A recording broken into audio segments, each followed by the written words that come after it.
Звука нету.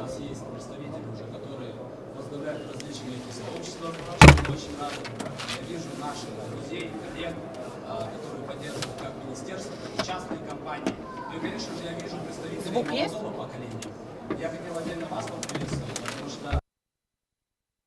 Рассказывали про искусственный интеллект и про будущее нашей страны. Я уверен, что завтра такие люди, такие ребята, как вы, будете поднимать нашу экономику. Ну и, конечно,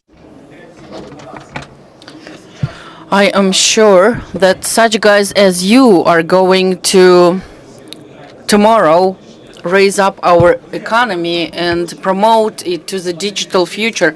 Today we have a very interesting panel session. We're going to talk about cloud services, AI. These two subjects are interlinked between themselves. And let's welcome our experts who are going to come right now to the stage. I'd like to welcome Kanyashkin Alexander, Vice Minister of Digital Development. You can sit anywhere you want. We decided now not to follow the strict rules like in the Kazakh steppe, for example, where there are important places and not important, but where people want to sit. Zhanna Baydasheva, specialist of investor agency to Kazakhstan. Today we have here representatives of informational security, Kumizhan Shapaevna. And I would like to invite a representative from Big Four, Dinara Tanasheva, partner, leader of chief of legal practice in Kazakhstan. When we discuss such a topic, it's critical to have representatives from those companies that promote our industry forward. I'd like to invite Turar Aspanov, Director on Business Development, Beeline Kazakhstan. And we all know that Freedom Holding is getting bigger and bigger. They have many interesting startups, and one of their division is Freedom Cloud. Here we have Rinat Zinalabdin.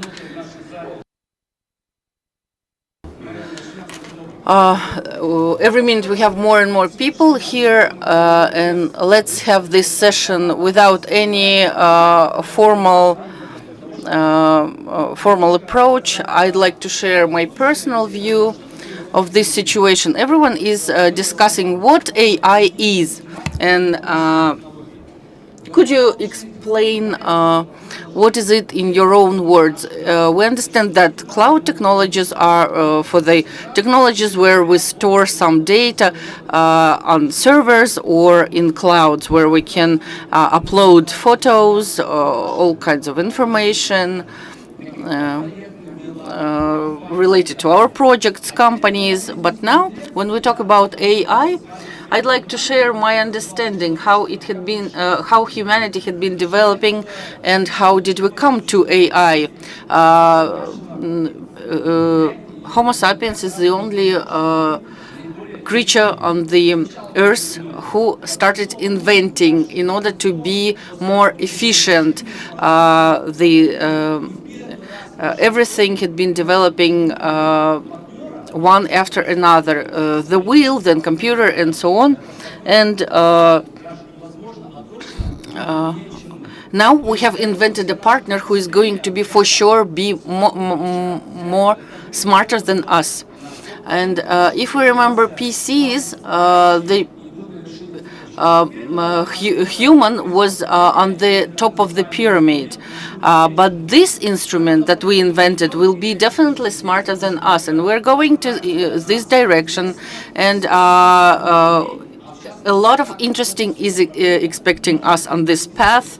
and we need to understand how it can impact to the development of Kazakhstan, Central Asia, and how can it bring new innovations. I'd like to start our panel session from the first question. Rostislav, let me thank you for your participation on behalf of the ministry. We have a lot of forums in Kazakhstan, and Digital Almaty is one of the driving forces within the country, because there are not so many forums that have this aftertaste.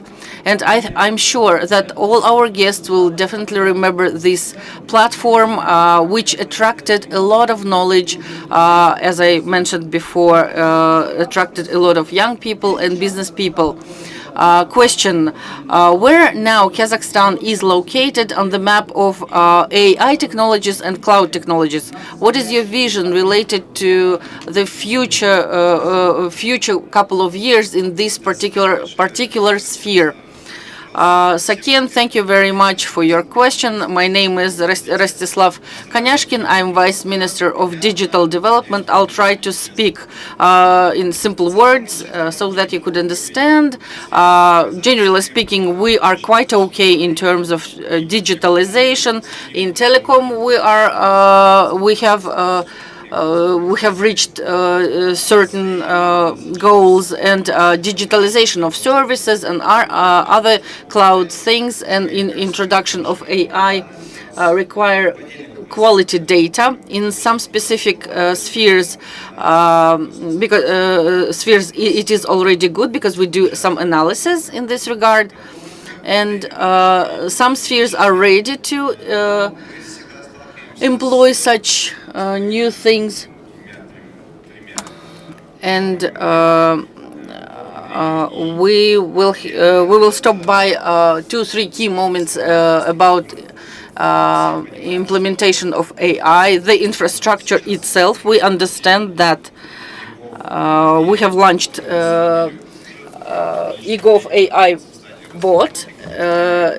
There was a lot of time that we have been spending on the development of it, but it all was getting back to the infrastructure, because to buy just regular GPUs,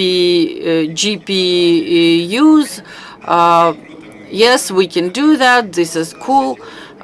We can do that.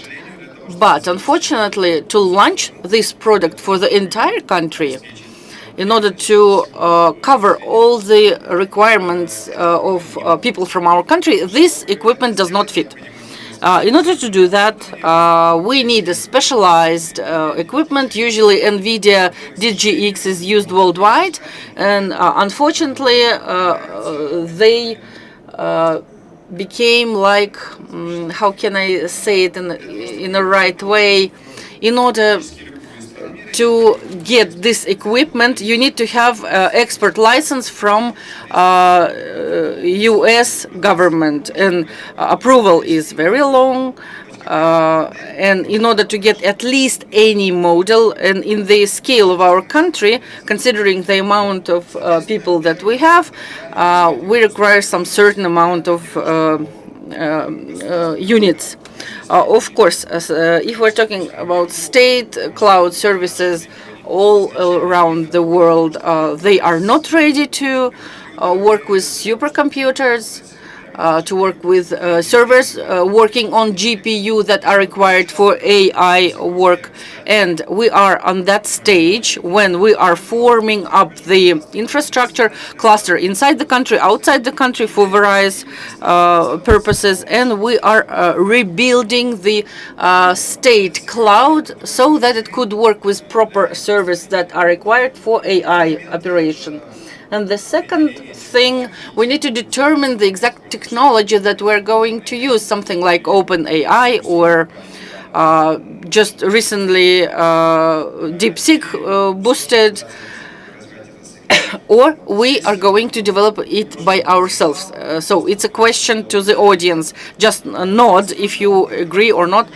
Will you be comfortable if we provide personal data to make services proactive, so that in eGov personal account, you could get push notifications that you need, or we could analyze data from social sphere so that we could make a cool service. How do you think? Can we use open AI, which is located in several countries beyond our country, in several foreign countries?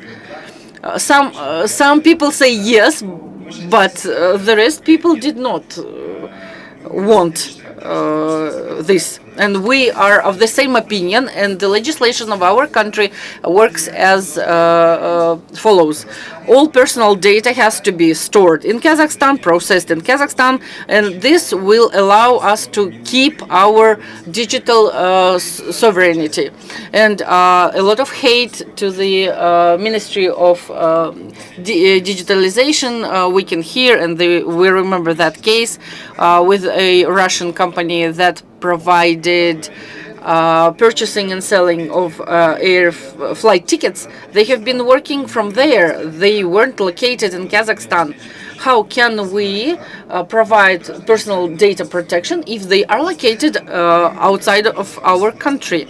And here we agree with you. Yes, we definitely have to develop these technologies by ourselves.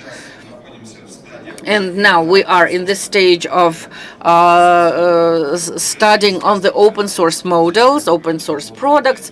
We're working with various chatbots, eGov AI bot, Kazlo. We have fed it the base of Adlet and II. And now it replies quite well in terms of our legislation. So next step, so we can train the model. What we're going to do next? We came to that. We still need to teach our language model. I will explain why. I did not check it, but proceeding from latest articles on DeepSeek, if you ask somehow related political questions in this chatbot, and at least as I heard from the analytics, it will not reply to politicized questions. And if you ask similar questions to ChatGPT, then you will get completely different replies. And here we come to the moment that implementation of AI into everyday use can influence to the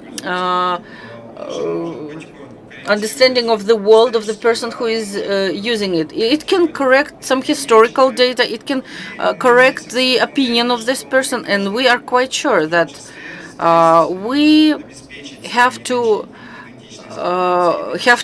ensure our identity as a country. We have to keep correct historical understanding of the entire situation. And I would like to avoid such a thing that in several years we have been using some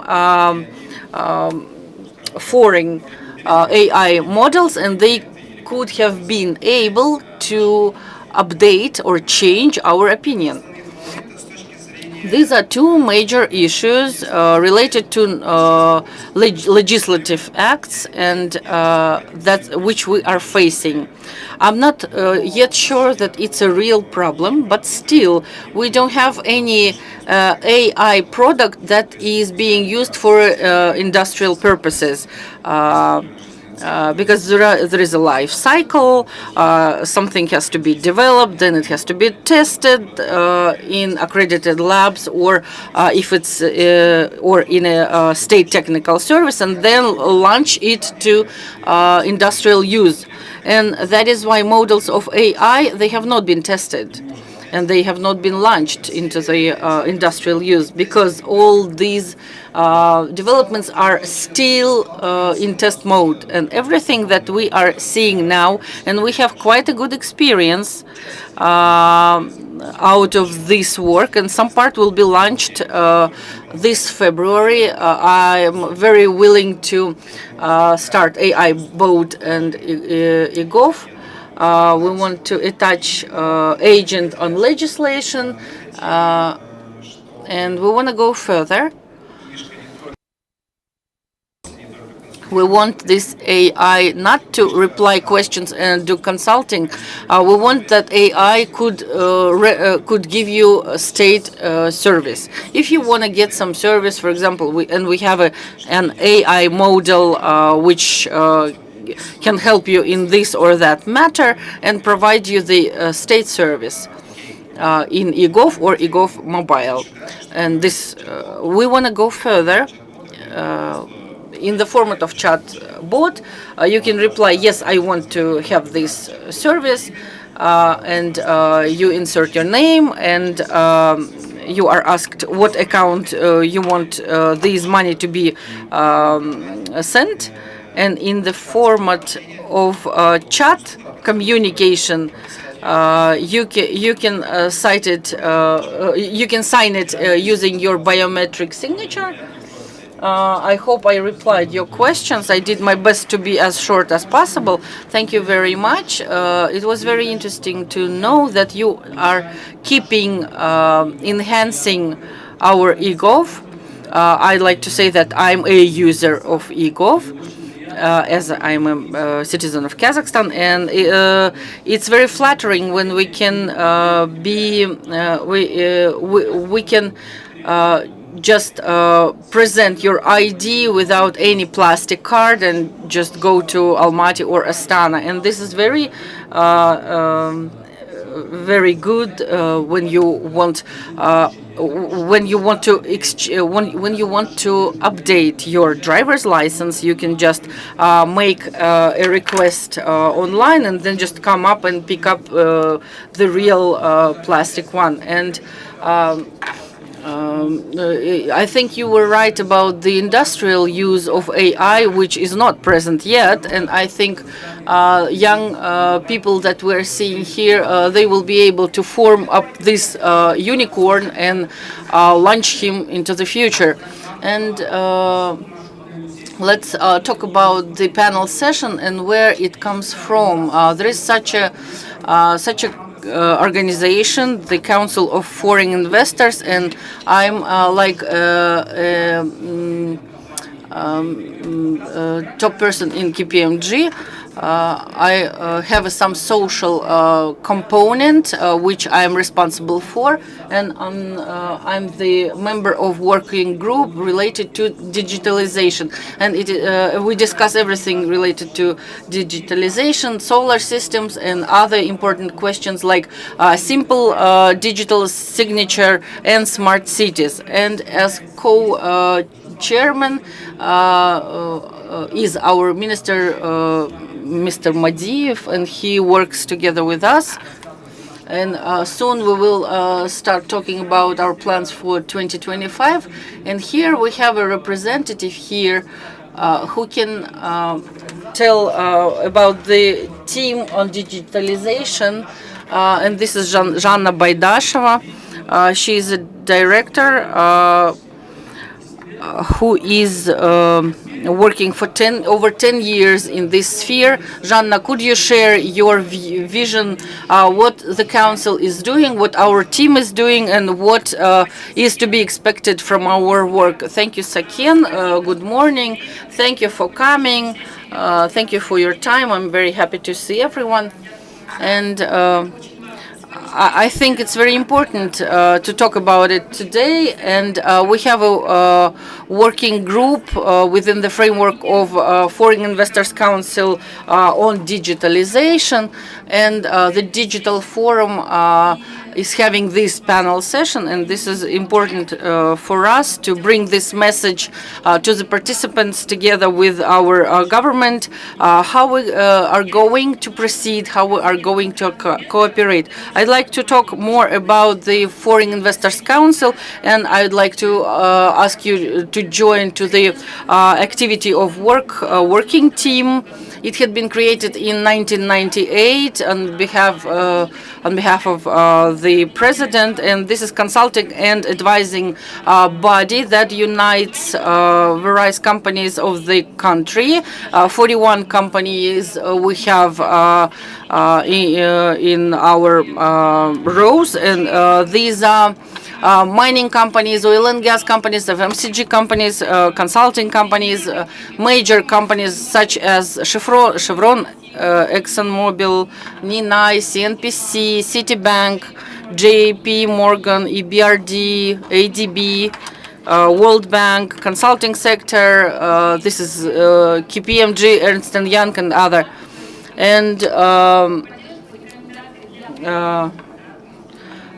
they render their support to the government. The amount of investment is quite huge, and the official figure is about 400 billion of dollars of direct investments from the companies that are members of the council.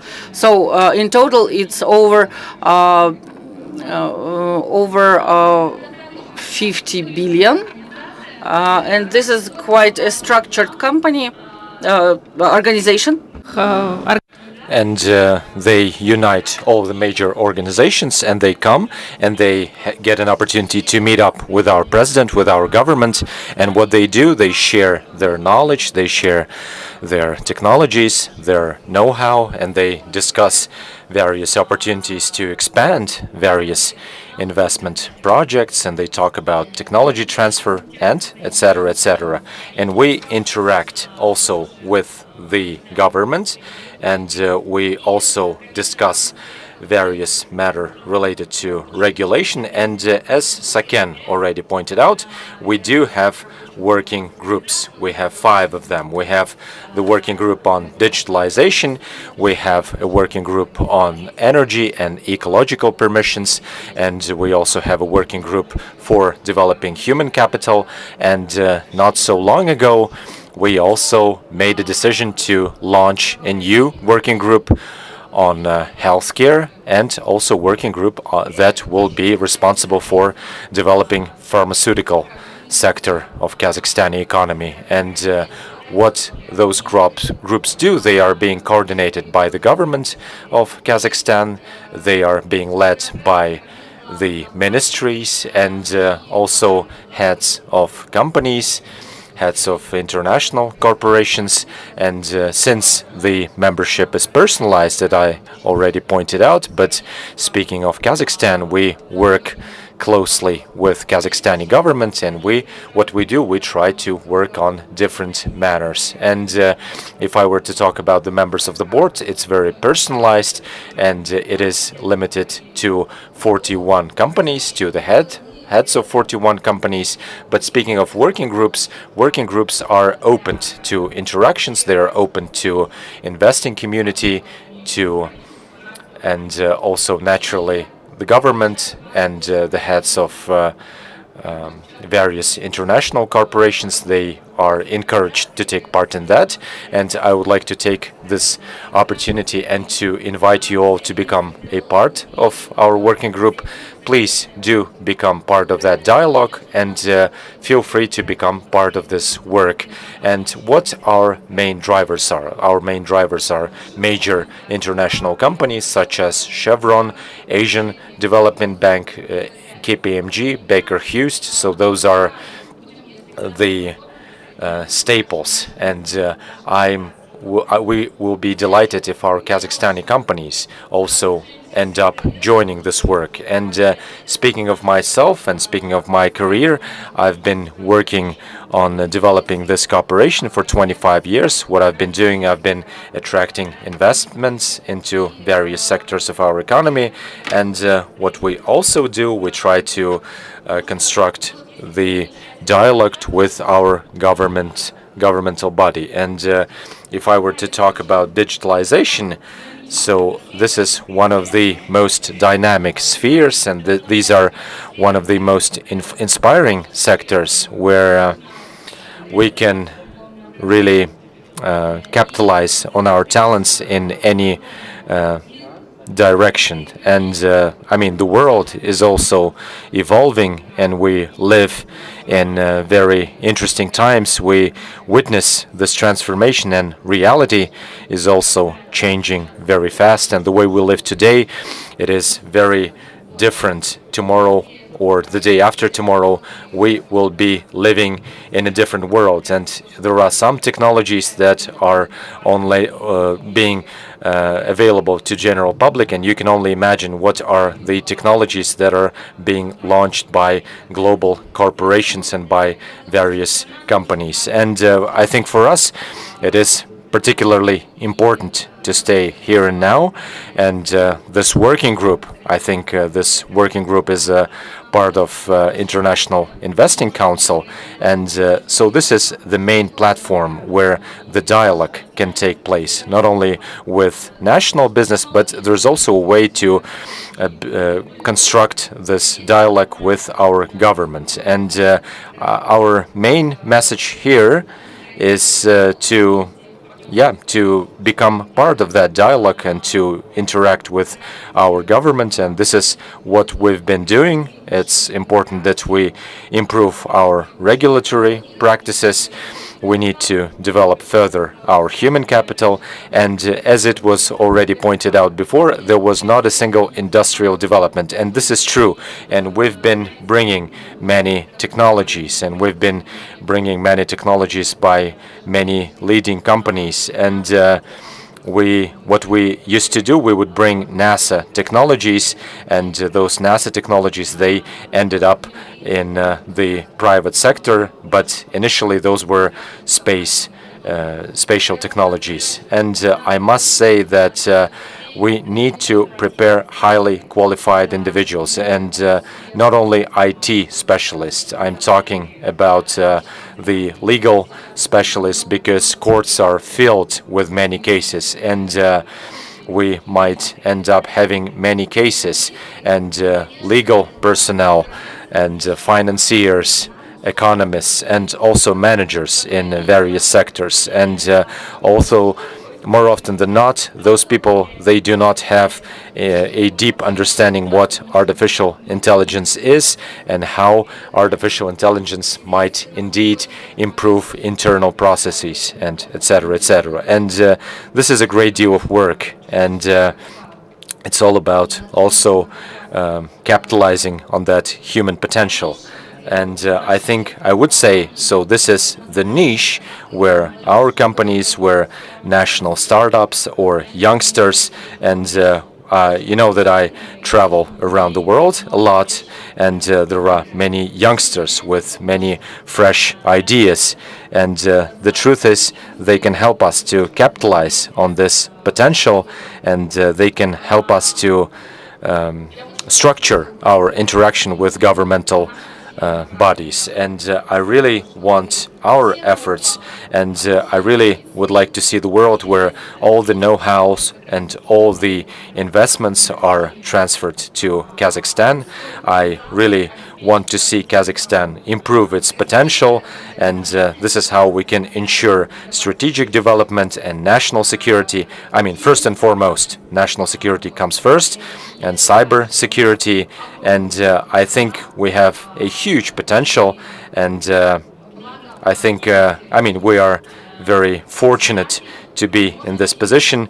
There is a desire, there is this intention to do well, and this session is part of Digital Forum, and the truth is the heads of governments are united in this session, the heads of countries of Eurasian Economic Union, and it is impossible to build the strong state if you have weak neighbors. And I think it's important to keep this interaction going. So therefore, I would like to encourage everyone to join an ongoing conversation. Let's discuss these initiatives. We are opened, and we help to kind of build this platform. So key investors, new investors, and governments. So thank you very much, Jana, for this call to action and why it is important to interact with international investors. And as you understand, so we have global players in IT sphere, in oil and gas sphere, and they invest a lot. And we realize that there are development institutions behind that work, and they do possess know-how and new technologies. And at this very platform, alongside with the Ministry of Digital Development, we really look into this. What are the technologies that we could use? And Zhanna touched on this cybersecurity matter. And if we recall a great movie director, James Cameron, and I think younger people who are younger, they know him well. And before that, he did make a different movie, which was called Terminator, or Terminator 2. And Terminator 2, so this was one of my favorite science fiction movies. And Terminator, apart from the fact that he mentioned that I will be back, and there was also artificial intelligence in place. And artificial intelligence caused this war among machines and humans. And James Cameron, when he walks on different movie shooting scenes, and when someone asks, he would say that I was telling you that this at some point we will get to this point, and no one believed him. And artificial intelligence and cloud technologies, we should understand that it's new technologies, and we do not fully understand how we're going to be using those technologies. And we do have here in the House, and so we have a committee on information security and a committee on cybersecurity. So Umidjan, so may I please address you, because we all know that as part of KPMG, we did launch this service, and 60% of the company, they were mentioning the fact that in the future, everyone will face cybersecurity risks. But at the same time, we should not fear those technologies, and we should not lag behind. And therefore, those know-hows and those notions, and I mean, we might end up in the situation where we will be simply hoarding that data, and this will impede our progress. So please, could you tell us what our committee was doing, and what is your attitude towards this matters related to information security?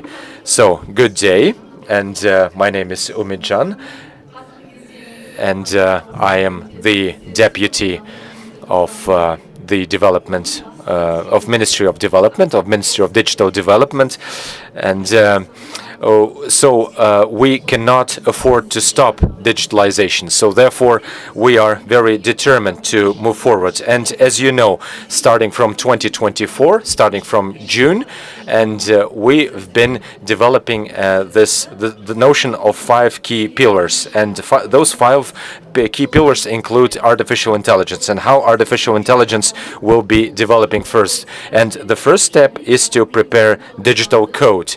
And what we also need to do, we also need to adopt this law on artificial intelligence.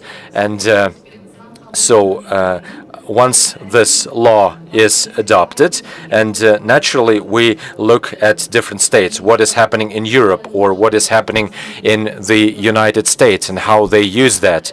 And for example, what we try to do, we try to gather this whole range of information, and we cannot open all our data, because if we take a look at this service, e-Otinish, and we gather also requests from 9 million people annually.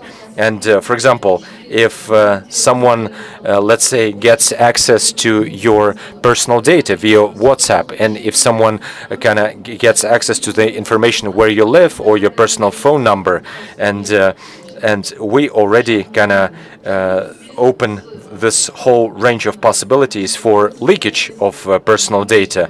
And I think the private interest of our people should also be reflected in the administrative code. And yeah, speaking of ChatGPT or other solutions, and we cannot afford to give a lot of personal data. And therefore, we must take this matter very seriously. And we need to be very aware where those data is gathered. And for example, the Chat GPT and matters that are discussed there, it has nothing to do with national security. But if that data goes abroad, so we cannot afford this situation where our data ends up elsewhere. So therefore, it's important that we pay attention to that we also represent the rights of our citizens. And having said that, my main point is, and this is something that I wanted to address to Committee on National Security, we should all perform those checks regularly, and therefore we welcome if certain servers or the data will be accumulated in Kazakhstan. And we think that those servers should be located in the northern part of Kazakhstan. And also, this data could be used by companies which provide various services. And if, let's say, for example, some foreign companies start this work, and also if a certain companies give consent or give others a right to get access to their personal data, but this should be done only after their consent. And we all know that artificial intelligence, it does process a great deal of data, and therefore we would like to encourage many companies to use the so-called hybrid solutions for handling data. And this Committee for National Cybersecurity is studying this matter very carefully. We have this national company, GDSM, and we are looking for solutions. What can be done to develop this matters further. And at the same time, we would like to create a very favorable investment climate in our countries. Thank you very much. And thank you very much, Guljan, for your answer. And I was listening to your answer with a great deal of interest. And naturally, this whole matter with personal data, it's a very touchy subject, but at the same time we cannot afford to be isolated, and we cannot try to enclose ourselves. We cannot afford to be isolated from the rest of the world. And naturally we would like to keep this openness, and we would like to move boldly into the future. And let's move to our next speaker, and let's listen to someone who represents the industry. And we've been talking a lot, and a lot has been said that we need to make sure that investments come to Kazakhstan. We would like to see Kazakhstan developing further, and Committee for Cybersecurity, they will be very careful with our data. And let's listen to the representative of Beeline company. And naturally, I would like to address you, Mr. Turar. And so we've been working with the Council for International Investors, and we've been talking a lot about big data. We've been discussing this telecom matters, and I mean, you can look at it the way you want, but telecom is one of the main drivers for the economy. And Beeline company, we remember that the company used to have different logos, so live on the bright side. We still live on the bright side, or I mean, I hope so. And the question I would like to ask you, purely from practical point of view, what are the projects that are being implemented? What is your attitude towards cloud technology, and what is your attitude towards cloud technologies? So what does business community think? Yes, thank you very much. And the truth is, Beeline has been working on many various projects, those enterprise solutions, and we offer more than 20 various solutions, and we've been working on dozens of various solutions based on cloud AI. And Beeline, it's not a sheer mobile operator, it's a digital operator. So we can say that. And Evgeny Ivanovich was making an intervention yesterday, and he was telling everyone that in 2018 they decided to keep developing their digital products, and we have the whole range of products, and Kaz LLM, and we have this daughter subsidiary Kaskot. So this was already launched, and we have this joint venture of Cascode and with many other organizations, we did launch this product, and we launch various complementary solutions alongside with Amazon, alongside with Hypersoft. And what we also do, we also look into the possibility of launching the data center, as colleagues already pointed out. So one of the copies should be located here in Kazakhstan, and we do appreciate that, and we see that there is a demand, and we know that there is a possibility to do so.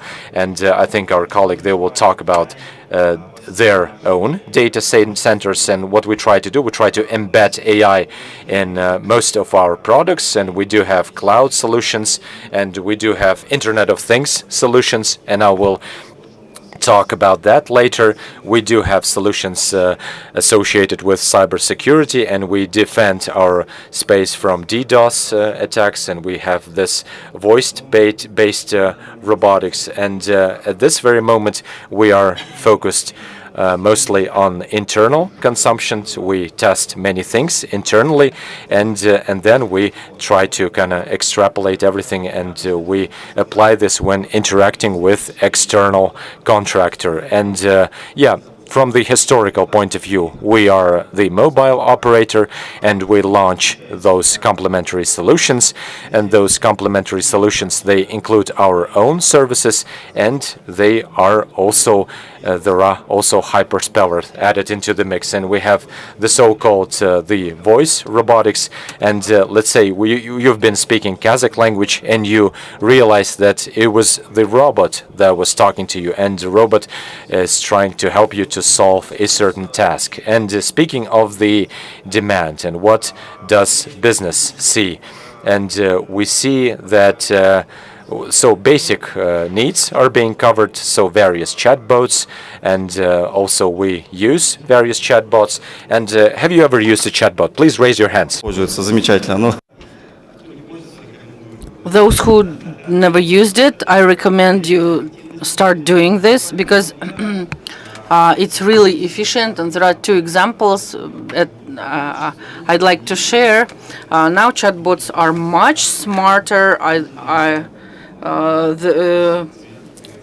There is a dozen of them, and you can pick the one you like. When company is big, we have delegs.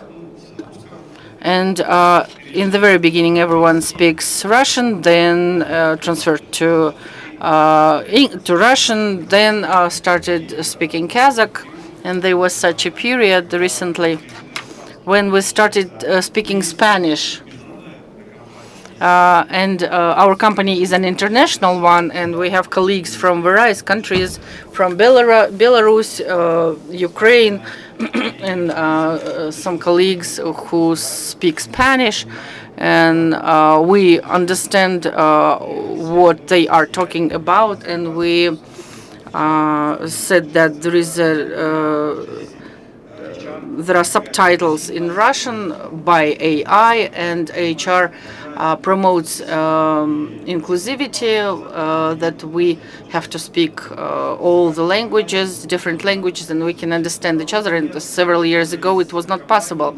And the second example, letters from a company. We have a colleague who is quite a direct person. And when he writes emails, it's very harsh, and we see that something changed in the tone of his messages. And he says, "No, it's not me writing emails. It's AI." And his replies became more tactful, easy to understand better, and so on. And he just gives a couple of prompts to AI, and AI generates emails. It helps very much to increase productivity, and those people who don't use it, I highly recommend you to start. And it is used very much now. We sell these products as well. to our major partners. We have anchor partners, something we sell ourselves, something we resell. There are more complicated solutions. We consider, for example, autonomous drones, and we have a solution on the AUT basis.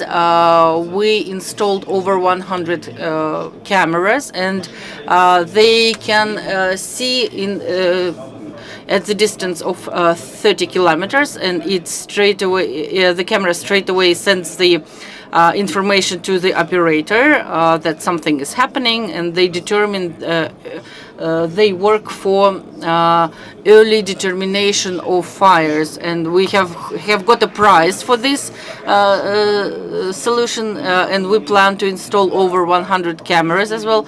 And sometimes the weather conditions are not like that, or a car passed by too closely, and camera cannot understand whether it's a real fire or not. And we plan to use drones as follows. If there is a question, drone goes to specific direction, takes a picture, comes back and reports whether it's a real fire or there is a car. But there are legislative limitations. Drone cannot fly in the rural areas, but they must be an operator. And it shouldn't be only one person. There have to be several people working in shifts, and there are such things. And we are considering self-driving cars as well. This is huge investments, of course. A car itself, and for example, if for a production company, we can install a lot of sensors.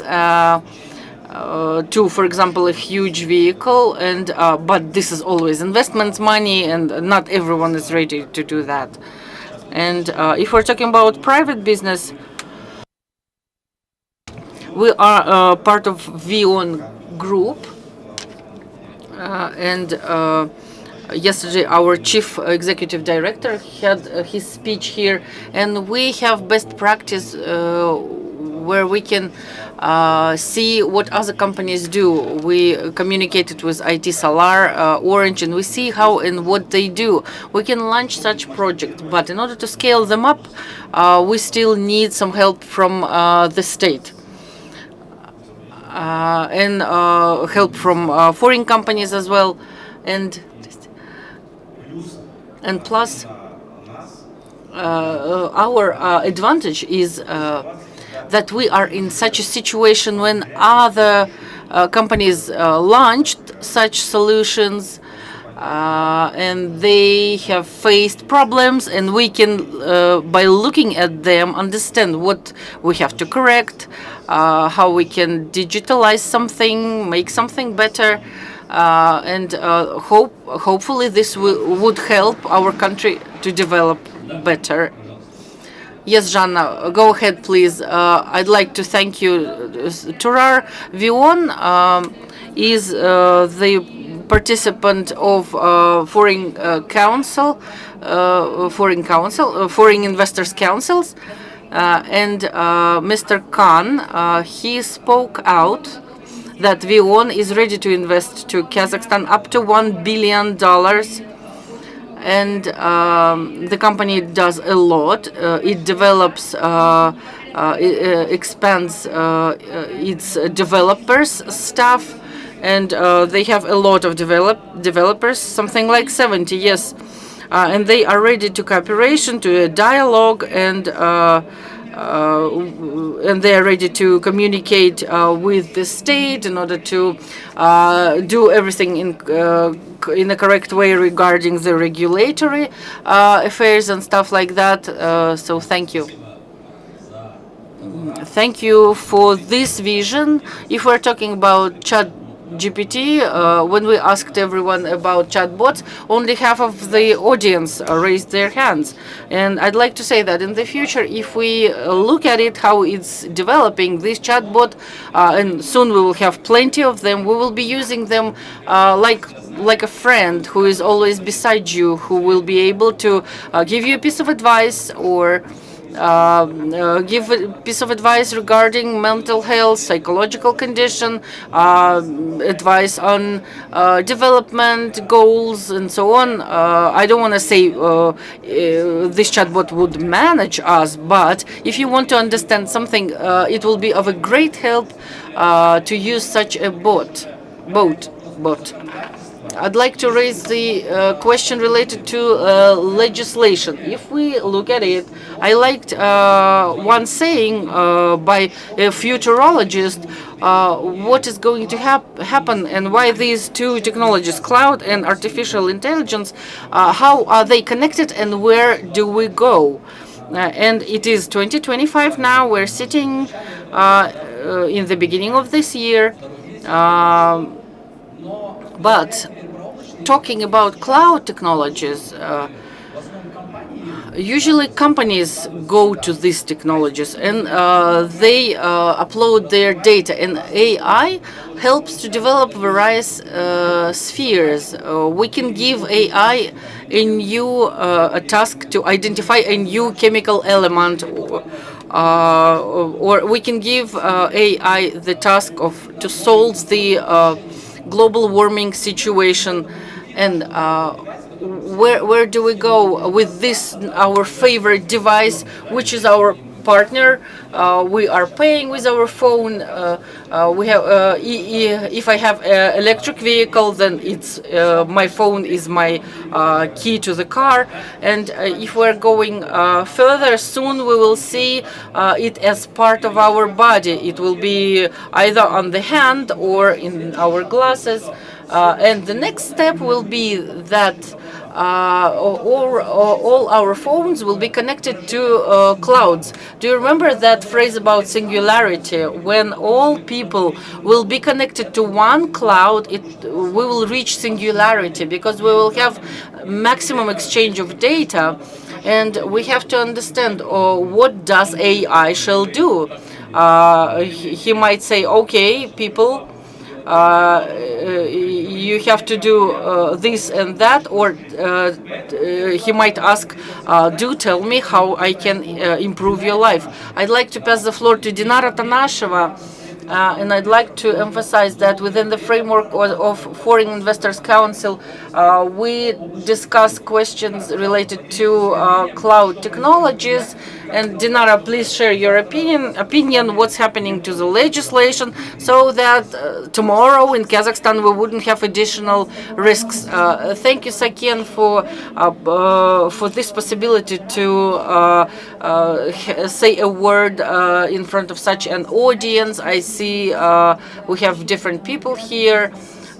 People related to cloud technologies and legislation. I understand it's Saturday, someone would like to sleep a little bit more, but I think this subject is quite interesting here. I'd like to say that I'm Dinara Tanasheva. I work in legal and law practice in ENG, and we have such a practice. We have zero client, zero patient. We try something by ourselves, and then we offer it to a client. And within our company, we have our own GPT chat, which is called EYQ. And of course, we cannot use GPT due to safety reasons. And I see how they use EYQ in order to prepare memorandums, presentations, and why to reinvent the bicycle. And probably at one point we thought that interns and staffs in Big Four probably will not be existing anymore, and we will need some seniors who will be able to understand how to process this information, because AI sometimes can hallucinate, provide faulty information, or there are some ethical questions related to that. I think that expert will still be there, and this is a key thing. Copilot by Microsoft, we have 400,000 people, and the company provided straight away when Copilot appeared, provided 2,000 licenses worldwide, and it was a huge impact to development of human potential, because it's critical for our colleagues to use all the benefits of civilization which are available. And they tried it, tested it, and colleagues who work with transfer of price formation, they said, please give me everything in Kazakhstani legislation related to transferred education, and can I get the links for each legislative act, and so that I could check. And so this is the work of intern staff, so that you can get basic knowledge in some specific sphere within certain minutes, and it helps very much. How AI is used, it's very good when you don't speak, when you don't first want to speak, because you hear other opinions. And I remember Saken said that about a woman, and a friend of a person died, and he died, and this person has had quite a significant digital trace, and he rebuilt this friend because it was very difficult for him to not to have this friend anymore available. And that is why I'd like to say that when we have some psychological issues or other things that we would like to discuss, we we apply to ChatGPT. And I very often hear that people are quite afraid to share sensitive data there, and I listened to a lecture about changing of the cinema industry. They said that the content will change significantly, and actors at some point won't be required because they are quite expensive people, and it requires to film a movie in various cities or locations, and it would be easier without them. And if we're talking about personalization of AI, it requires a personal approach to each customer. And this is important to know whether movies will be filmed particularly for a specific person. Someone like happy ends, other don't like some scenes, whether they are going to be personalized or not. And they say that there are houses in China, and you see the tailored advertisement specifically for you. If we check out our Instagram profiles, your Stislav and mine, we will see completely different information, because ads and information that we are getting, we get only targeted. And soon we will come to a situation when we will see only what is given to us. That is why we will face at some point the issue of broadening up these horizons. And myself, when I read a lot of information, sometimes I feel that my head became of a square shape. And but nevertheless, let's get back to the regulations. It seems quite a boring subject, but nevertheless, as our colleagues said, that regulation should be there. We see how it happens in EU. They accepted the legislative act And we see as Japan, USA, and Canada, they developed their own legislative acts in this regard. And there was an interesting message from UK, where the Prime Minister said that they don't want to stay aside of the world progress, and they want to be ahead of everyone. So when we used to before we used to have weapons chase, and now we're having digital chase. And when I learned some suggestions to a government, it was quite interesting. And regarding what's happening in Kazakhstan, I like some balanced approach to concepts, where we talk that the level of regulation has to be increased gradually, and it shall be based on the development of AI, and should not prevent innovations of it. And as deputies of our Majlis, they prepared a project of AI regulation, and it's a quite small document that I've seen, and it's quite a basic document. It reflects quite important terms and notions, how it shall be used, and ethical issues related to that. And it has some information about personal information. And there was an interesting thing that they're going to be facilities that are going to be in the state sector and quasi-state sector. We will see how it's going to go. I think about the digital code, there is a great amount of discussions happening around it. And we discussed it in the Council of Foreign Investors, and we discussed it with Deputy Minister Askar Zhumbakin about the classification of data. And this is critical thing as well. And this should be regulated via digital code. But anyway, we face that a lot of things are changing constantly. Even remember the DeepSeek. We're not talking about years or months. We're talking about days. That is why we don't know when the digital code is going to appear and what is it going to look like, and whether it would be capable to regulate all the issues related to this sphere. And within the framework of our council, the work that we do, we outlined all the limitations that are present nowadays in terms of legislation related to digitalization and personal information. What they can do, what they can't do. And the business in various industries. We talked to different people from finance.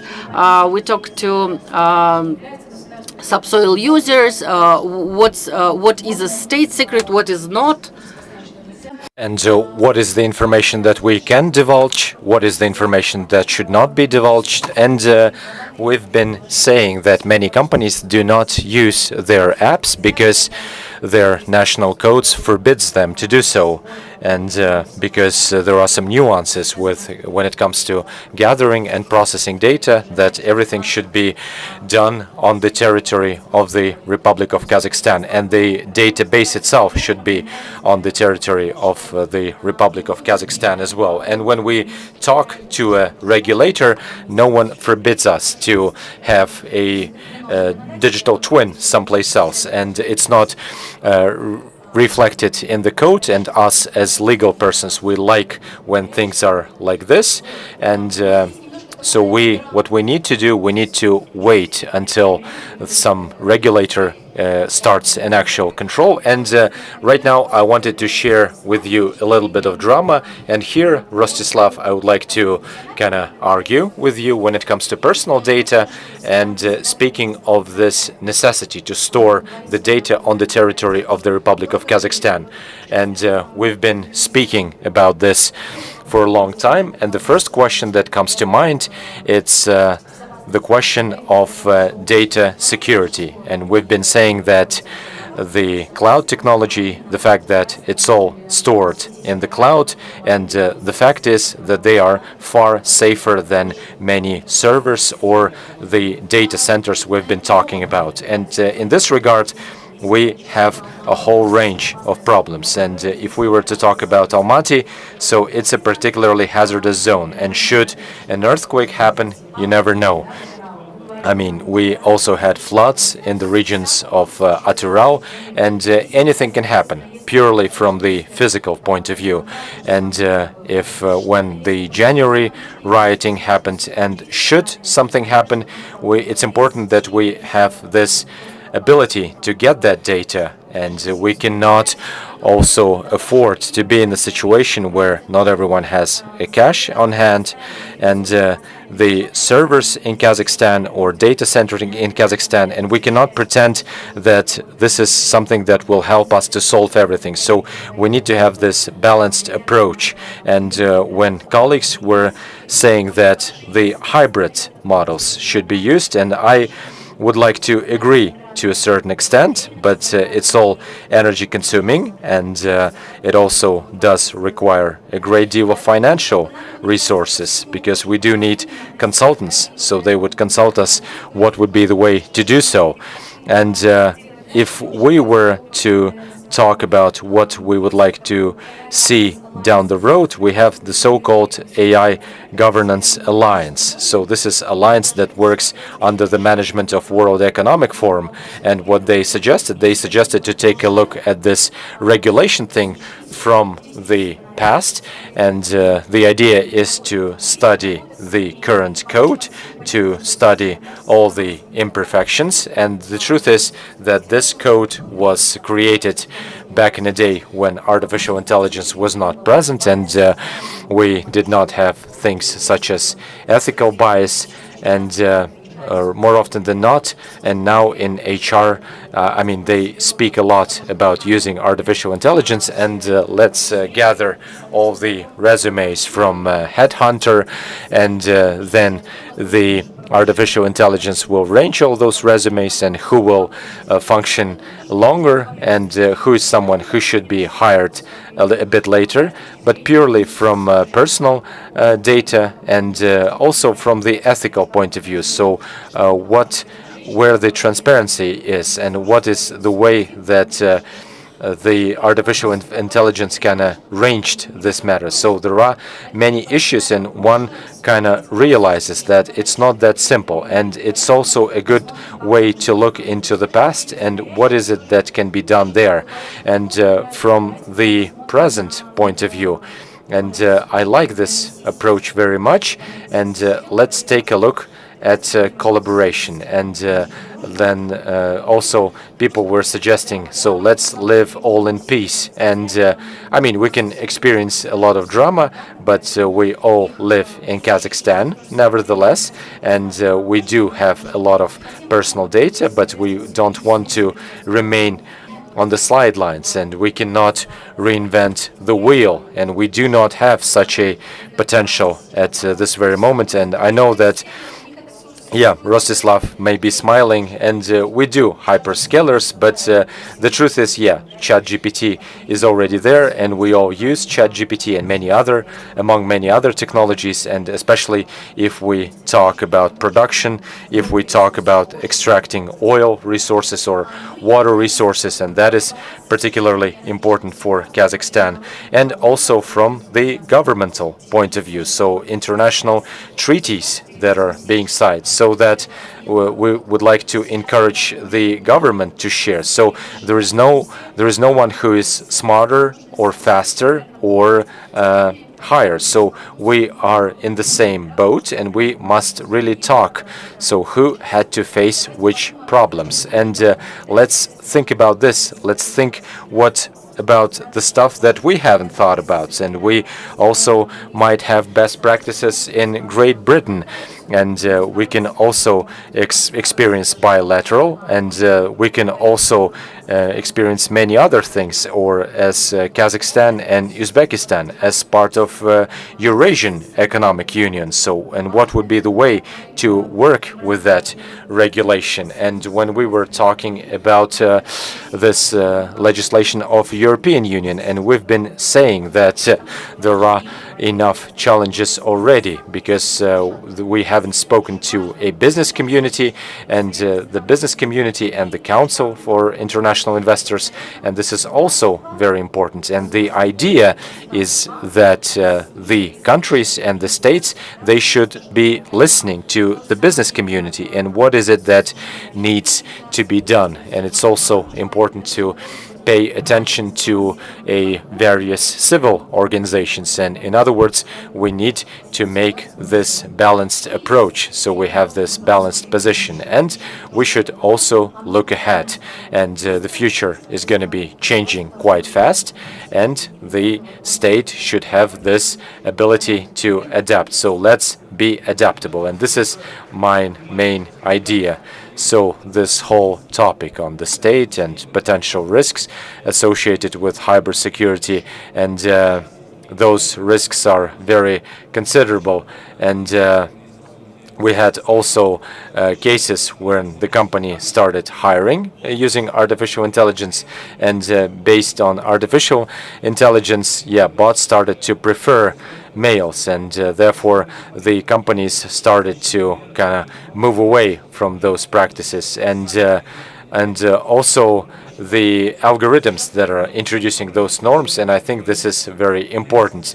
And I wanted to address a person who is a representative of our IT community, and we realize that IT technologies are developing further, and we should also be staying active. And what we should do, we should also work on IT technologies, and we should never forget about our body. And Yerlan, he's also a member of IT community. And when we were talking about the cloud, I'm sure you've got a lot of things to share. And speaking of the development, what is it that's happening in freedom? And we all know that you've got ambitious plans. And the question is how this matter is being developed in Kazakhstan. And Saken, thank you very much. And I would be more politically correct, and they basically provoked me. And before I start talking about those trends, I wanted to talk about personal data and people. How come you can't be so selfish? Who said that this is your data? You are in Visa and you have MasterCard and you've got keys. I mean, you don't belong to yourself. I mean, who said that that data was yours? And cybersecurity, it's also a complicated story.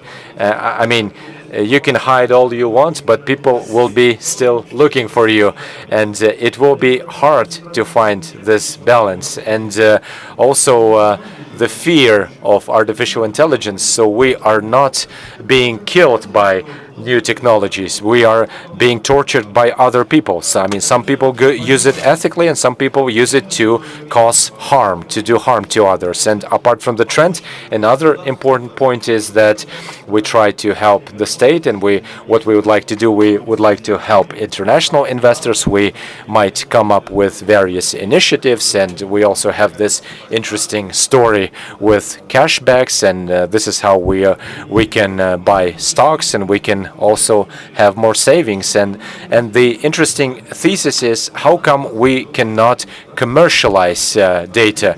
We have 20 million people, and the state stands $100 to everyone. And on the one hand, it might be pleasant, and I mean, what is 100% as of today? I also try to eat well, and if I permit everyone to use my private data, and let's say if I get paid $1, and as if 10 years down the road, my people will be using my data, and I can also save a little bit. So it's all about this art, and AI, it allows us not only to be efficient. I mean, you can be like Tony Stark. You can have Jarvis, and you can tell, hey, Jarvis, do save them, or this whole story about commercialization, and this can also be a part of this national legislation, this commercialization of personal data. So we have this, we have this policy, consent, and we can have this product on freedom. So let's say we give you consent, and freedom will be paying. And how come freedom is the only one who always pays? So maybe others can also join the party. So how come freedom is the only organization that is supposed to pay? That was not my idea, so this is just idea that I happened to voice. And here, I do not identify with that idea. I mean, idea is an idea. I'm just a Timmerland person. And going back to Freedom Plan, we have this very ambitious plans. We always want to become better, faster, and stronger. It's a pity. It's a shame that we do not have a developed market. So it seems as if we do have a market, but in reality, we don't. And so we do need the market. I mean, first of all, I wanted to express my respect to the ministry and to all the structures that give us this opportunity to have these integrations. And we do have the whole range of advantages, and people do not talk about those advantages. And my first my first personal document, and in the past we had to wait for ages for that document, and now we don't need to send information anywhere, and we do have. So it's this path that did improve our life, and it indeed changed the way we behave. And artificial intelligence, I think what we need to do, we need to liberate our code, and I think this whole story on protecting personal data, it doesn't make any sense. And I mean, going back to ChatGPT, no one knows who inputs this information into that, and we do not control those people. They can do Control-C, Control-V, they can copy and paste, and they can basically enter this source code of Kaspi or all the data that is being stored by the ministry. And what would be the way to prove that? There is no way to prove that. What we need to do, the only thing we can do is simply to try to adapt. And in this regard, I would say the freedom as the cloud operator, and it does possess many technologies, and we have this idea, and the idea is that we should all collaborate with one another, and this is what I suggest to our colleagues to Beeline. So it's both. There is a commercial element to it, and there is also a cooperation, and we've got also Yandex Cloud, and massive respect to them, and we also have many other partners, and it's not all about the money, it's all about partnership. And I do not sell stuff to anyone. The only thing I do is to come up with suggestions, and on the basis of infrastructures, what we can do, we can come up with our projects, and in 3-4 months we plan to launch AI construction platforms. We can have DeepSeek and ChatGPT or what have you. I mean, we are not clinging to anything. We strive for the ocean. We want to have this digital ocean, and ocean contains many seas, many lakes, and what we want to see, we want everyone to be involved, and we want to find an instrument so everyone will be more proficient from the commercial point of view. So we would like to make that thing free, so hopefully people will be able to learn a lot of stuff, and maybe on that basis people will be able to come up with a certain product, and I will be making some money because that product will be on my platform. And it's all about the business, and this story allows us to become creative, so we don't have to have this popcorn. I mean, we can strive to obtain 100, and then we can kind of go backwards, and as soon as the quantum computing appears, we will be discussing many other things. There will be no artificial intelligence, and the way we communicate will be completely different. People change, life change, everything evolves, and there is no permanence in this world. And back in the day, we used to have the cell phone. We were forced to make a lot of manipulations, and I mean, this is something that we had in the past. And freedom, it comes up with a structure that has in Almaty Almaty, in Astana. We also should pay attention to the region. We have a good audience there, and it's a shame that we do not see the audience that we have in the regions. We try to help regional, and Astana hub is considered as one of the regional hubs, as weird as it sounds, and we should also educate our people. So we have the School Tomorrow, School of Tomorrow School. This is a great project, and the state brought one of the best AI schools, and they said, you know what? Go and study for free. Whoever heard of Tomorrow School, please raise your hands. That's a very good stuff. And please feel free to Google School Tomorrow. And Alem AI is another project. So the state invests a great deal of resources, and we do have investors. They also are doing well. They open their tech centers, the centers of competence. Someone invests more. So there are people who invest less. We cannot require anything from them. The only thing we can do, we can only come up with suggestions. And when international players see that, and how come in Kazakhstan we have so many fintech corporations, Citigroup and many others, and yeah, we used to have them, but then they ran out of financing because everyone wants to have their own bank. So on the one hand, the government did create their banks, and they're like, how come the interest rate is so high? And we need to compete with one another. And yeah, this is also what we should do. We are not only should be looking for a balance, we need to look for value and what would be needed in 15 years, in 20 years, and what is the effect that we will be needed in terms of health impact. And only then we will become happy. And Freedom in this regard is eager to help. We would like to sponsor many initiatives. We support various startups. There are no issue with that because idea costs nothing. And it's all about getting a concrete result. It's all about implementing this idea. We can talk all way long, but if we do not move to actions, then we will not obtain anything. So we should really walk the talk. So yeah, Timirlan, thank you very much for this sincere intervention, and you were very politically correct, and you also have this great sense of humor. I think, Rostislav, you also were a part of the team, and given that I was the first one who was making this intervention, and colleagues were telling a lot about the state, and many colleagues also made their comment, and I'm in this position. I have to react. I have to give my comments as well.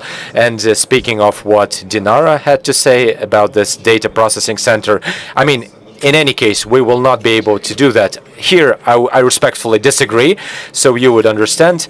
And in the country, we should have at least 4 centers of data processing. So the main one, reserved one, the so-called cold reserve, which should be situated in the different city. And we also need to have this disaster recovery. So we need to have something in the bunker for an emergency. And also they should be energy efficient. This is another point. Yes, I agree with you. And I would agree in a sense that we should be connected with global clouds. And we have already seen the story unfold in other countries. I'm not going to name the countries, but it served them well. And the good thing is, it's good to have this connect with Amazon Cloud, Azure Cloud. And if it's really needed, we should also have this opportunity to transfer there fully or to attract resources from there. And here I would agree. And in the default sense, and we should also provide the way to store the data of our citizens on our territory and moving forward. And here, it's all about energy efficiency, as it was pointed out, and what is the way it is learning, and what is the way those AI models, how they choose and how they apply certain solutions. We can tune it up, we can set it up, but no one would ever tell you that this is exactly right. So this is more a story about efficiency, not about emotions. If we're talking about HR models, he started selecting more of male representatives on the basis of the data. Maybe the model has made this conclusion on the basis of the data. This is more about efficiency. It might not be politically correct. It might not be emotionally stable. This is a story about efficiency.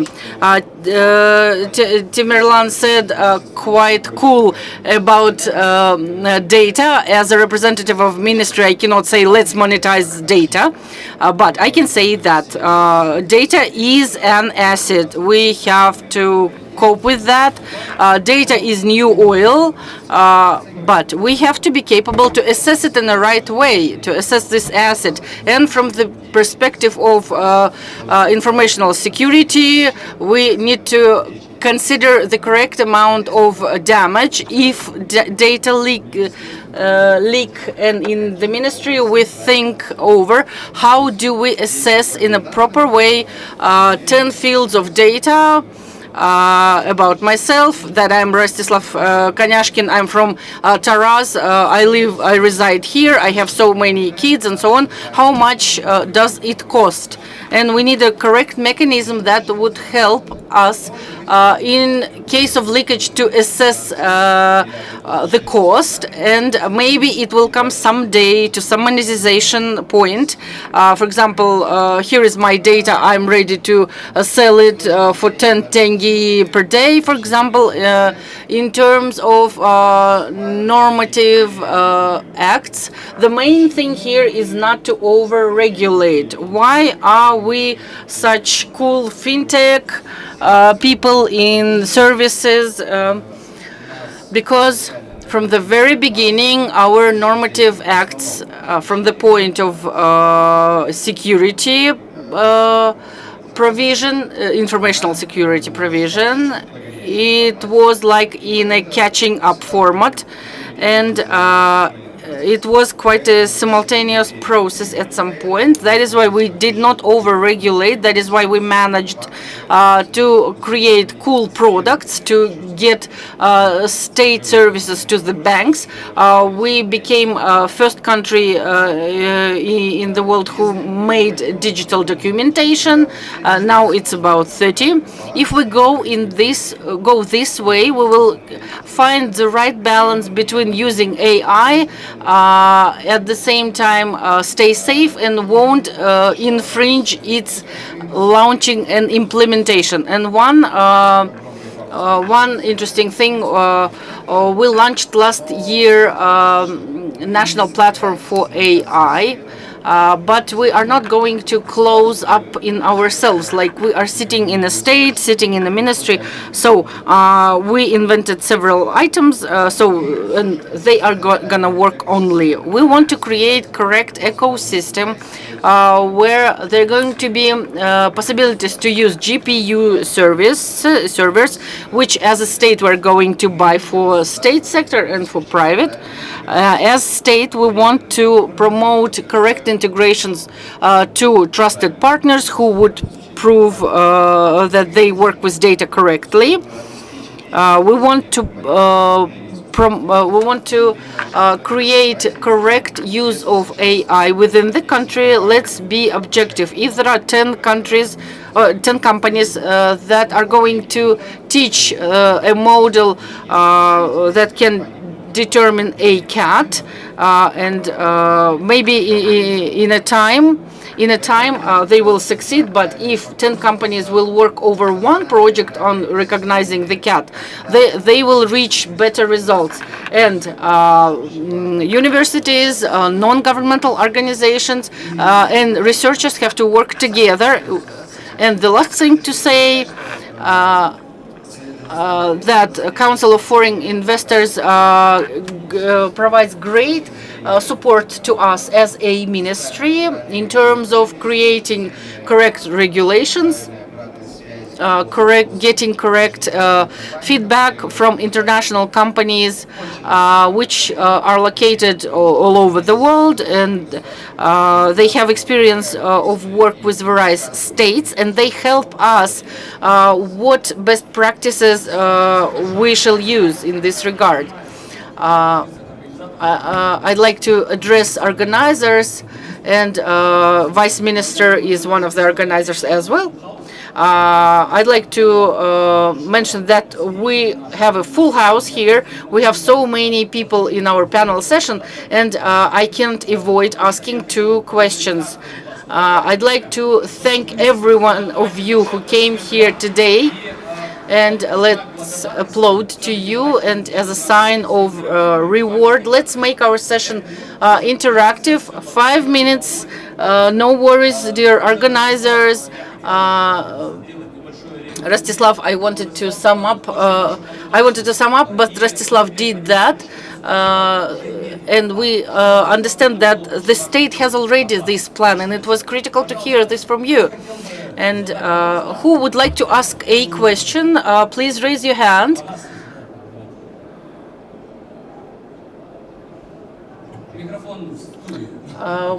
Pass the mic, please. The question to Vice Minister of Ministry of Digitalization. Could you please tell, digitalization in Kazakhstan develops very well, but the sectoral digitalization is behind everything, in veterinary, in medicine, in construction, for example. Why is that? Why digital Ministry of Digitalization is not promoting digitalization of sectoral and industrial sphere? I thank you for your question. I will try to be short. In fact, we created institution on digital vice ministers, but they are not everywhere. In 15 state bodies, vice ministers who are responsible for digitalization of a specific sphere, specific industry.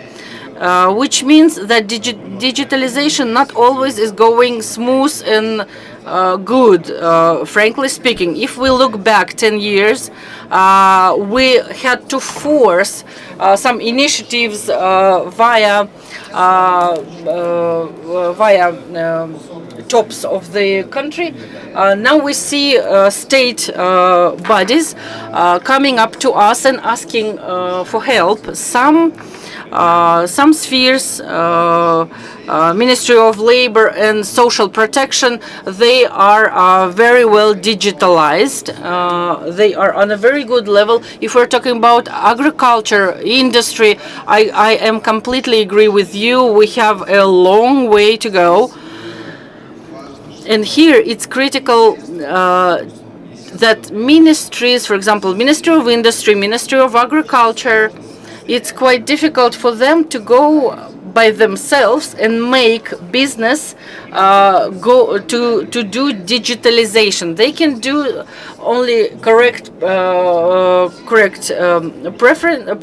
preferentials, and like I will give you this and that if you digitalize.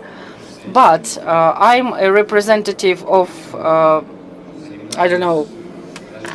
For example, I grow crops. How does the state come and says go digitalize? How can you force him? If I have some capital that I can invest and interest in that, I can do that. Level of involvement of the market is critical here, and they need to understand what benefits do they get from digitalization. I hope I replied your question. If you want, we can talk about it later. And another question, please. Yes, exactly. That's what I wanted to see, a young person asking a question. Hello, my name is Asfan Ali. Question is, it's not really related to the topic. I know who are our speakers. We have people related to economy, business, and the question is, in our country, in our society, we have capitalism flourishing, and digitalization via AI, data processing, how can it influence the development of capitalism itself, or it would create some new structure? So in the end, we have such a philosophical and deep question. Okay, let's make the reply even more difficult. Can you give your reply in 3 sentences? It's like when you read a book and AI gives you a summary. A maximum 3 sentences. Ideally one. And we're waiting for your short replies to Asanali's question. I'm ready to start if other participants don't mind. Thank you for a very good question, interesting question. For me, in my understanding, digitalization helps to reduce the cost of entering to the market. If we look at situation 5-10 years ago, to create a mobile app that is going to be used by 2-3 million people, it would have been it required quite a lot of infrastructure costs, digital safety, development of the app itself, and crazy amounts for marketing. But now we see that this gap, they are reducing it. And we plan to have business services on eGov. Okay, those were just state services, state support services. Okay, if you are a good product, you are a startup, you sign up an agreement, you publish, like in App Store, in Play Market, at eGov, and your app is already inside the eGov app, and automatically you get up to 4.5 million of users. That is what I mean when I say that digitalization helps to reduce this gap between startups and major companies. Sorry, I didn't manage to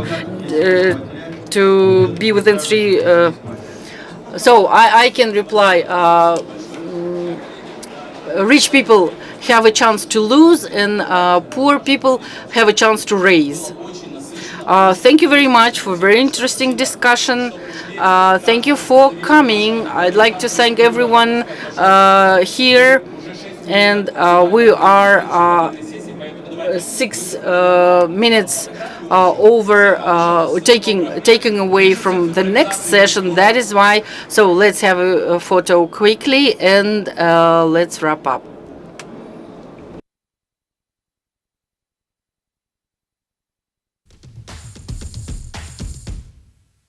Freedom.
Уважаемые участники сессии, минутная готовность, просьба занять места, кто желает послушать текущую дискуссию.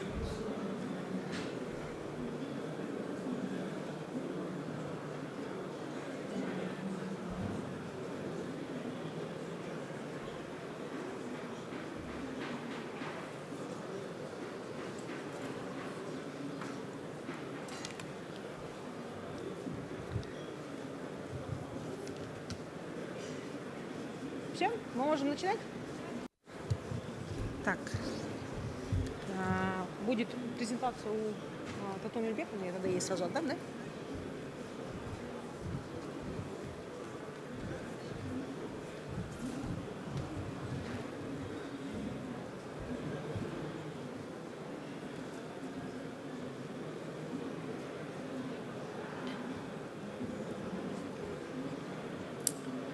Ну что, уважаемые коллеги, я думаю, можем начинать, да?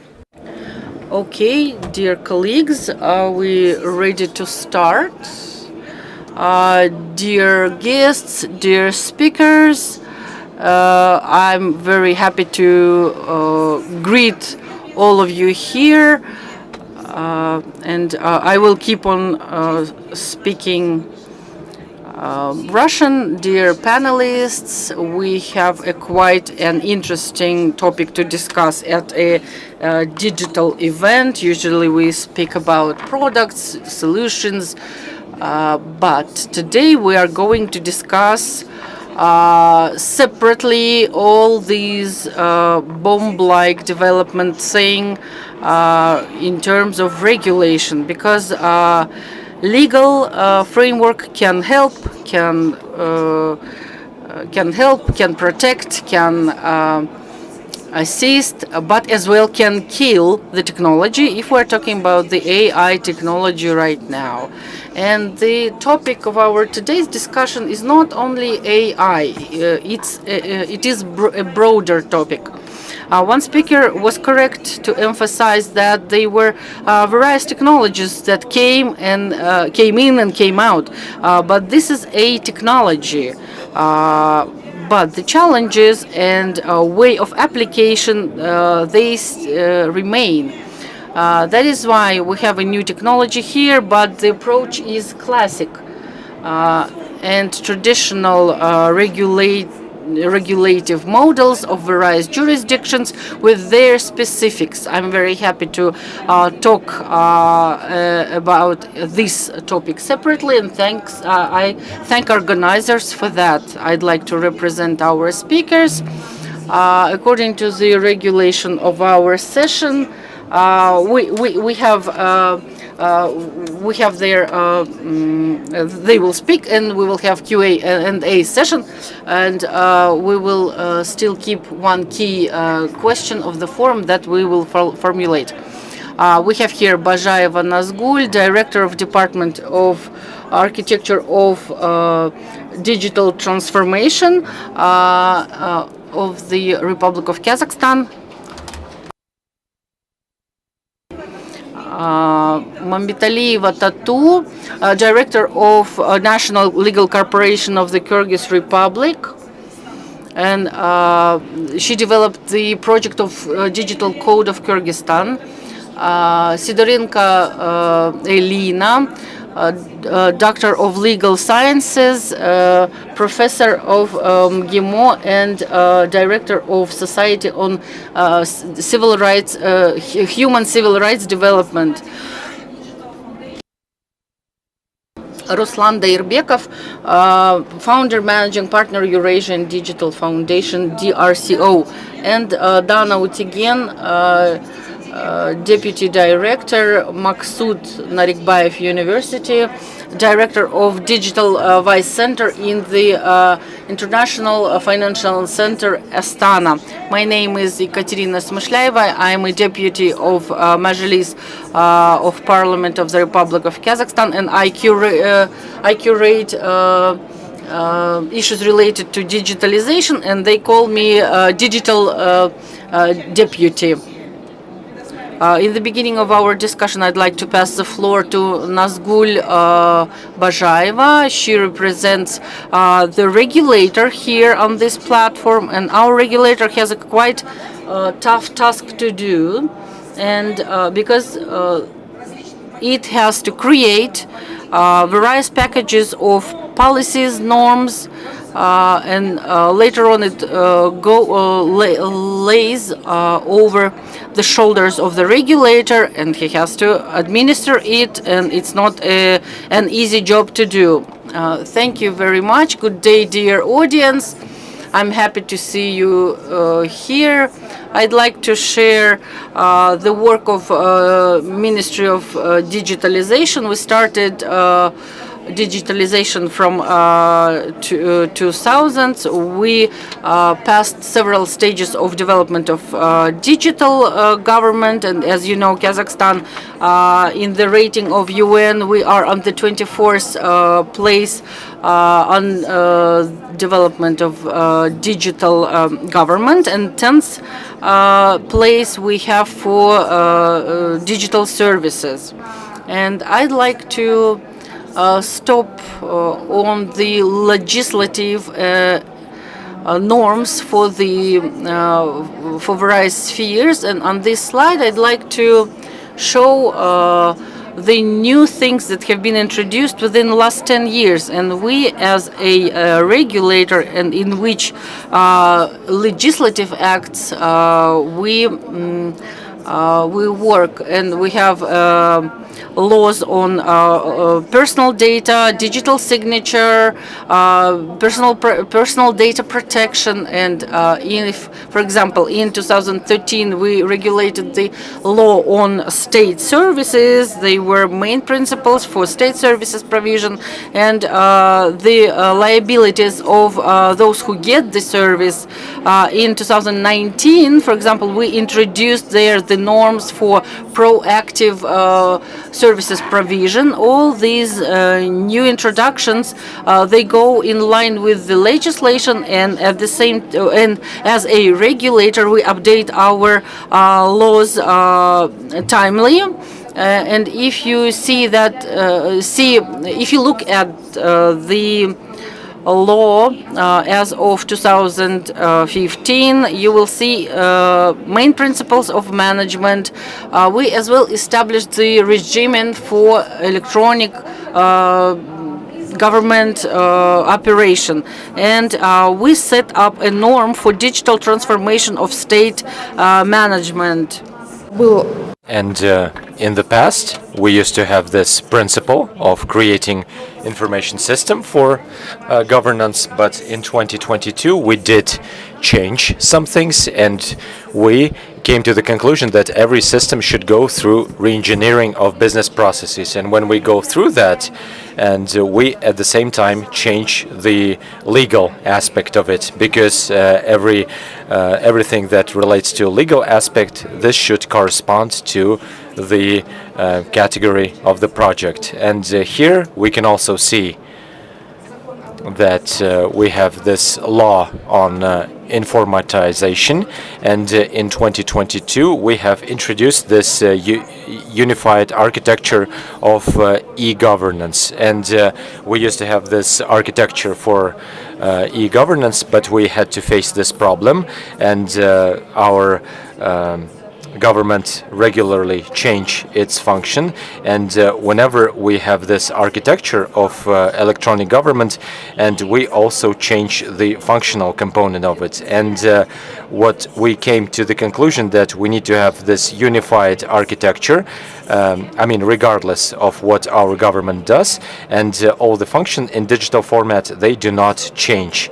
And in the past, we had this law on digital assets in 2023, and last year it turns out that we created this recreatory sandbox, and we also have this introduced this platform model. And I mean, we do not want to multiply a system in governmental bodies, so we are in the process of creating this CASTEC, so that governmental bodies, they are able to create microservices. And can I Can I move forward?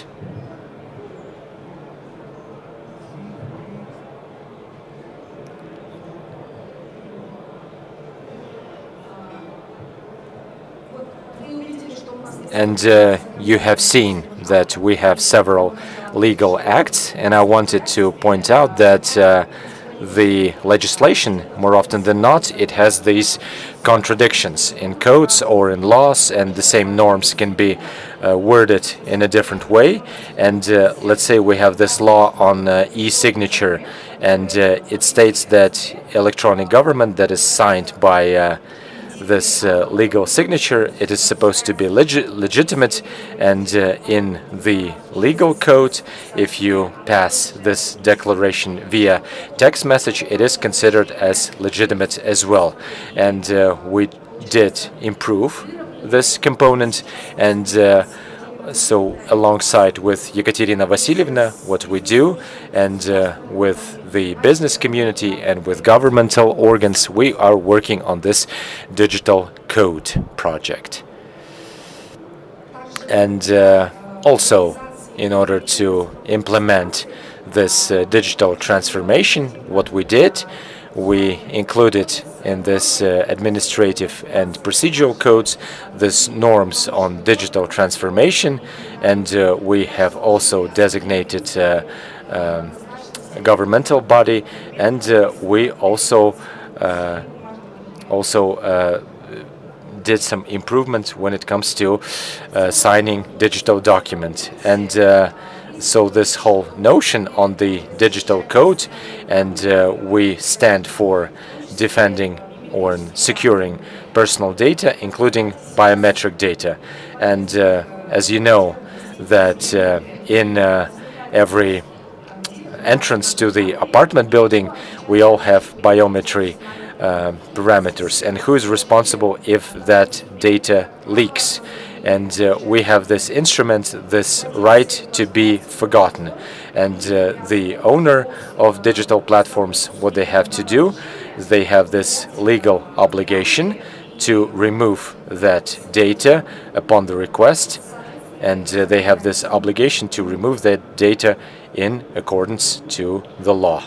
And we have also introduced the so-called smart contracts and also experimental and legal modes. So those are temporary rules for introducing new technologies. And overall, I wanted to let everyone know that us as a working group, we work on digital code, and we came to this agreement that it shouldn't be a number of legal acts, so it should be the document that would reflect the rules and the goals of digitalization, and details, they will be in the set of specific laws. Thank you. And you know that our regulator has this great quality, and I think this is one of the most opened ministries in our countries, because they are open to listen to our comments, and they also have empathy. They have this ability to understand, and therefore the ministry listens to us, and they make decisions, the right decisions. And dear experts, they said that this law is developing in an evolutionary manner, and what is supposed to remain flexible, I think this is also the thesis that we cannot object, and the fact that digital essences, and they are represented in various directions, and they can be interpreted in a different way. And I think the instruments that are being proposed today, and we have this great deal of work that we should be doing, and therefore this building regulatory models, and I think I'm very happy that this work is being done. And the next floor, I would like to give the floor to our colleagues from Kyrgyzstan. Tatu Minbekovna agreed to take part in our today's session. And the thing is, as of today, So this work on the digital code, so we are still at the beginning of our journey, and our colleagues, and I think for at least 5 years, they've been working on this document, and I think their experience, and since we started with digital code, so they work very actively. So they have this whole range of, I mean, they've had many successes, and they are continuing these discussions, and I think this experience will be very interesting for us. And please, the floor is yours. So thank you very much. And well, first of all, I wanted to let everyone know that I'm against. So I mean, we cannot regulate technologies through legal code, and I'm also against any intervention from the state in regulation processes. And based on this philosophy, what we started to do, we started developing this digital code, and digital code was already adopted by our parliament of Kyrgyzstan. And the digital code itself, it is not the document that is, I mean, some highly qualified lawyers kind of worked on that, and they created this. So this is the open agreement, and this includes many actors who feel the impact of the digital code. But what I wanted to tell, and I wanted to kind of support the idea of our big conference and this regulation practice. So this is something that we propose for digital intellect. So we have this whole also subdivision and parliament and president. So this will not be regulated from the state point of view. So this will be a self-regulating process. And the main regulation was given to associations of those who develop artificial intelligence and those who adopt their ethics code, and they will be kind of introducing the standards, and this will be self-regulatory process. But however, in this code we will be regulating matters when artificial intelligence works in a particularly touchy areas of our state. And it is self-explanatory that we do have this fundamental paradox between artificial intelligence and the human rights, because artificial intelligence, so this is the data that are being fed, and the truth is we require more and more data. And one of the developers of artificial intelligence told that they have nothing to feed artificial intelligence with because the data was depleted.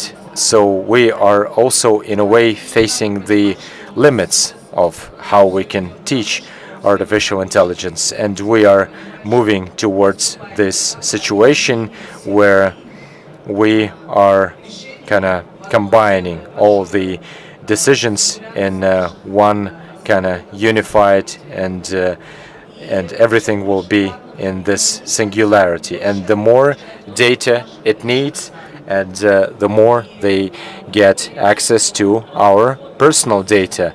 And we realize that the approach that we have in the post-Soviet realm and those algorithms, they do not work, because technologies is not the subject to any legal code, because they have a completely different nature and the basis. And we proposed a different way of regulating. We proposed a different way of interaction, and the logic is when regulating artificial intelligence, and the logic behind it is that artificial intelligence allows the state to work in an efficient way. And I'm not going to be dwelling too much on the stuff that you might be reading, but the gist is we become part of the regulating only when artificial intelligence starts become part of the healthcare or when it's related to defense matters. And whenever we feel that we have a particularly touchy situation with human rights. And I was saying that this digital code, first and foremost, it's the social contract. And we were developing this code for more than 3 years before it was adopted. And so the truth is we spent more time not writing this code, but we were trying to make this agreement between key players. And let's say banks, they have their own code and they have their own ecosystem that they are using, and that the ecosystem that they are applying successfully. So business sector behaves in a different way, and telecom sector behaves in a similar way. So whenever they represent this main architecture, and it was hard for us to make a deal with other stakeholders and even with the government, because all those players, what they represent digital fortresses where we are reluctant to share our data. We do not want to interact with other structures if there is nothing in it for us. And we felt that this is indeed might not be particularly profitable with them, and we had to prove the point that interaction with various digital fortresses, we wanted to prove that it would be mutually beneficial if we have a certain rules in place. And as a result of all that, I would say that for roughly a year and a half we've been debating back and forth, and we were trying to convince banks to share this data with one another. I mean, and this is the story behind it, and the philosophy that this is the social contract we're talking about. And what is it that we propose? And the main idea of digital code is to develop this national ecosystem and to develop the so-called data mesh. And this is the philosophy, and we did not take this philosophy from the state, and because the truth is we did study the experience of other countries, and especially those countries where they have particularly explosive technologies. We're talking about South Korea, and we saw that the Europe was lagging behind because they have a lot of complex and unnecessary procedures, and the most successful services, and we saw them when we were studying private players, and we took Amazon's experience and Google's experience, and we did take a look, and we did take a look at how this service factory works by them. And we proposed to come up with this data mesh. So this is an ongoing exchange of data, because data per se, they are not particularly interesting. They become interesting when we add metadata into the mix and when we add various digital services into the mix. And what is it that digital code has to offer? And it suggests this unified rules for everyone, this rules for engagement, and they're unified for governmental bodies, for businesses, and for all the segments. And I can come up with this analogy. And everyone in the world uses the rules of traffic, and we cannot cross the street on the green light, on the red light, but we can only cross the street only if there is a green light, and how it was created at the very beginning. So in the past it used to contain 12 tomes, and now it's a small pamphlet, and we are so used to follow those rules. And if we do not follow them, that means we will have a chaos. And digital code was following the same rules. So we have the unified rules when it comes to handling the data. And we have three regulators: regulator of the telecom sector, regulator for personal data, and the third regulator for national ecosystem. So this is the regulator that regulates the exchange of data among all market participants. And you know what was hard and what is the challenge that lawyers had to face. And at the end of the 60s and at the beginning of the 70s, we came up with this technologies as touch screen. And 50 years later, this sensor screen, that technology did explode. And I mean, we have all the services that we need in one pocket, and we were able to do the payments. I mean, there are so many things that we can do using our phones. And the legal personnel, lawyers, they have this small task in hand. We must foresee consequences, and what we must do, we must regulate unintended consequences and some consequences that cannot be regulated. And but the truth is that we should not try to guess what those consequences might be. We must simply create the environment so that everything will be developing naturally. And we created this unified chain of added value where one thing cannot exist without another. So mobile data, so it in a way highlights the importance of data and Internet of Things. It does generate data in the external world, and also when we analyze that massive data, and everything can be done using big data. And when it comes to storing this data, and we're able to do so with cloud solutions. And when it comes to sharing those solutions, I mean, we can share that in via social network. I mean, everything is done using major technologies, and as our colleagues pointed out, so when you change the legal code every time when you review business process. And so if I were to talk about our state, we're not following digitalization, we're following the path of digital transformation. So there is no need to review business processes for whatever services, because technologies such as big data, such as artificial intelligence, they exclude this necessity because they can work with any business process. And what's more important from the digital transformation point of view, it's important for us to maintain key functions of market participants,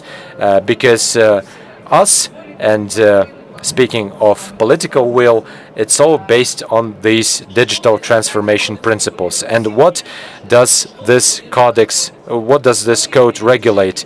It codes the data life cycles, and there is nothing it regulates beyond that, nothing beyond that. And using metadata, they are transferred into digital resource, and using various applications, they are created to be various services. They are stored somewhere. That is why we regulate telecom and cloud solutions. And this life cycle becomes unlimited because it is processed and exchanged constantly. So the question is related to the life cycle of data, I think. Here I can stop. Hope it wasn't too long. We can listen to our speakers for ages. They speak very interesting things, but we have to keep up to our schedule. And generally speaking, we will get back to this particular topic, but we have other things to discuss. And as our speaker mentioned, some technologies have to be considered within the context of self-regulated processes, because to perform state control, despite we might be willing to, we cannot do that because it's not the working model. And I liked another thing that we can for ages study the experience of other countries, but unfortunately we cannot take it and implement, and that's the specificity of our digital laws, because the readiness, digital maturity and level of digital optimism is different. And from other side, I like this saying, and I heard it from Tatu Milbekovna, that you cannot develop and be a champion in digital development in one jurisdiction, in one country, because this country won't be able to do anything else with its fascinating result. That is why I'd like to thank you. Let's move up to our next speaker. I pass the floor to Ruslan, and I think it will be even better without pictures, just by heart. And we work with Ruslan for a long time already. We spent quite a lot of time working together, and he has a lot of practical experience, and he has many cases. That is why we are happy to listen to your practical conclusions that you would share. Thank you very much, Katerina Vasilyevna. Hello, dear guests and participants of the forum. When we speak about national digital legislation and talking about digital law, the law shouldn't be considered as a scientific discipline, not as a sphere in the system of legal sciences, but we look at it as at a digital legislation. And colleagues have touched the subject of development, and a lot had been done during the independence years, and a lot of legal material had been accumulated in terms of digitalization. And I won't talk in chronological order about all the laws. And that law on digitalization is still that main law that had been updated a lot of times. There were a lot of amendments.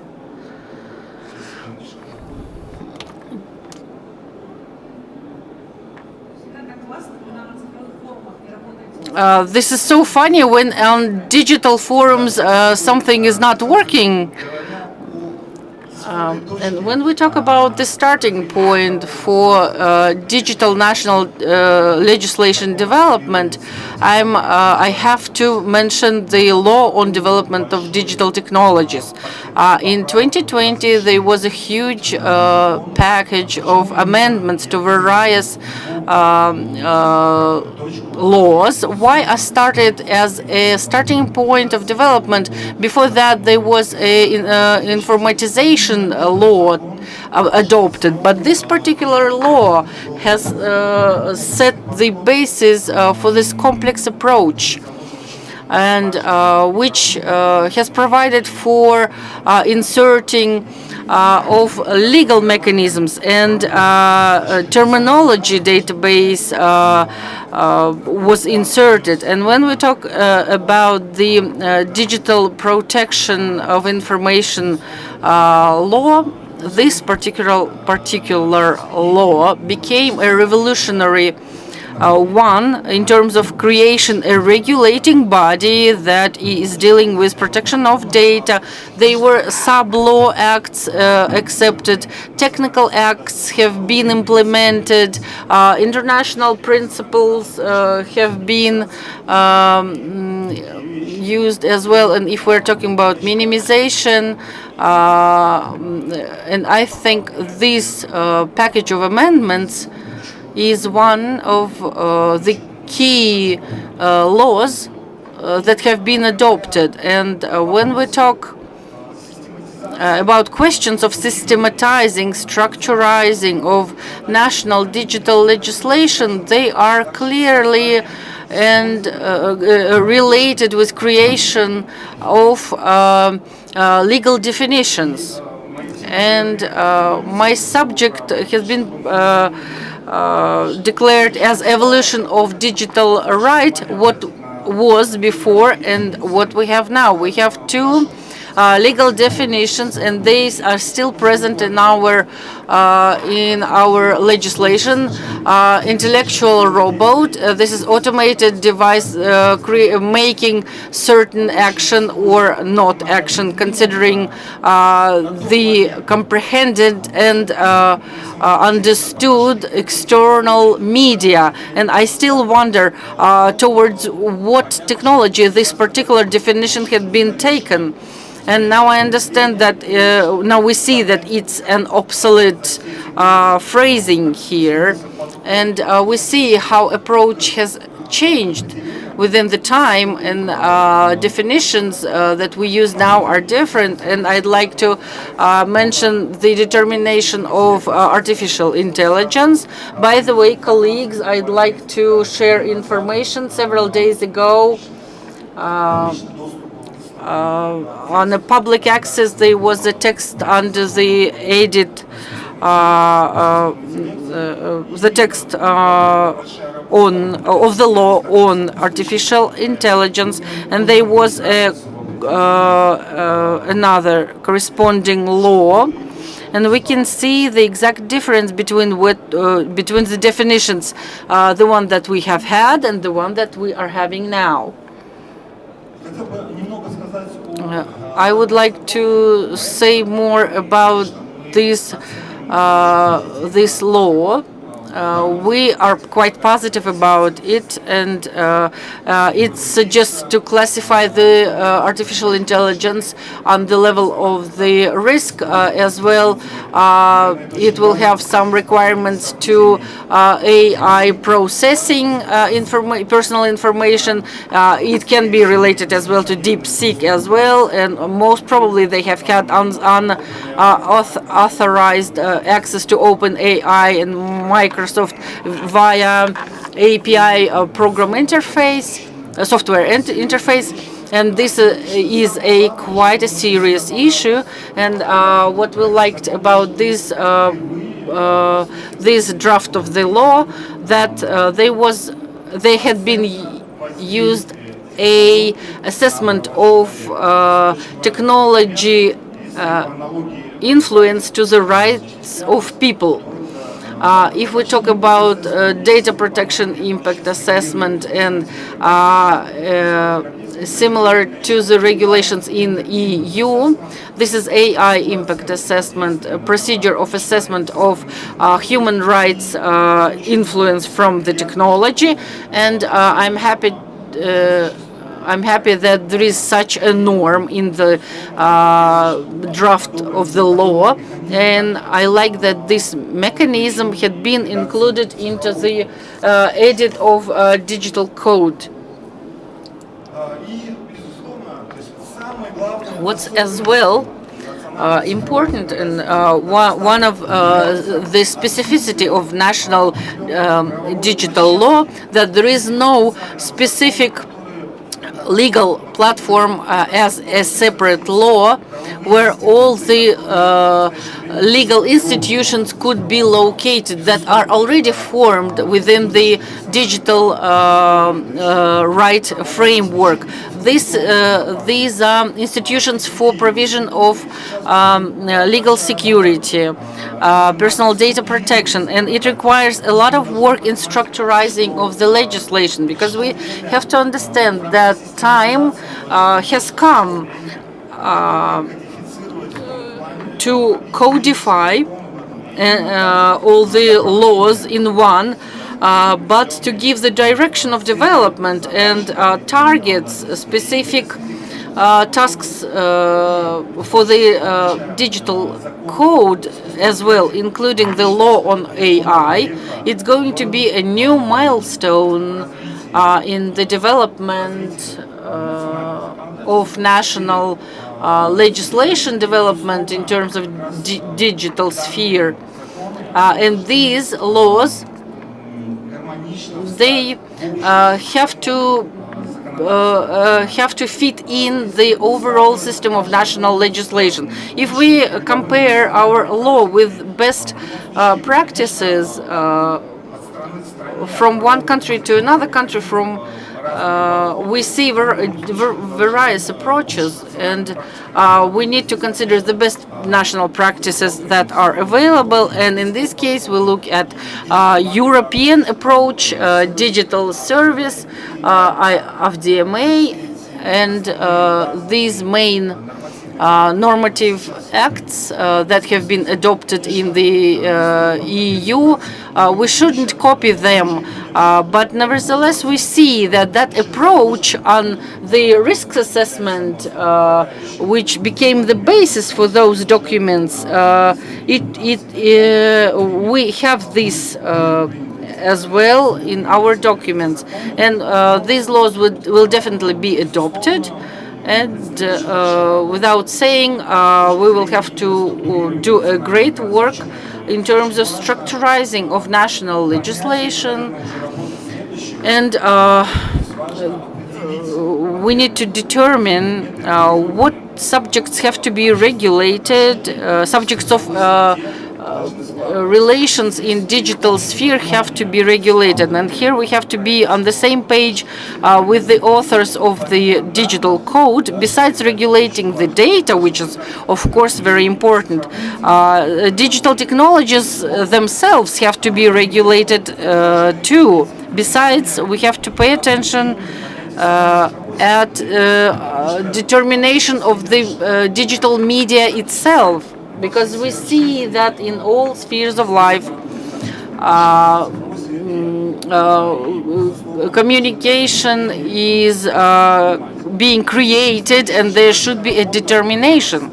And we have a lot of work to do in terms of theoretical work related to structurizing, determining super institutions of the digital law. We have to develop certain categories. It requires a lot of work to do.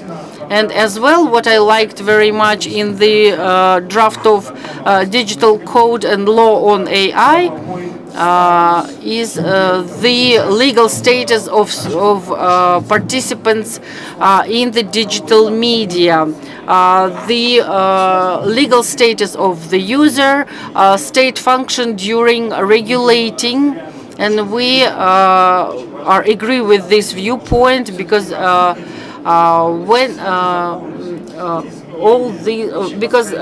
as the outcome, creation of digital legislation is aimed at implementation of digital rights of citizens, and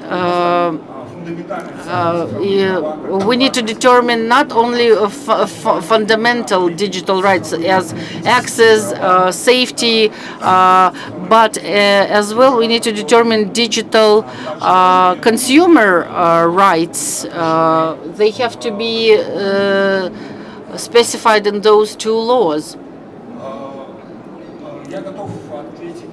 I will be happy to reply all the questions. I have a lot to say, but the main conclusion that I can draw out of it, for the years of our independence, we have digital legislation, despite it is not a unite document.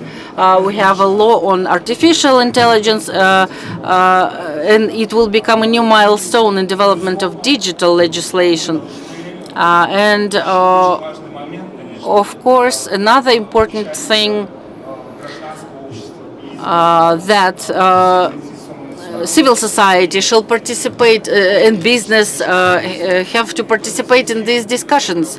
And in this relation, we will be happy to work with all the parties involved, and I wish all of us luck in this process. Thank you, Ruslan. You started from this subject. I clearly remember those 2 volumes of the draft of digital law. It was like 1.5 years of sleepless nights, and we came and brought this revolutionary draft of the law. It has significantly changed to better our digital legislation. It required a huge work of expert society, and today, under the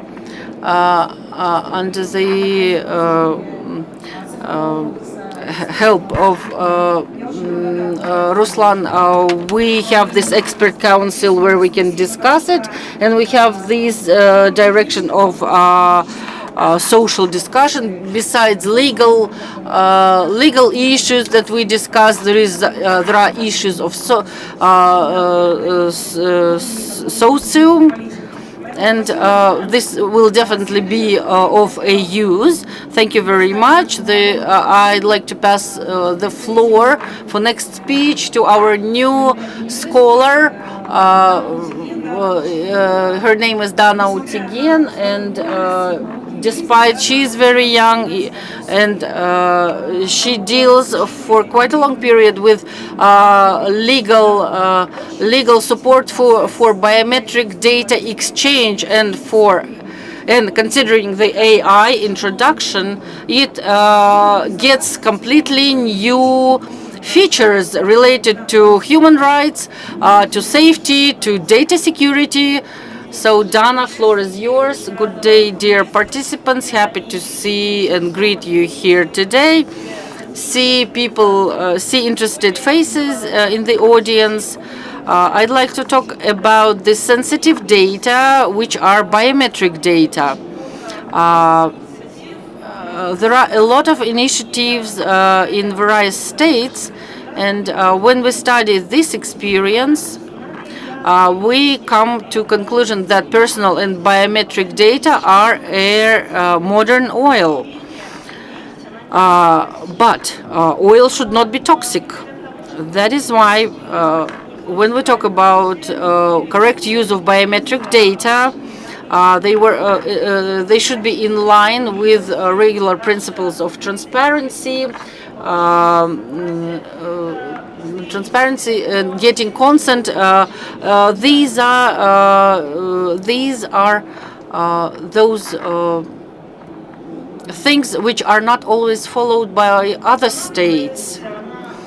And talking about the experience of Kazakhstan, we see how use of biometric data is perceiving all the spheres. We use it in financial, medical, legal sphere. We see that healthcare as well uses biometric data, genetic data, face of people. And we need to understand what way genetic data can be used for various scientific spheres, as well for determining the remnants on the basis of DNA. And as well, there are items related to educational processes, and Kazakhstan is striving to create a national platform for biometry in order to use it later on for simplification of processes. And there are, of course, positive sides of this, which are related to the fact that biometry helps to investigate crimes quite efficiently and quick, finishing processes on criminal cases, and it helps as well with immigration processes and following individuals that are within the country or beyond its borders.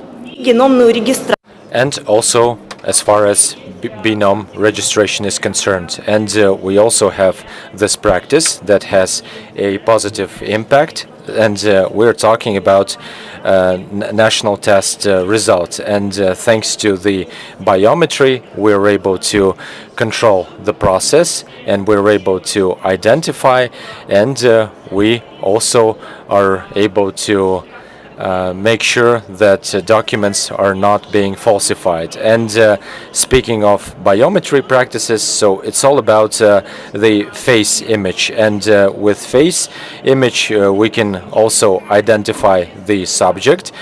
So we're able to see who has passed, and we will be able to see that through cameras. And what is it that interaction through imaging?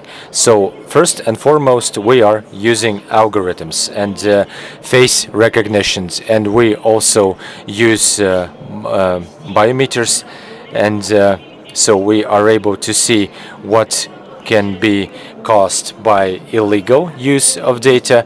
And so speaking of this data, that brings an important part, and this should not be used in a toxic way. And who stands for that?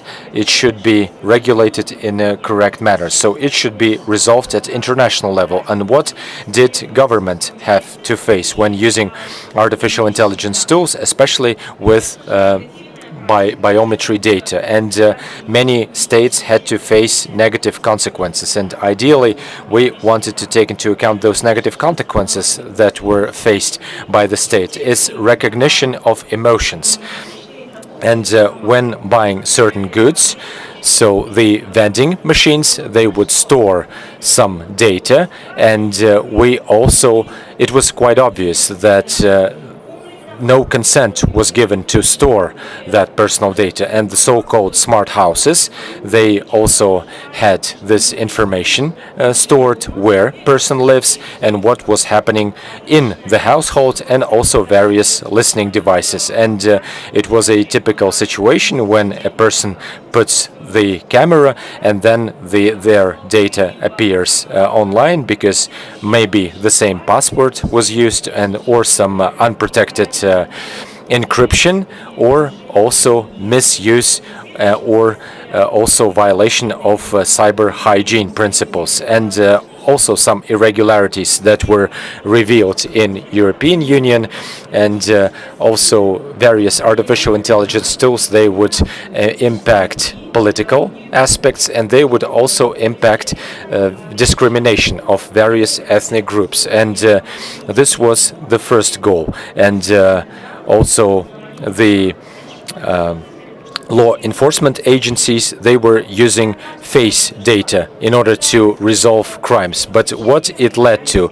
So it turns out that that system contained many errors, and many law enforcement agencies, and when they were dealing with citizens, and they were reporting that many people were detained for a long time, but a person never committed that crime. However, this face recognition system, it led to the fact that many years ago that particular person might have stolen something in the store, but it turns out that that particular person was not entering that particular store for 2 years. And we had similar cases in the United States, where especially African American population when then had to face such discrimination, because the cameras, they were engaged into some errors, and they were not identifying faces of African Americans always with 100% precision. So the idea, the main point was not to use those external cameras as the only source of proof. So we cannot see someone or someone else's face very quickly, and if it's not backed by some other sources, that means that proof would not be considered as valid. So apart from this unified databases for biological data, and in Kazakhstan we also had this law on this genome registration, and this in turn allowed us to create unified data that would store private data of all citizens of the Republic of Kazakhstan. And this was complex project, and right now we are able to gather data only of international residents, and Kazakhstani residents, they do not have to give any fingerprints, and we've been discussing this with the Committee for National Security, and the conclusion was that so far we are not ready. And I'm very happy because we were very cautious about this process, because the truth is we need to be ready from the moral point of view and from the legal point of view as well. And speaking of this unified system of biometric authentication, so this can only be applied when working with migrants who reside on the territory of the Republic of Kazakhstan. And what are the conclusions that I came to when especially studying international experience? So we are not pioneers, so we've got more than 100 countries that are part of UN, and they're working on biometric authentication. And what they do, they try to integrate various ways to recognize people's faces, and they also work with various systems when it comes to also identifying those algorithms, and everything is regulated very tightly according to regulation of European Commission, and we cannot also range people from depending on their socio-economic status. So in other words, we should not be putting people into boxes or dividing people into various stratas of society. So speaking of the laws of the United States, so this was adopted regionally. So speaking of Illinois, they have the separate law on protecting personal data, and they have a similar law in California. So United States, they cannot take much credit for it, and they cannot assume that they have perfect laws when it comes to protecting personal data. But the positive thing is when citizens would come up with collective initiatives against big corporations such as Meta, formerly Facebook, and the positive side, the bright side, that $50 million were paid as a moral compensation. So they've got their system that regulates private images, and this system works further according to their algorithms. And Chinese approach is also different when it comes to this drive of using biometric data, and they've got this huge population. And what they did, they adopted the law, which is very similar to EDPI, but this law applies to using biometry with regard to social and moral aspects. And we can talk about it for a long time, and we can conclude that we've got positive and negative experiences, but I think Kazakhstan should get to the point that we should regulate this scheme.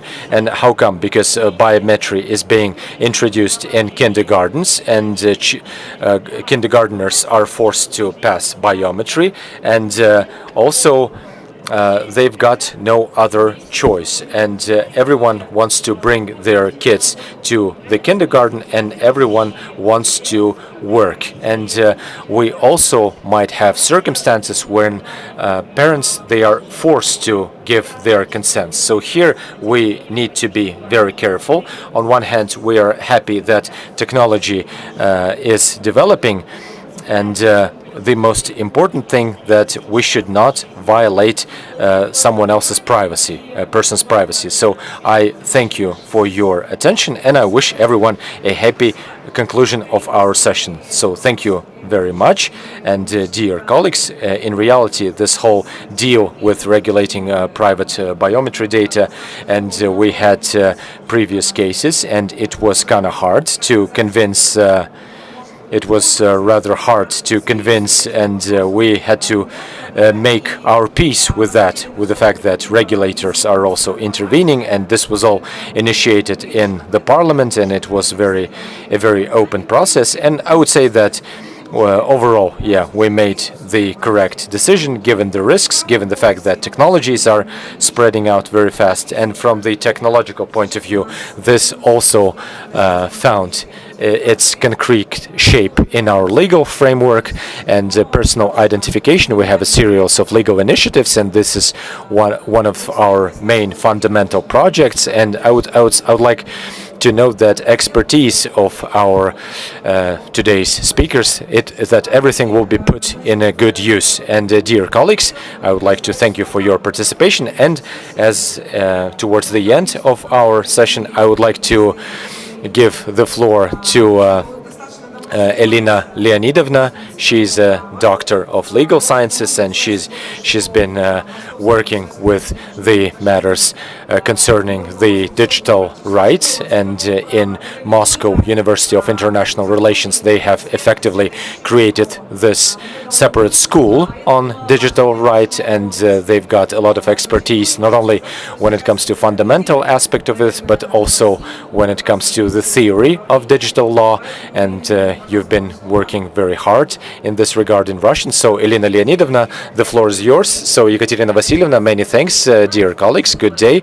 I'm going to try not to take a lot of your too much of your private time. And I had one plan in mind.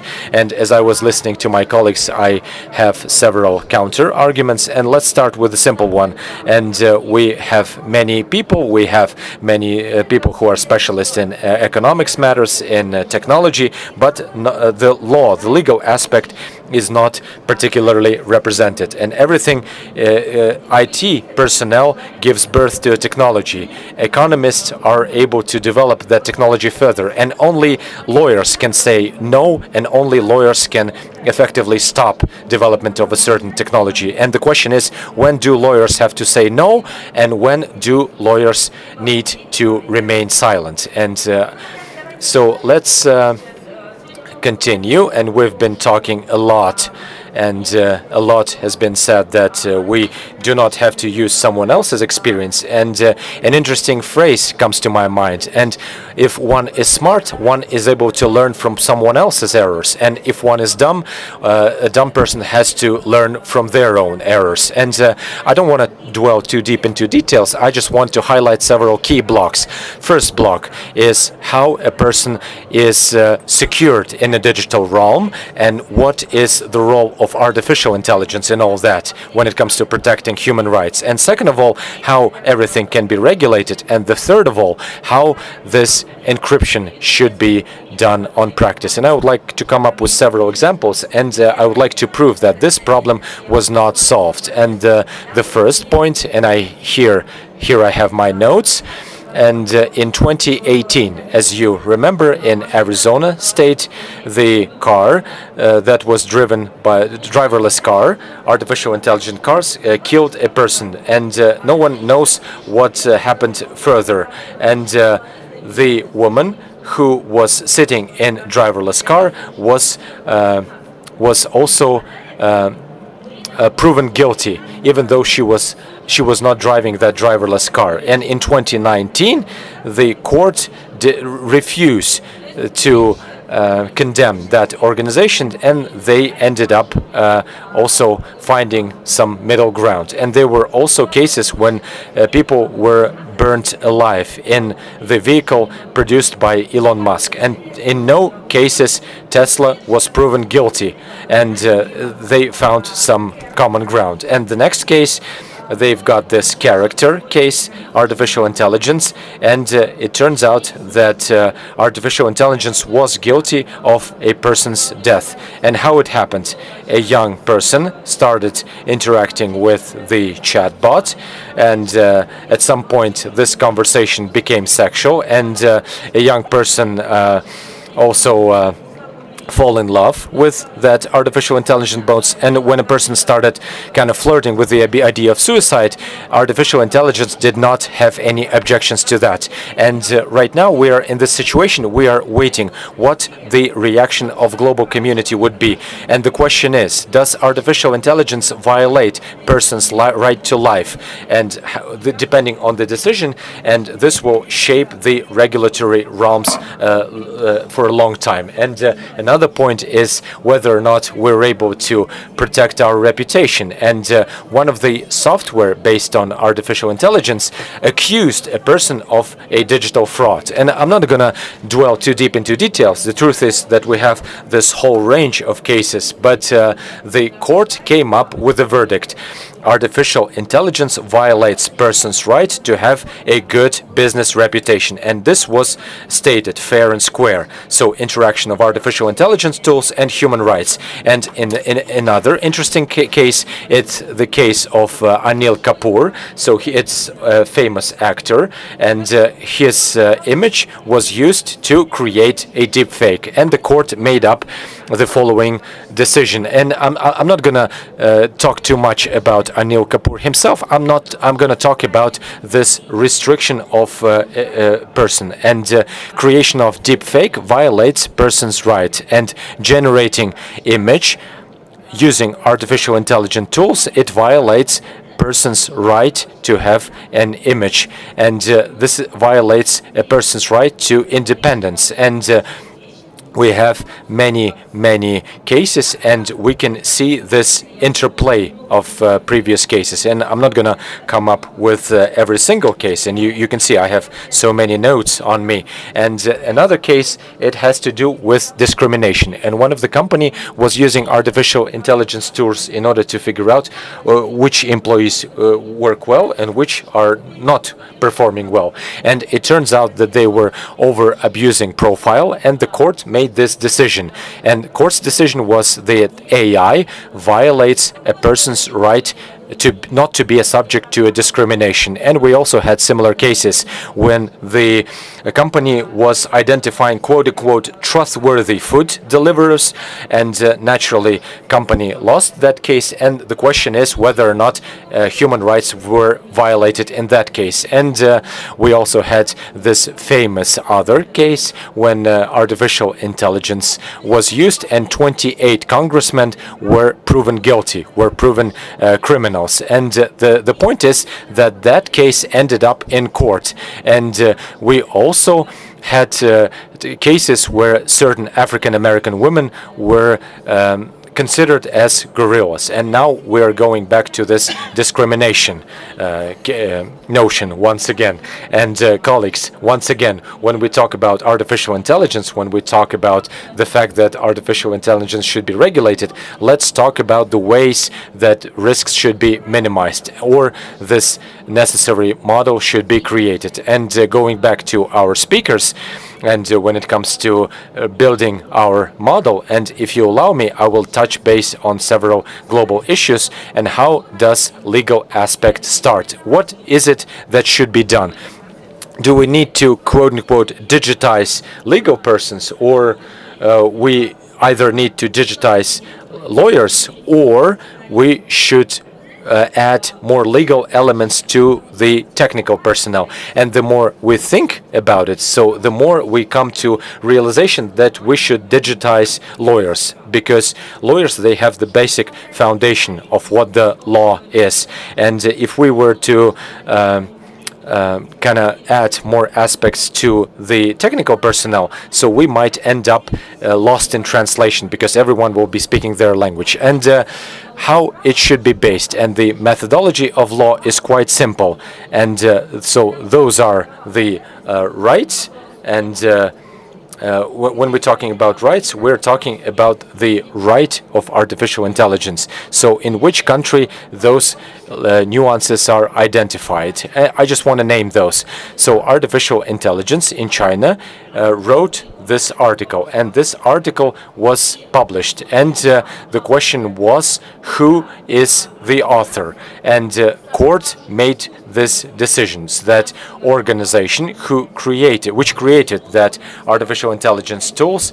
And 1 year later, the court made this decision that whichever organization bought that artificial intelligence for their own purposes was renowned as the owner of that article. And we have many decisions. And so we're talking about legal regulations without considering or without paying attention to the fact that we do not have a clear understanding of what artificial intelligence is and who should be owning the right. And I mean, naturally, we can follow the hype, or we can try to kind of act in an intuitive manner, and all of those practices will be outdated, because at some point the question will arise, did we make the correct decision? Because we didn't answer the question where the duty, where the obligation is, where the right is, and where the responsibility is. So this violation of rights, does it dictate any responsibility for AI? And the question is, who will assume that responsibility? There is no question to that. It could be a developer, it could be a user of an AI tool, and a third case, and everyone says defense. It depends. It depends on what you're using and what artificial intelligence would look like, and to what extent the system is self-regulating. In this connection, I think that Russian experience when we developed the strategy of development of digital intelligence, if you ask me, the law on experimental legal regimes in digital technologies is the key document, because it allows to check in practice how technology operates to develop standards which would help business develop and go further. 19 or 18 projects in Russia have been launched related to development of digital regime, and 3 of them are related to AI, and they are specifically regulate the work with algorithms, and later on we will be able to give the determination of the law that would be working. And now, if we're talking about the law, and the more I work with this, proceeding from some global processes, I understand that law now is the instrument, is a tool for manipulation as well, and a political manipulation. If we take as a basis the EU legislation, and I'm telling you my position as a professor, frankly speaking, my hands start itching, because I know this EU legislation. And each directive says to the world the following: there is a European message. There are us, and there are another countries. And if you are not with us in our jurisdictions, then you will be the others. Who has seen the directive of personal data?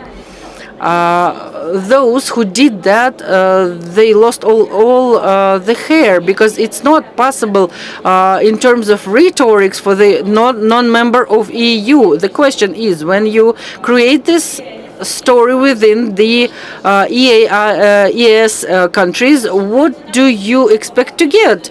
Do you think that Europe will welcome you and say, yes, you are in our sphere? No, it won't happen. When we look at China or USA, what do we expect? These two countries create legislation which contradicts one another. They try to divide the world into theirs and others. And if we look at Chinese regulation of AI, in China, what's prohibited is prohibited, and in USA, figures are different. And when in the countries of European Customs Union, Eurasian Customs Union, what do they think about? Yesterday, prime ministers have set out a clear target that we have to create, unite, and every vice minister said this word. Let's create, unite Eurasian digital standards. And I hear different when I listen to other sessions. So it's like what vice ministers say, we don't do. Are we going to go for the European standards? Okay, let's think it over properly. How it's going to be in the global Eurasian world, including the world of consumer, including the consumer properties, these people who regulate the legislation in USA, in China, and in Europe. Every country has its own specifics. We can go in pink dreams, and but it won't work. And I deal with cryptocurrency, and I work over this for many years already. When we started it, all countries were in line with each other, and then Europe said, either guys, you are with us and do as we do, or you are criminals. But and their position is quite clear. But this clear message we don't see, and on money of some donors create some interesting projects without thinking how these projects are going to work in EU, and this is a very important specificity that I would like to highlight. And when we talk about AI development in Russia, we have had a very interesting session. And there was a session, Digital Humanity. And scholars tried to imagine what this person shall look like. This is a tall person with big legs and small brain. Why brain is small? That's the way we're gonna look. That's the way we're gonna look in 100 years. Why small brain? Because we create technology and don't allow brain develop. I hope that anthropologists will be wrong. So our task is to do in such a way that we should not prevent technology from development, but we need to regulate it anyway, probably specifically on each particular item. And this is quite a difficult question, and we need to, we can create some law for 3-5 years and then reconsider it, or have some on the basis of a framed law, and then to adjust it. And the question is, do I support the strategy, how it's being implemented? No, I don't like it.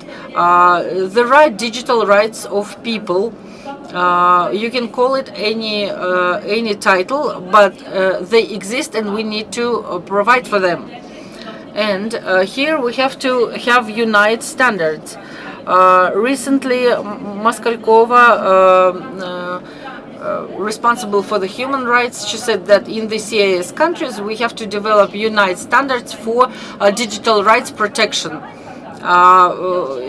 Magical words, digital rights and standards. I hope they will be supported by our colleagues, and we will get closer to understanding these standards. Otherwise, colleagues, tomorrow we will have strange people here, and those organizations that will, as maximum as possible, introduce their understanding of digital rights, and then we will see strangely financed opposition, and these non-governmental NGOs. They are good, but the country should understand in what direction the country has to go. Otherwise, it will end up bad. And manipulating with the human rights, the first principle is exterritorial. The right of long hand, and America is using it, and this is my legislation, and you will be punished. And corporations don't do with that something. Smartphones of Siemens have suffered from that because they failed to survive after those penalties that they have paid. And activity of technological companies and the right of them. Technological companies come to countries and start dictating agenda. Is it financed? Yes. We understand that it exists. Yes. But we have to control it. And the second model of non-traditional projects of countries, and the model of court decisions used by the USA. What I mean, the problem cannot be solved by one law. Until we understand the essence of the problem, using legal instruments, we can make situation worse.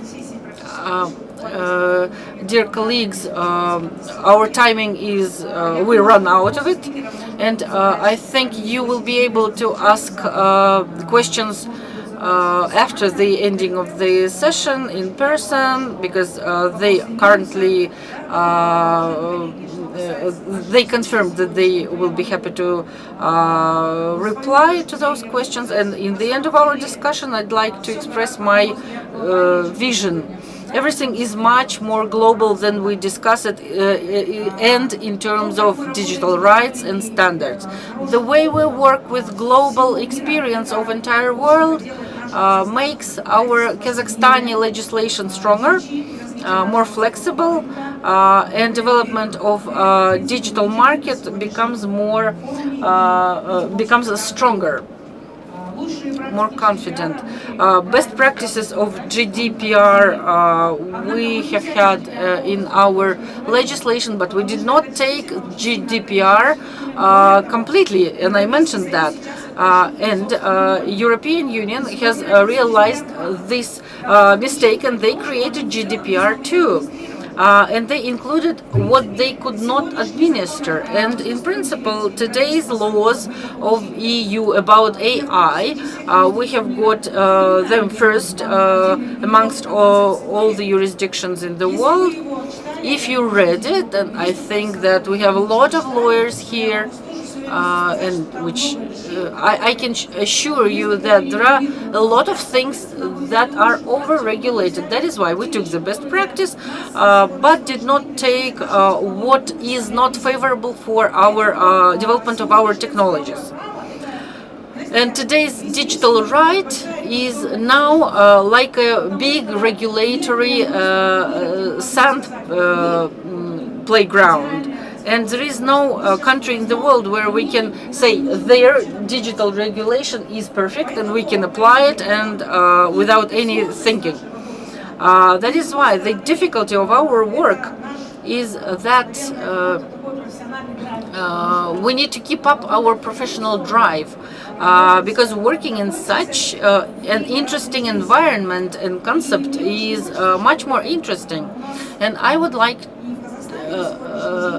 to us, and in Kazakhstan as well, I want this session to be traditional for all the forums. I hope that we will have an amount of strong digital lawyers who would lead this process and lead our digital legislation to best practices, allowing our technologies to develop and at the same time protecting our citizens. I hope that we have started it today. And finishing up this session, I'd like to thank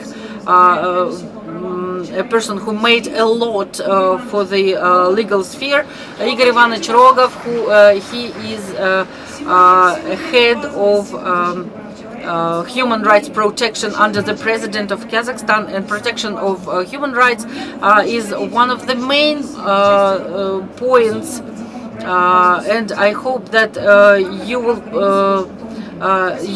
you will be able to do a lot in terms of development of digital rights. And I have an announcement for young lawyers. The draft of law on AI has been received by Majlis, who wants to work in a working working groups, and I think my phone number is not a personal data anymore, it's public data. And if you want to join this team, do join us via Zoom.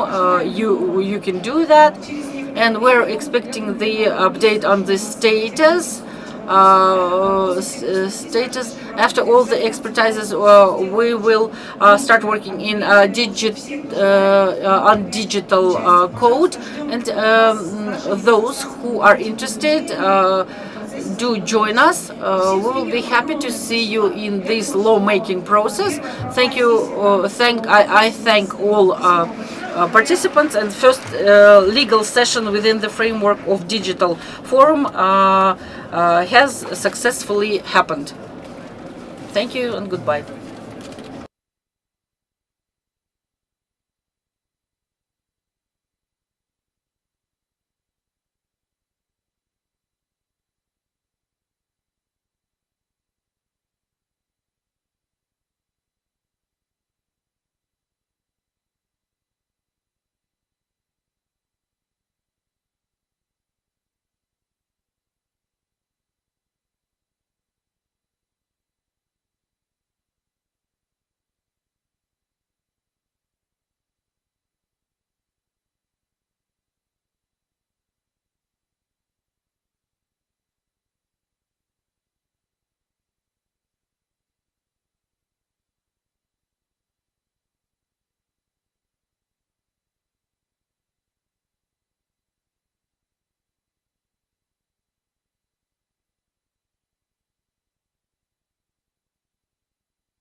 Раз, два, три.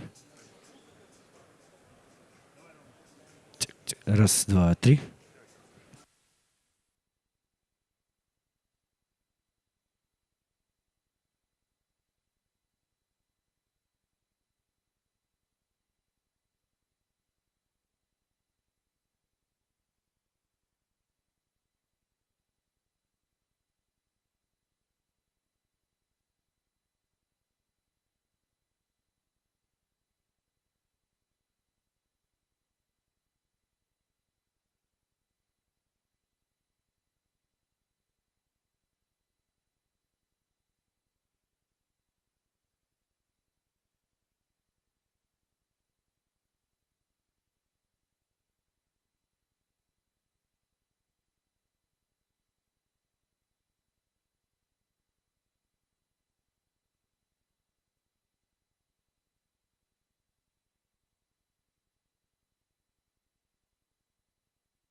Раз.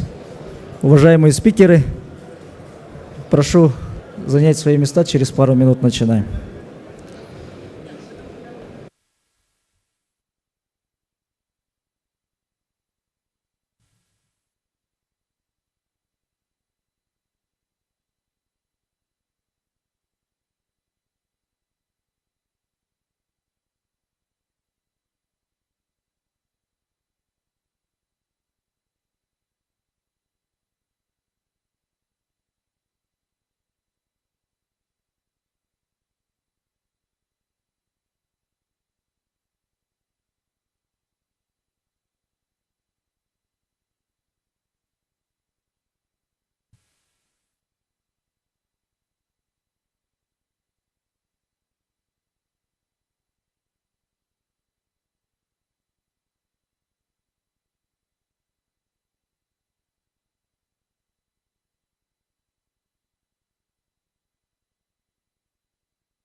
Уважаемые спикеры, Dear speakers, so we will start in a couple of minutes.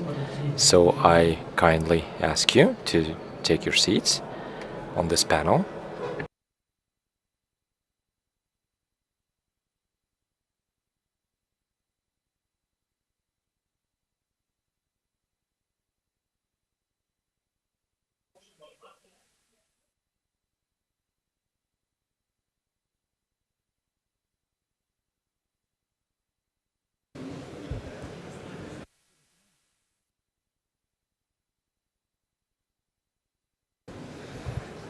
добрый день, уважаемые участники. Good day, dear participants and dear speakers.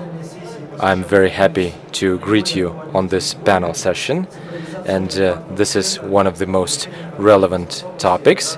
Digitalization is the way to increase the competitiveness of agricultural sector, and we all know that agriculture is not a traditional sphere, but also it's a field of activity where data plays a major role. So please allow me to highlight key trends.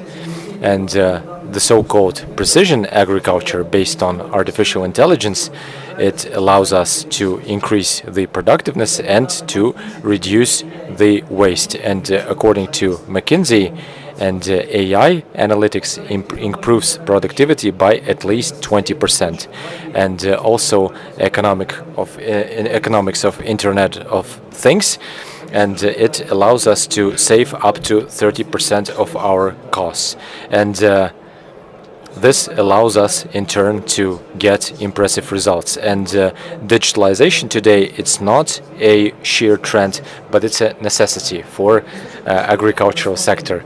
And dear listeners, today we'll take a look at how our companies introduce breaking technologies and what are the possibilities that we've got when it comes to cooperating as part of Eurasian Economic Commission. It's my pleasure to give the floor to our participants, and the first floor is given to the Minister Barsikyan Bola Ashotovna. So the floor is yours.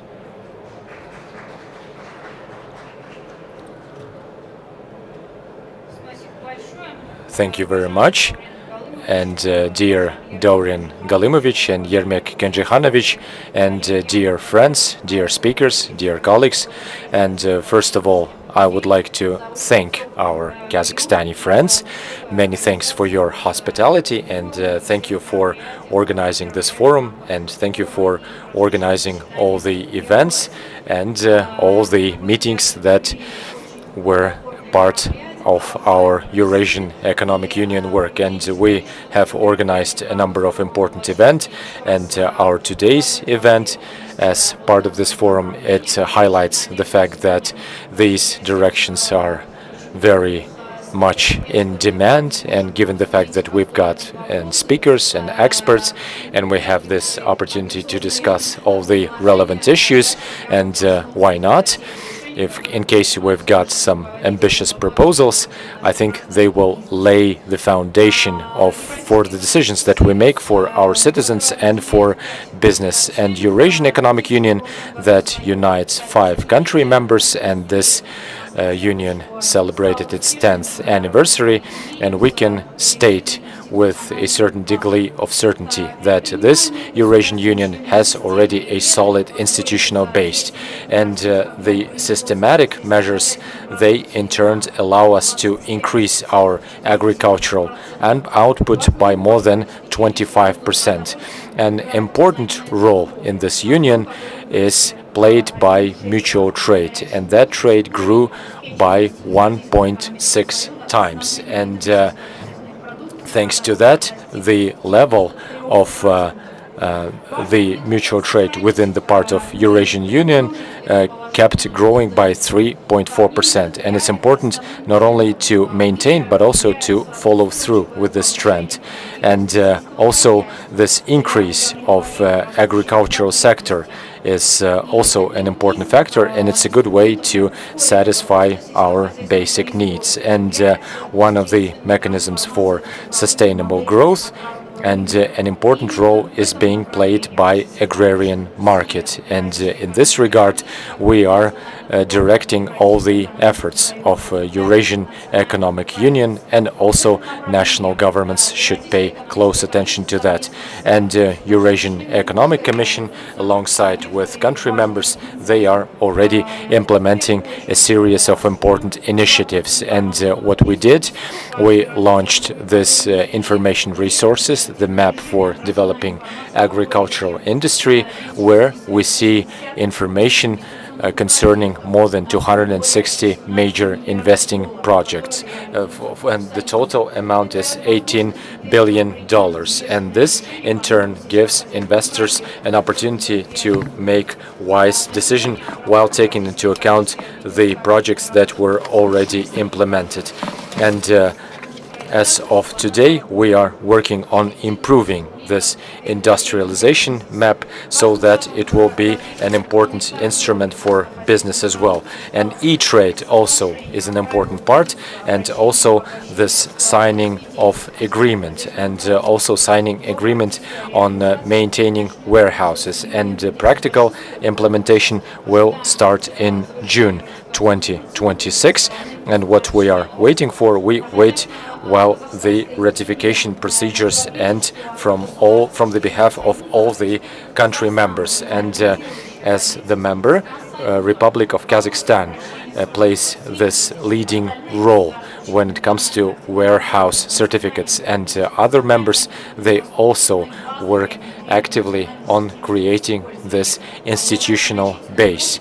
And everyone has a great deal of experience, and in this regard Kazakhstan can offer their support and share their experience. And dear colleagues, and only yesterday at the level of prime ministers and heads of our countries, in my point of view, they have adopted in very important degrees, and the idea was to extend finance mechanisms in agricultural sector.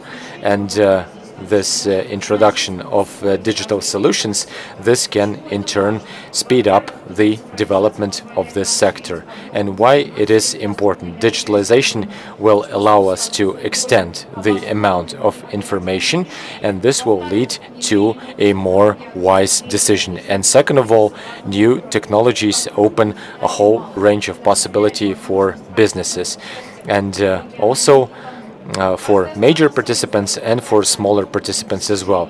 And every country has its own achievements, and every country can share their examples. And we also have a number of instruments, and the key thing is to always follow the task in hand. And this in turn will not only allow us to fortify agricultural sector, but also improve the economy of the region as well.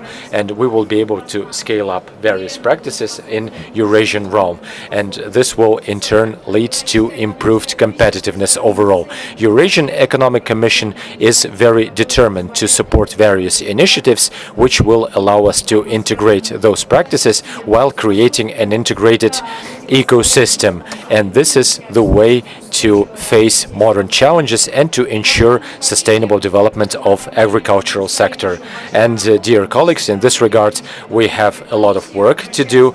And while addressing my colleagues from governmental agencies, I would like to ensure everyone that we have a lot of work ahead of us. And as national organ, which intends to coordinate our actions, and the most important thing is to simplify lives of our citizens and also improve economic climate. And I would like to thank you for your attention, and thank you for making it today to this session while we will be discussing modern solutions. And thank you very much, and fruitful work to everyone. Thank you for your attention.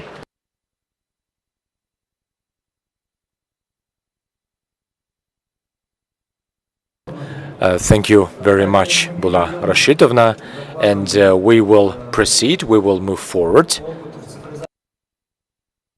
And we'll be talking about our experience in agricultural sector in our country members of Eurasian Economic Union, and Vice Minister of the Republic of Kazakhstan, Vice Minister of Agriculture of the Republic of Kazakhstan. Please, the floor is yours.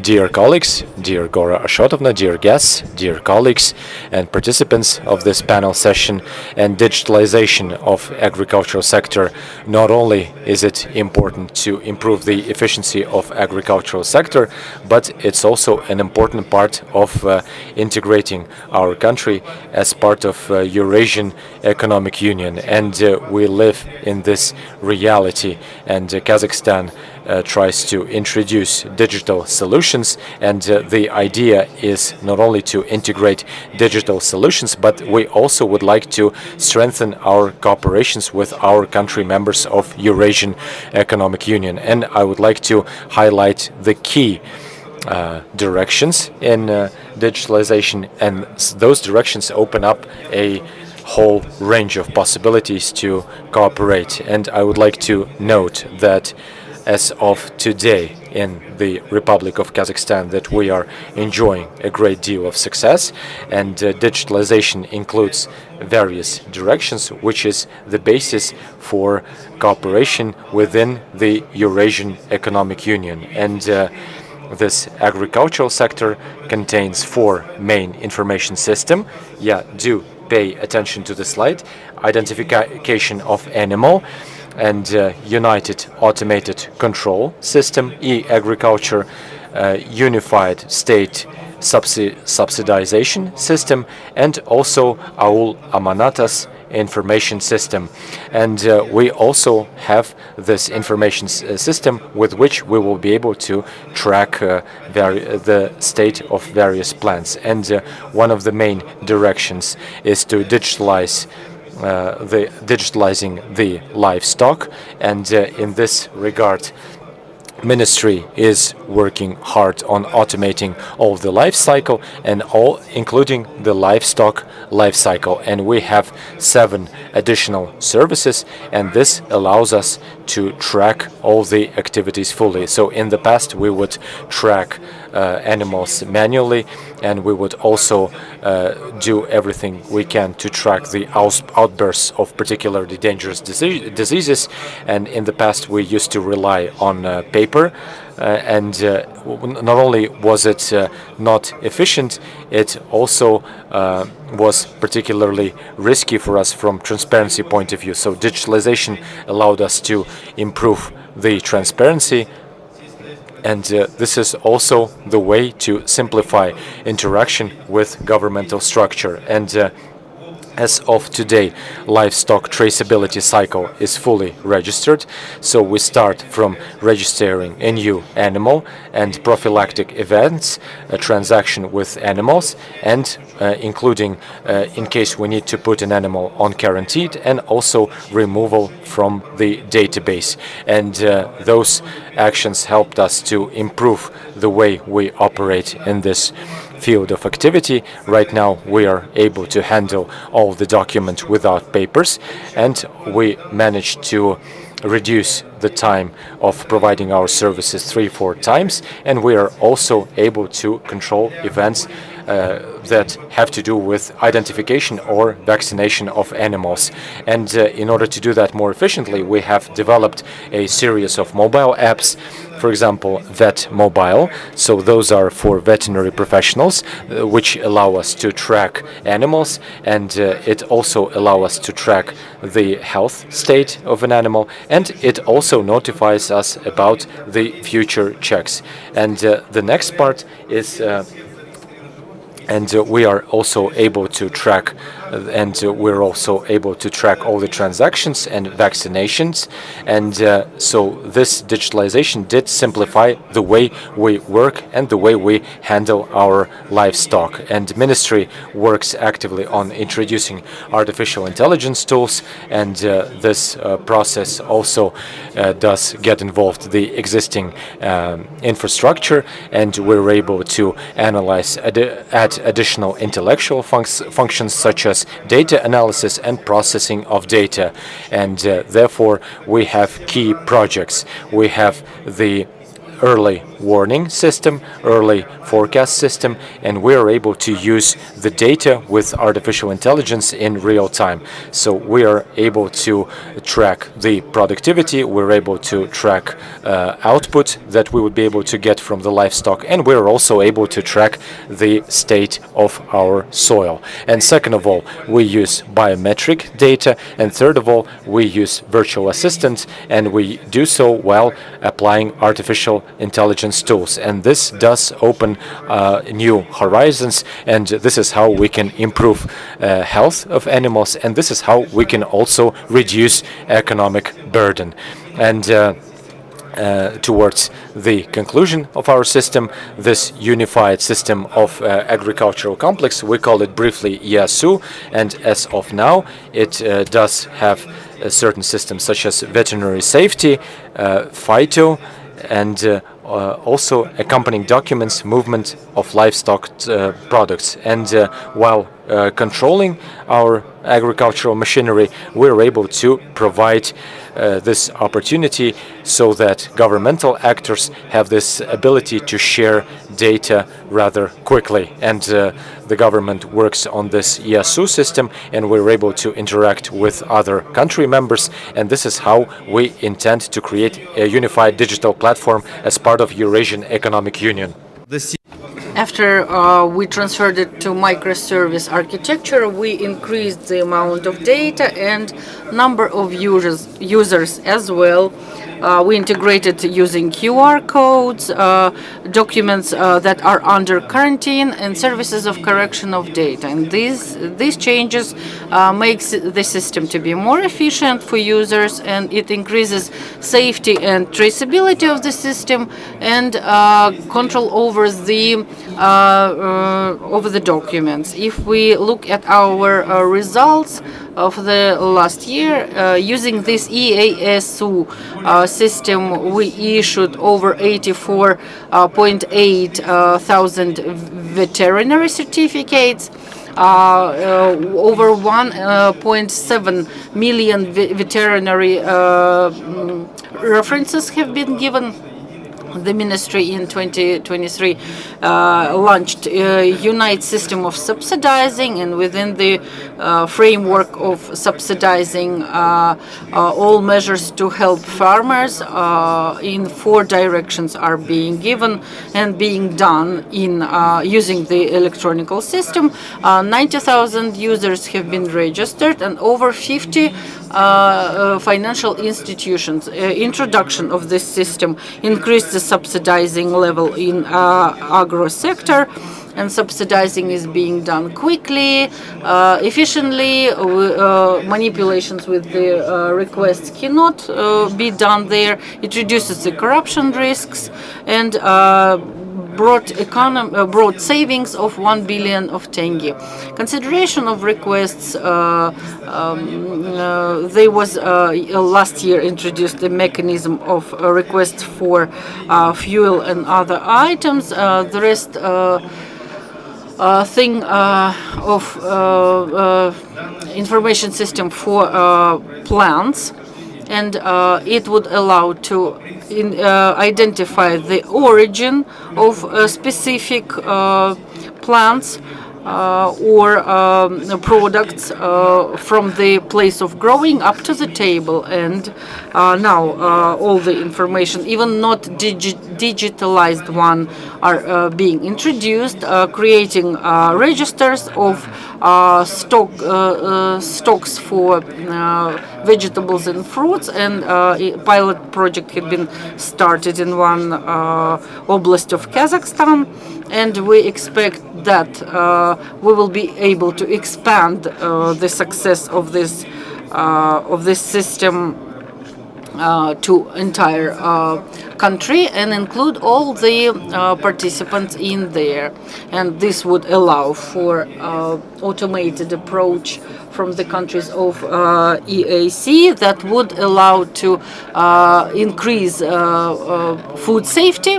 And Aula Manate system had been developed. It is for microcrediting of agricultural projects amongst citizens, and the money are being issued for improving of agribusiness and other purposes. Accreditation of rural areas helps to reduce corruption risks, errors, and provides detailed information. Besides, all the work related to digitalization and issuing of credits, loans for agricultural projects in North Kazakhstan on the basis of that system, we plan to finish by the end of the year. E-APK platform is going to be launched that would work as a united platform for one digital platform within the ecosystem, and by that we will make we will unite all the information systems into one ecosystem that would allow to have traceability, full cycle of subsidizing, management of croplands and plant growing. In modern world, digitalization becomes a crucial factor for economical growth, and Kazakhstan is suggesting its digital solutions within the EAC frameworks, and we can provide GIS system for adaptation and use by other country members. And I hope we will be able to make unite standards, improve coordination within this sphere, within the industry. We as well pay attention at integration of information systems, and we already in the process of integration of EASU between the EAC countries. As well, R&D works and pilot projects are being implemented together with our other country members. Robotization, AI, and integration of such technologies at the level of EAC will make agro sector stronger. As well, it's important to organize training of specialists so that they could exchange the knowledge and that would allow them to raise their qualification. And this, thank you for listening. And I think such platform would allow to make our further relations deeper. Thank you for your attention. Thank you very much. Irrigation is one of the key factors of agri-sector growing. What digital solutions are there? Vice Minister of Water Resources Abdarimov Aslan Sabazovich will tell us about it more.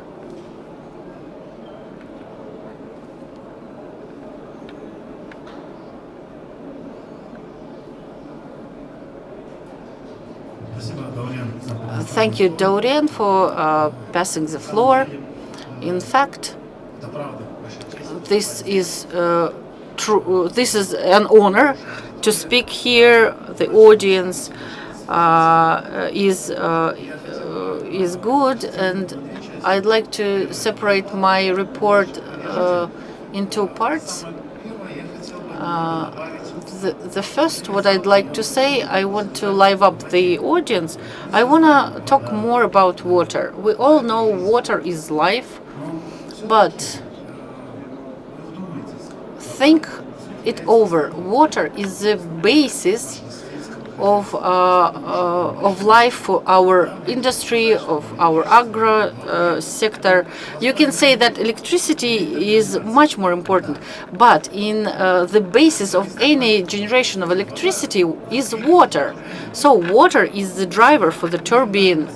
Have you ever thought how much water do you use per day? Let's think over. Do you have any clues, any figures in your head? How much water do you use per day? I will tell you. In average, per each citizen of our republic, it's not Almaty, Astana, person consumes 145 liters of water per day. Simple arithmetics, let's multiply it by the amount of population and multiply by the days of the year, and we will get 1 trillion of liters. We people deal with water.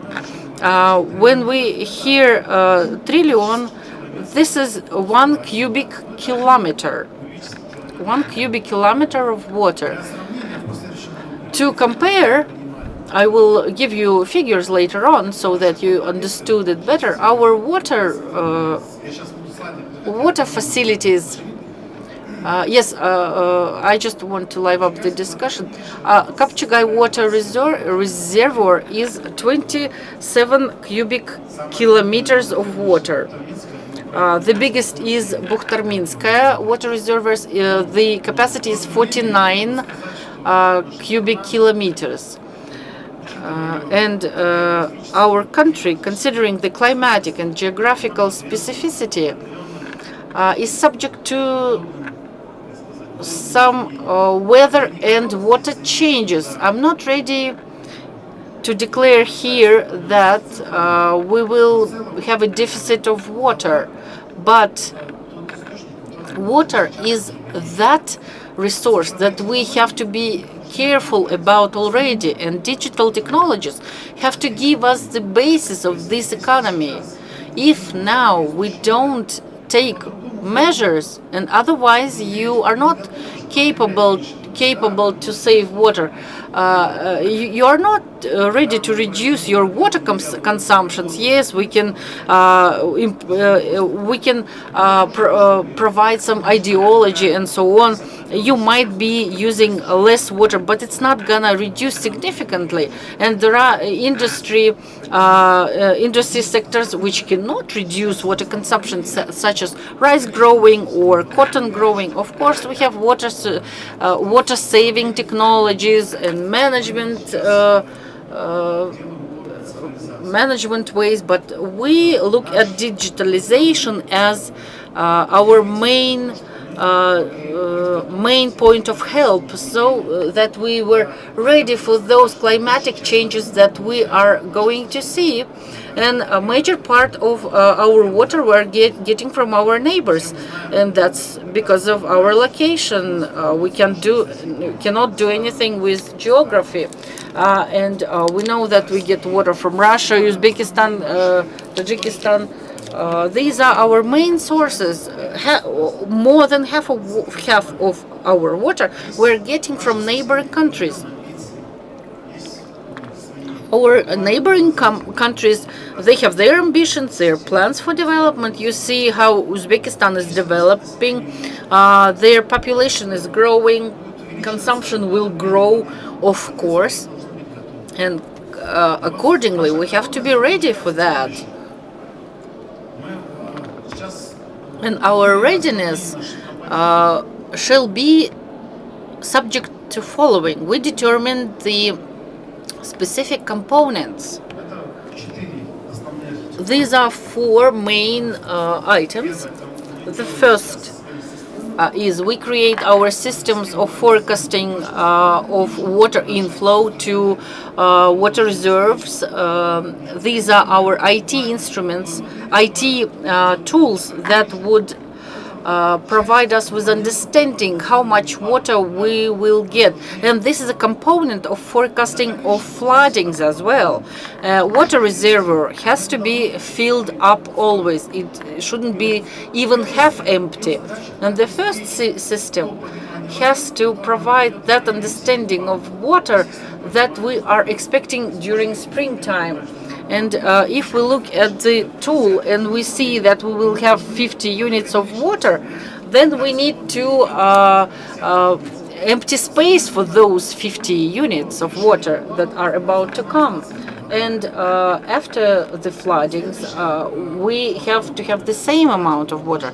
And another item of a platform is National Informational System for Water Resources, KASU, where we integrate all the information into this information platform. And the third is cosmic monitoring of water resources, water facilities, and neighboring water facilities. This is not a secret. We want to trace the waters that are coming from neighboring countries, and they have their influxes from specific areas and water reservoirs, and we want to trace them. Yes, we have quite a good exchange with them, but nevertheless, we want to have better data, quicker data, and for water resources, we have a Kazgidromet who is collecting information, and they have 377 hydro posts, and it's the 9th place proceeding from the territory. And cosmic monitoring, aerial monitoring, will help to monitor and manage the possibilities. And the fourth one is application of IT solutions. It's quite a term in vogue, and we have irrigational channels, and from those channels supply water to our agro sector, and our channels are all on under manual control, and people control it. And all water that you use, it comes via specific systems of water reservoirs, and about 10,000 people are employed in this activity. You don't even realize that 10,000 people are working for you to get this water out of your tap, and almost everywhere they work manually. They close or open valves. Yes, there is some specific level of automatization at the local areas. Our task is to deliver water to cities, and then it is distributed within the city. In this context, we have to remember about automatization. I think you heard such a term in the south, that water is not distributed on a legal basis. And to exclude this factor, we need to understand that we need to have a proper system of management. And here exactly we need to have this particular IT solution.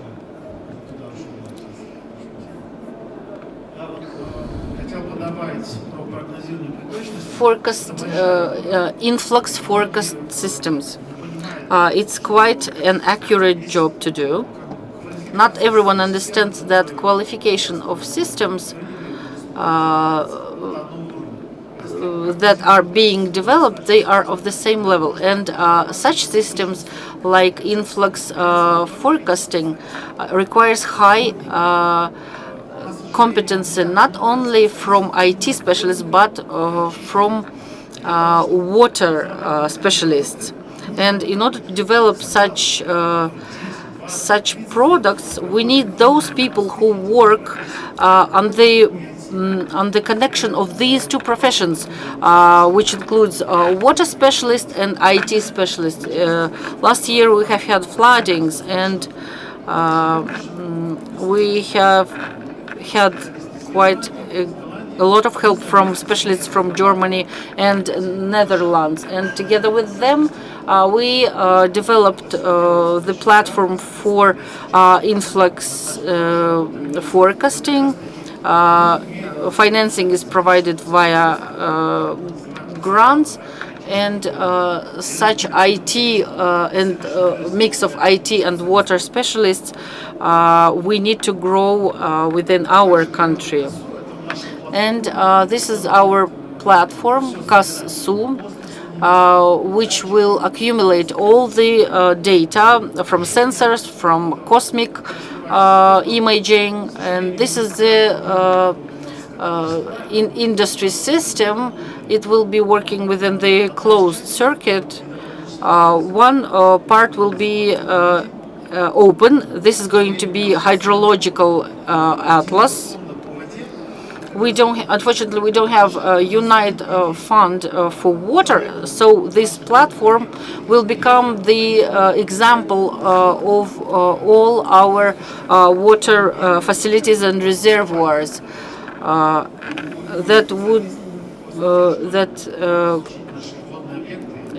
every school child can use for learning about our water facilities, and this is going to be the open part.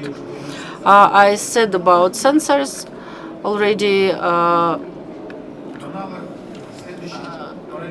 so what I'd like to add about the channels, in parallel we're going to work over automatization of our water reservoirs.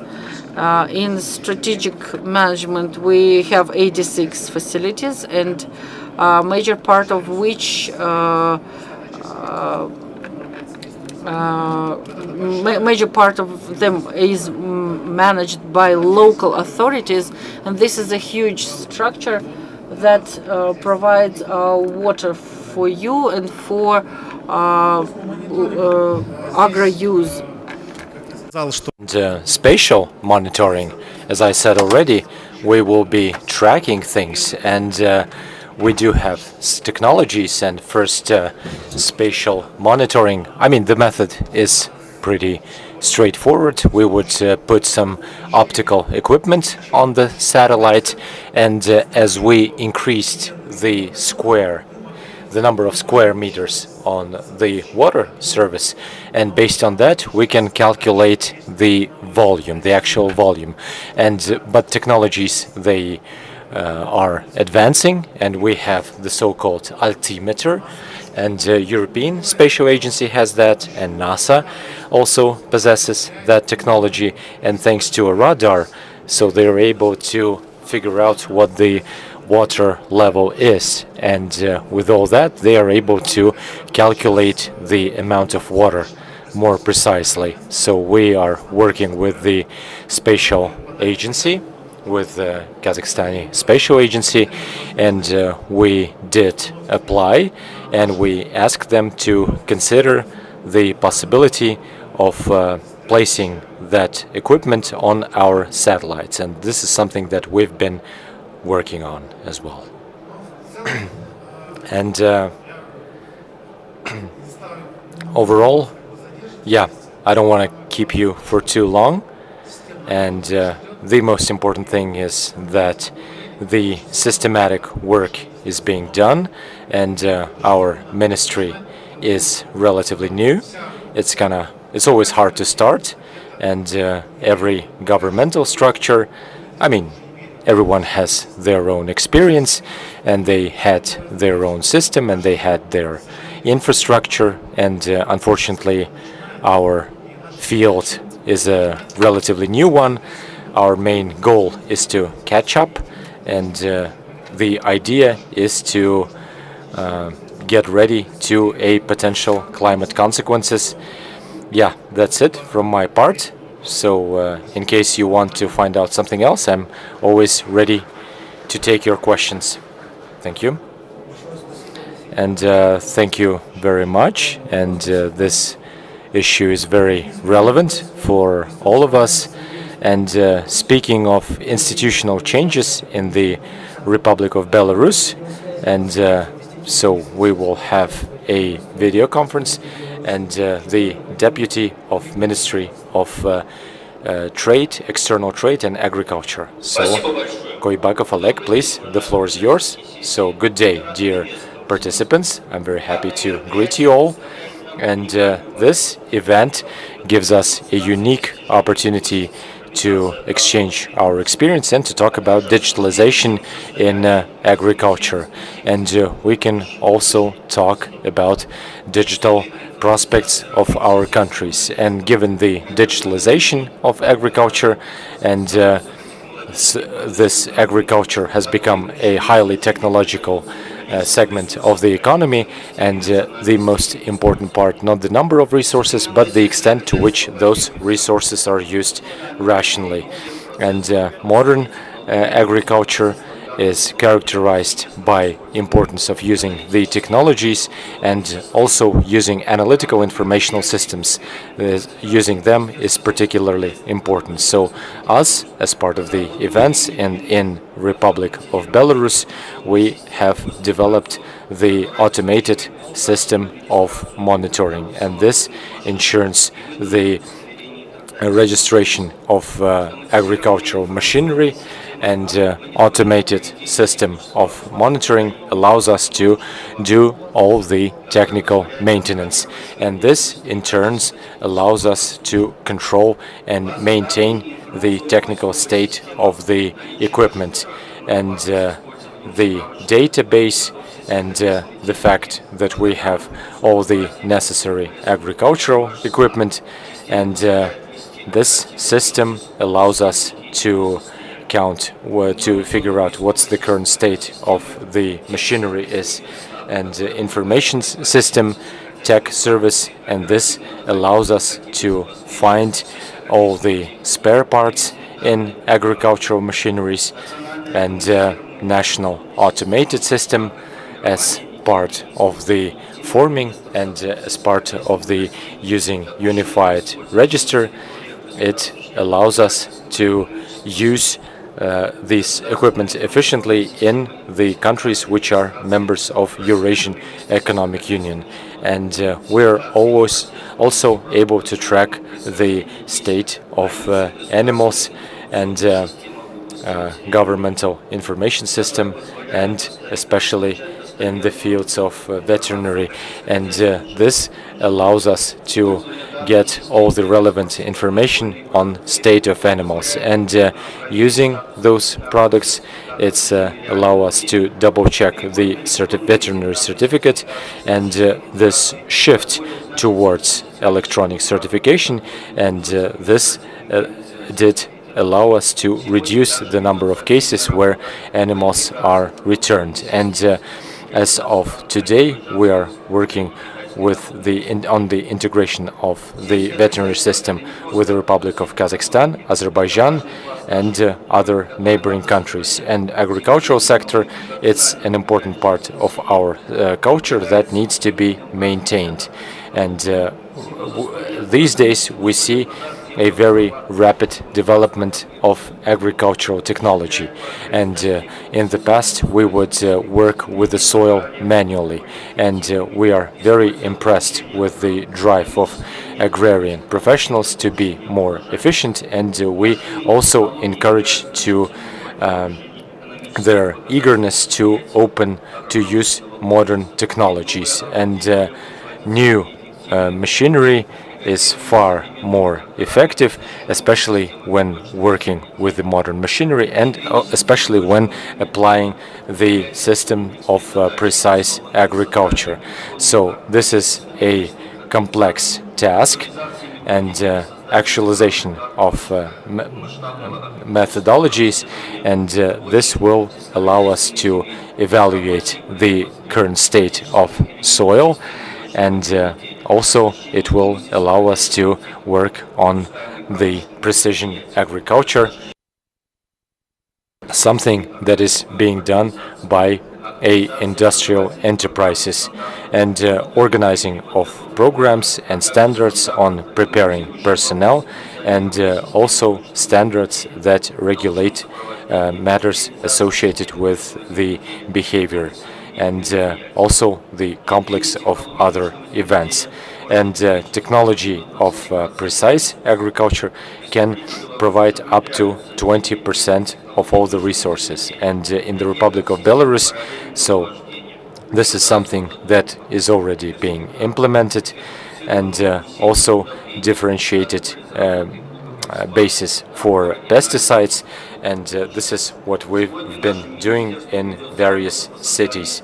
And in our ministry we are working on this digital platform that would unify it in the unified complex, and we are also preparing specialists for innovative ways to engage in agricultural sector. And an important part would be the profile classes with the emphasis on agriculture. So this can operate in the educational institutions that function starting from 2018.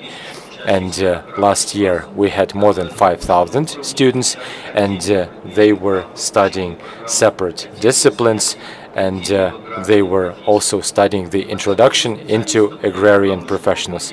And when it comes to preparing specialists, especially for those disciplines that are well in demand, we have 4 agrarian universities with 46 specialities, and also such institutions, they have also National Research Center, and apart from preparing specialists, they also engage in research in other branches of agricultural activity.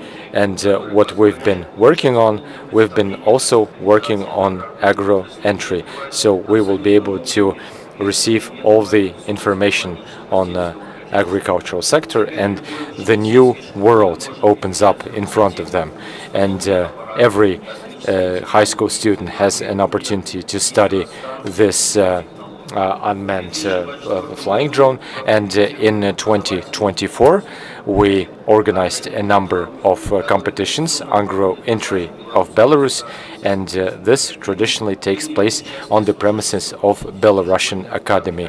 And we had many high school students who are in their 11th grade and who've been studying agrarian discipline.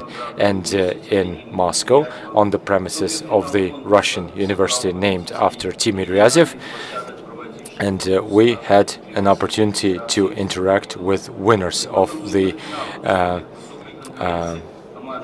also platform. And as a result of the this competition, we managed to also involve more students, and this will allow us to realize the importance of each and every element of agricultural sphere. And we will be able to tackle many tasks thanks to our highly qualified personnel. And it's important that we use maximum potential of young people and innovation technologies at the same time. Thank you for your attention. Yes, thank you very much. And dear speakers, for your convenience, you can make an intervention from where you are. And the next report, this working with the livestock, is one of the main resources, and what are the solutions that are being made to develop this sphere further.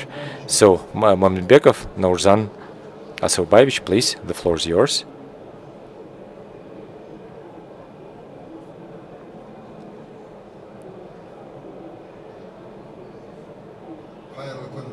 Good day, dear colleagues. Good day, dear guests.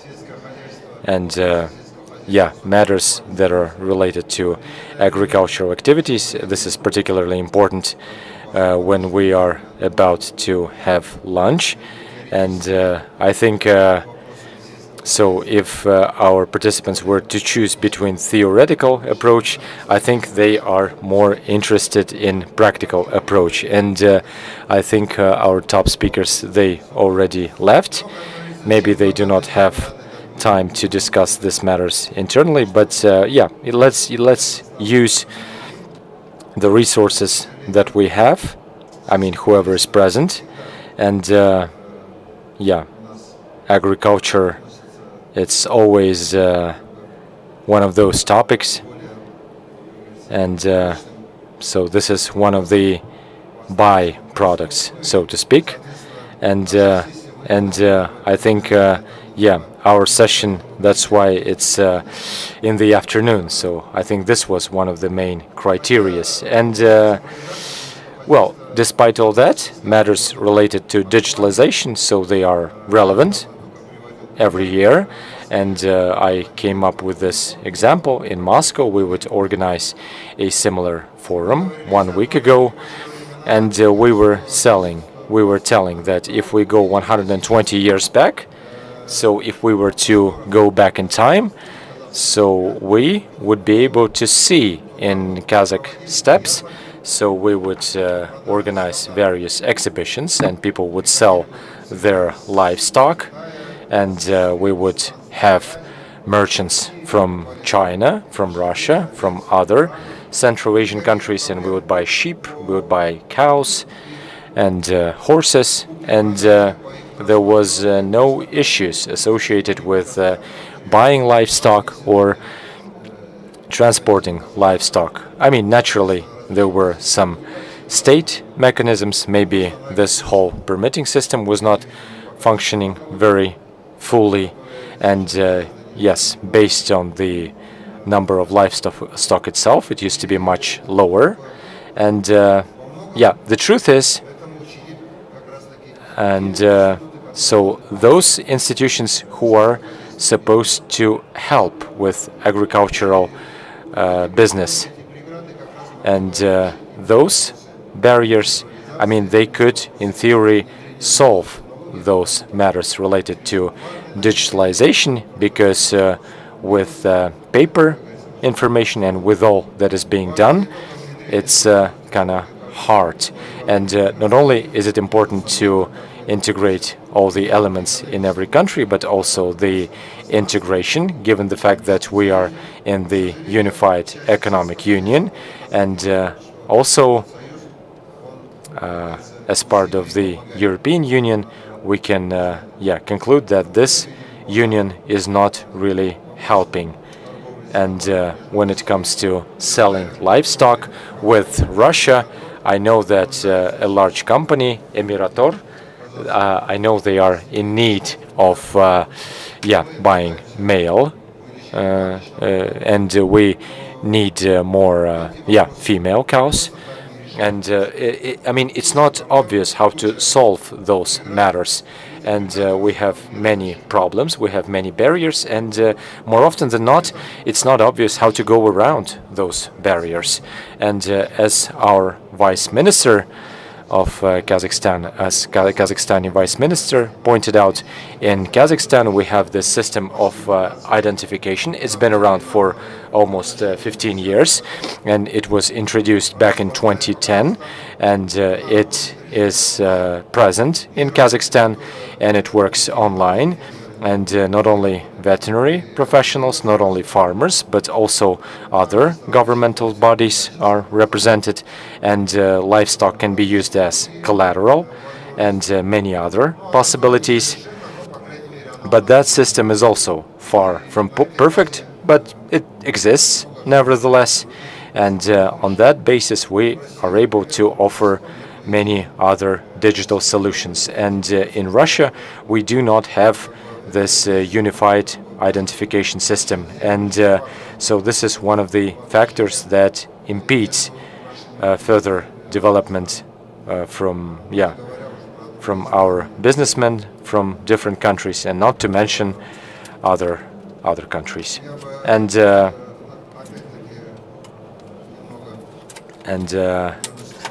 I would like to go back to the words of Vice Minister of the Republic of Kazakhstan, and he was actually taking a lot of credit for the fact that such and such solutions are well represented here.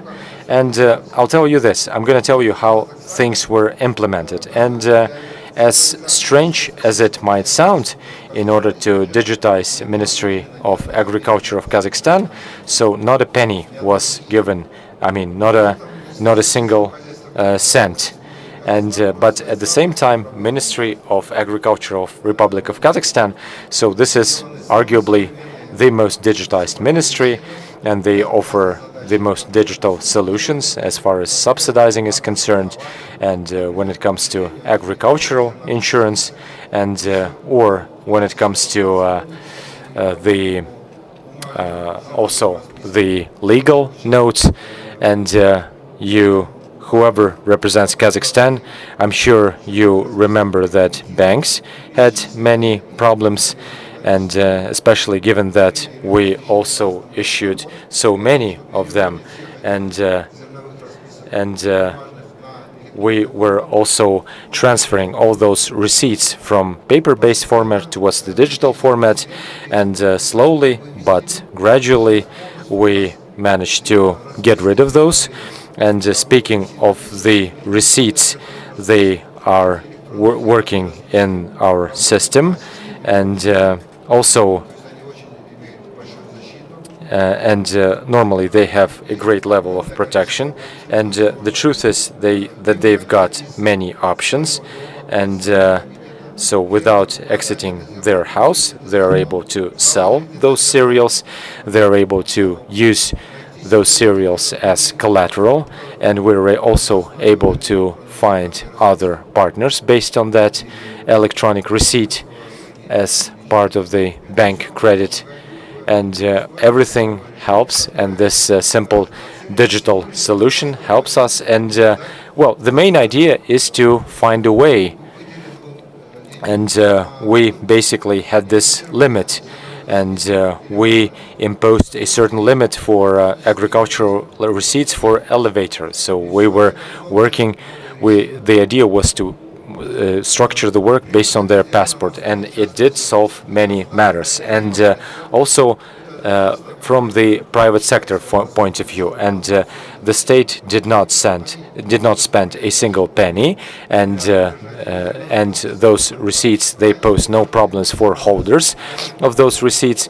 And in the past, it used to be considered as highly risky asset, and then in order to sell those receipts, they had to go either visit physically the elevator, and they had to travel very far in adverse weather conditions, and for the most part those receipts are being sold in the spring or a bit later, and all those expenses, and in comparison with all the previous expenses, such expenses are considered to be low. And ever since those electronic receipts were introduced, and I'm very happy to announce that in Kazakhstan we haven't had a single force majeure case when one elevator was not responding and was not meeting their obligations. And by that, I'd like to emphasize how digital solutions are important in agro sector. Agro insurance, before the digital solutions implementation, agro insurance is based on that in Kazakhstan every land plot had been digitalized. 99.9% of lands have been digitalized and reflected in digital format, despite there is a state system of management of land resources. This state enterprise had been called this way. The real borders do not correspond to the ones in the database. And now, how it's done? Every owner can measure his land plot by himself, then upload this information, then it is approved by the system after overlapping with spatial data, and on the basis of various digital solutions, all this data is digitalized, and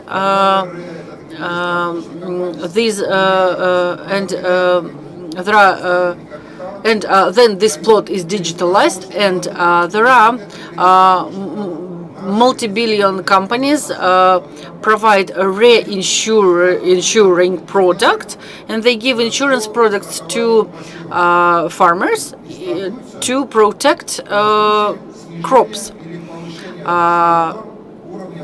and you can have an insurance which would warranty if the amount of water in the land increases or other adverse conditions are happening, and every day databases are being updated, and these data are reliable, and insurance companies in Kazakhstan easily go for that, because these insurance agreements are being reinsured in world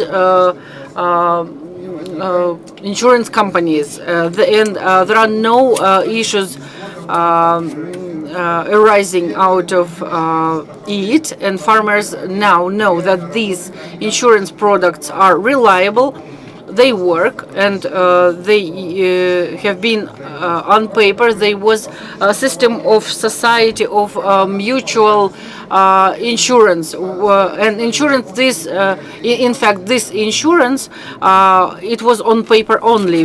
When really something occurred, everyone asked ministry to help, and we have had severe drafts in the western part of Kazakhstan, and now we don't have problem with that, because there are insurance products, and the government has the right to say why you didn't insure your crops, and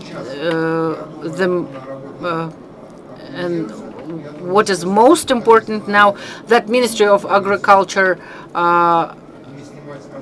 should still control it, in order to return it to the rules of National Bank, that insurance liabilities had been accepted as solid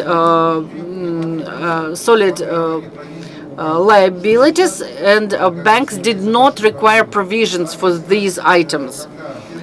Since now, when now it is a problem. When he can bring his his insurance certificate and use it as a solid protection of the loan granted by the bank. And this is a easy digital solution with a multiplicative effect. When it comes to livestock farming, we see that standards of ACG are becoming more popular. This is approach in business that shows the business relation towards safety of its product or environment, and accordingly ESG. And business pays more and more attention to these technologies that allow to provide safety of the product, traceability of the product from 1 year to next year, considering the difficulties with products producing.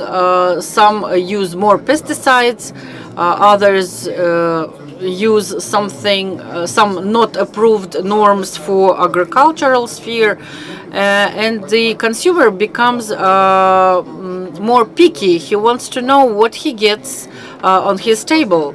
And a traceability issue becomes, identification of a product becomes very important. And the issue of feeding of livestock becomes important as well. And countries of EAC have quite a significant potential of increasing of livestock breeding products.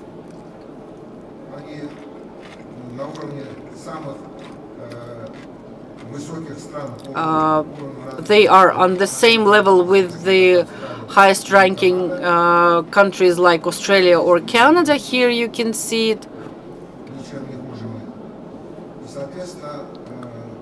And accordingly, accepting these digital solutions in order to open up its potential, it makes this issue even more important. It's not because it's not like we've got no other topic to talk about besides digital solutions, but development of digital solutions in agriculture would open up that potential which was not implemented and which cannot be implemented without that.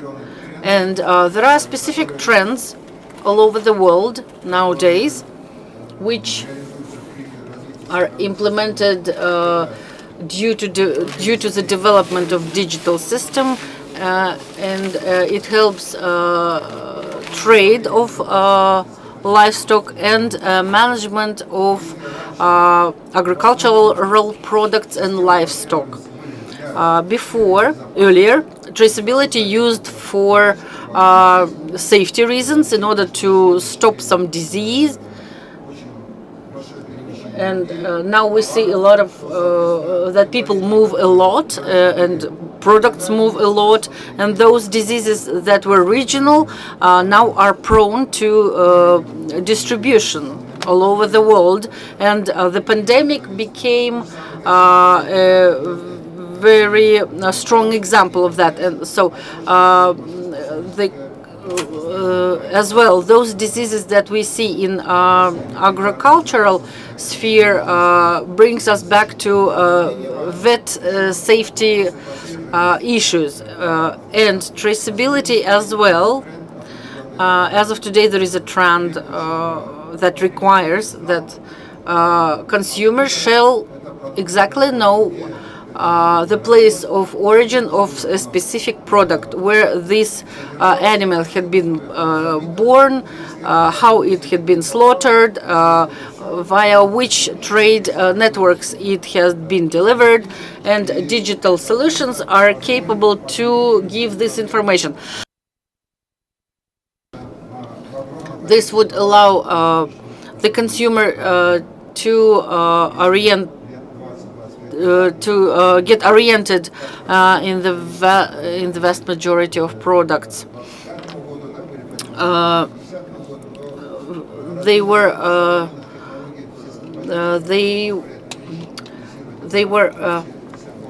Digitalization can intensify the development, and now it becomes a more important issue how to sell your product when you have excess of product. For example,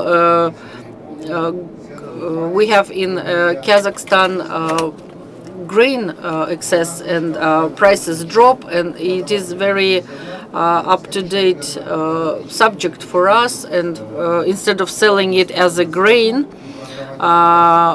it's more favorable for us to feed the livestock and then sell it in the form of a meat, and it brings more added value, and it brings more workplaces and enhances the situation in general. That is why we have to understand that all these issues that we are discussing now, they shouldn't be lost between some bowl of soup or and negotiations. We have to bring it to a higher level. Even in Kazakhstan, being aware that we are quite okay with digitalization, but we still have a lot of work to do, and we have a lot of items that were not implemented, and we see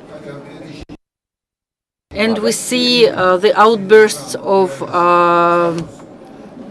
disease, foot and mouth disease, and we used to be okay with that, but now we're losing our level because we don't have proper traceability of animals, and we're not sure that all those money that have been allocated for vaccination of livestock, they are reaching the animals, and the system had been developed for this, and there was no state participation in that before the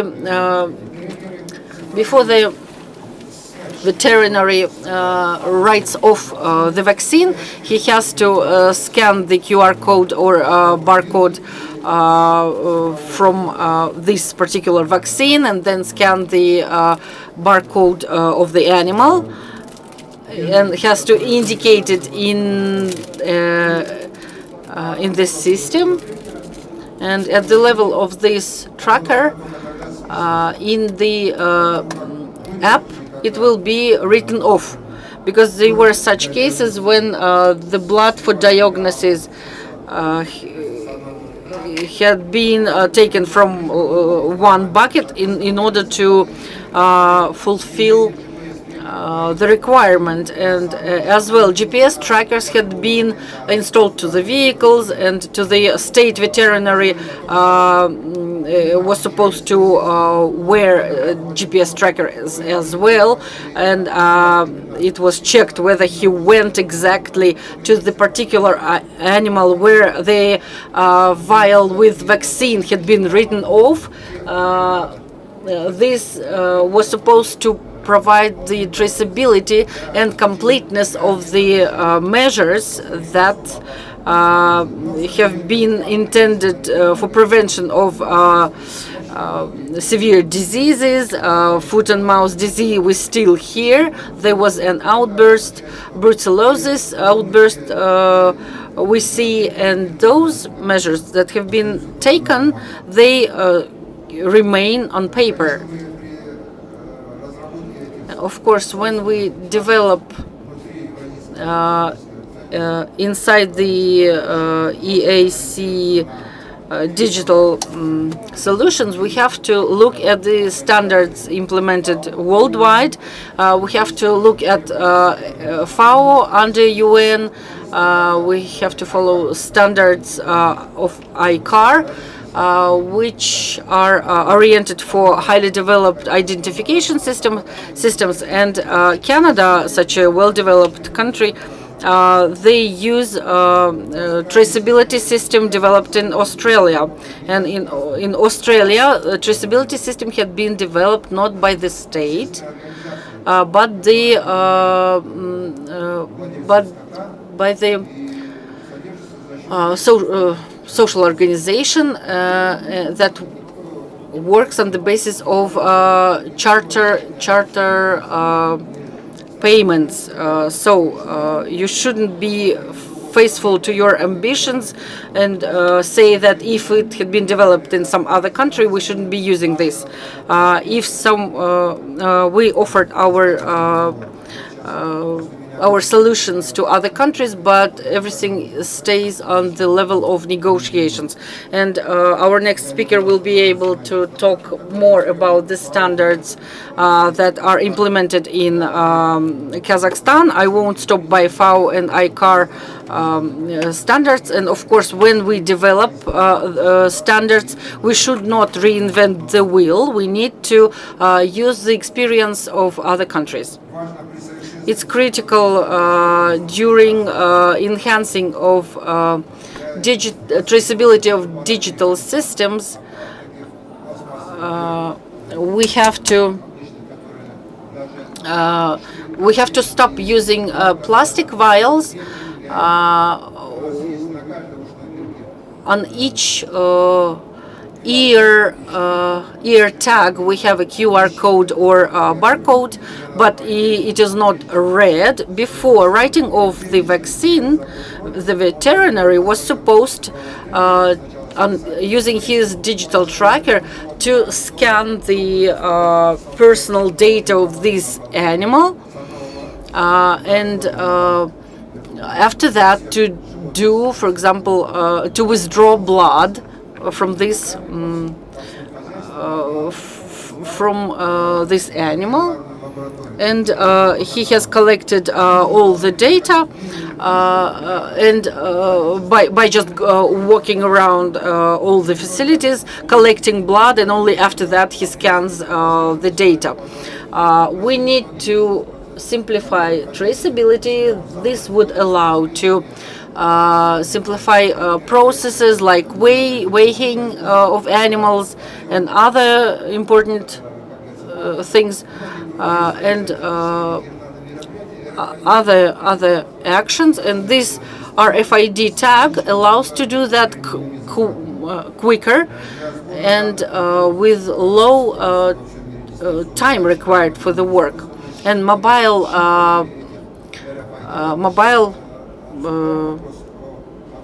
devices are being used, and we discuss these the digital stock for livestock selling. If in this case, if the livestock does not have the tags, then it's not going to happen. It all will stay on paper.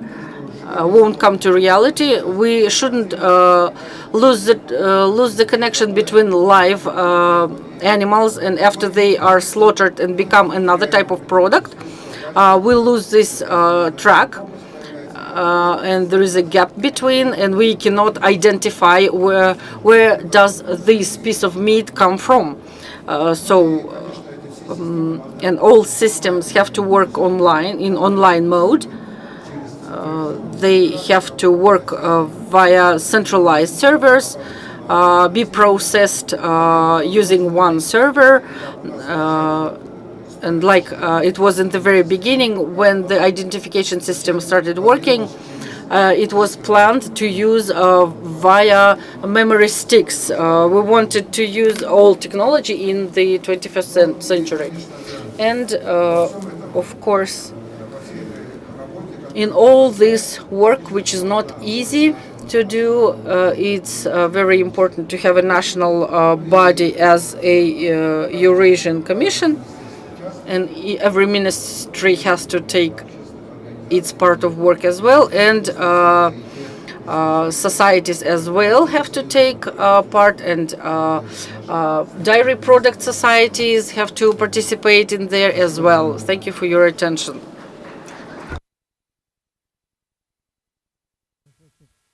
Большое спасибо. Thank you very much. Dear participants, our topic is particularly relevant, and we do not have a lot of time. And yeah, now the lunchtime is coming to an end, and we've got more people. And how technologies are improving the current state of affairs of Russian Federation. And we have the director of the representative of Russian Federation, of Ministry of Agriculture of Russian Federation. Yes, Valeria Nikolaevna, please, the floor is yours. Yes, dear colleagues, I'm very happy to be at this very platform, and thank you for organizing this event. It's a pleasure to work, and it feels good to be surrounded by professionals, and given the fact that I'm not the first one to report, I had an opportunity to listen to others, and I wanted to let everyone know that a great deal of progress has been made when it comes to digitalization, and digital technologies, they've been developing much faster in other fields of human activity, and agriculture is in a way lagging a bit behind. And when it comes to agriculture, we've been using effective pieces of software, something that is also present in other fields. And speaking of our panel discussion, I wanted to share the experience of Russian Federation and how the state helps producers to develop their own system, and how can we replace foreign software providers and repliance. And we know that company, they used to provide software solutions, but they are no longer on the market, and we are transitioning towards our national software providers, and I'm gonna spend more time on that, and I'm gonna report to you briefly. I just wanted to make sure that my clicker works. And on this slide, we've got IT landscape, and we have this agro production complex of Russian Federation. And as you can see, round about 20 systems, they are already introduced and they are operating, and all the systems, and they are forming this unified contour. And as we already heard this several times, traceability. There is a way to track the products ever since the products were produced, and all the way, so from the time that product leaves an enterprise, we're able to track that. And it doesn't matter whether it's the livestock product, dairy product, milk product, it doesn't matter. At all the stages, we're going through certification process, and we're able to guide that product until it ends up on the shelf in the grocery store. And especially when reading QR code, our counterparties, they have this clear understanding where do those products come from, and how this product ended up on the shelf in the grocery store until it reached the final consumers. And as I said before, all the systems are integrated with one another. What that means? That means that if the product ends up in one system, it is being automatically transferred by the counterparty, and agricultural producers, they do not have to enter information twice in the same system. And on this slide, I wanted to share the main systems of Ministry of Agriculture of Russian Federation, because those products, they also have a lot to do with quality control and with the security control as part of the Eurasian Economic Union.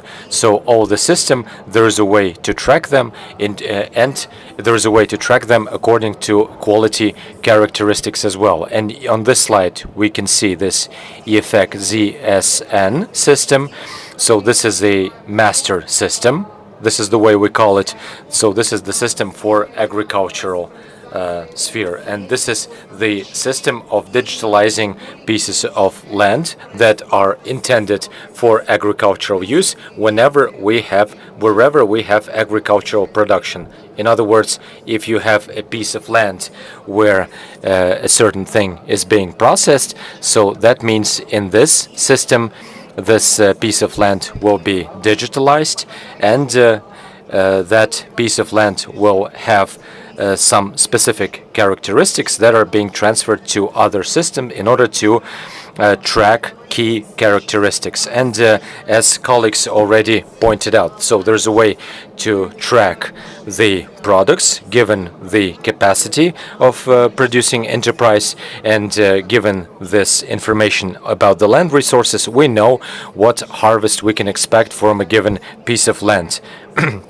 And as of now, they've got 68,000 unique users, or 240 producing enterprises, and a number of fields. I'm not gonna call it unit, because what we consider field, so this is something dynamic, and what we considered field, so this can be changing. So we are talking about 211 million hectares. And so this is the total amount of production of Russian Federation, and the overall area is 379 million hectares, and 60% of that is a part of the federal system that are intended for agricultural use. And I would like to remind everyone that in Russian Federation, only in December this year, we have adopted this federal law.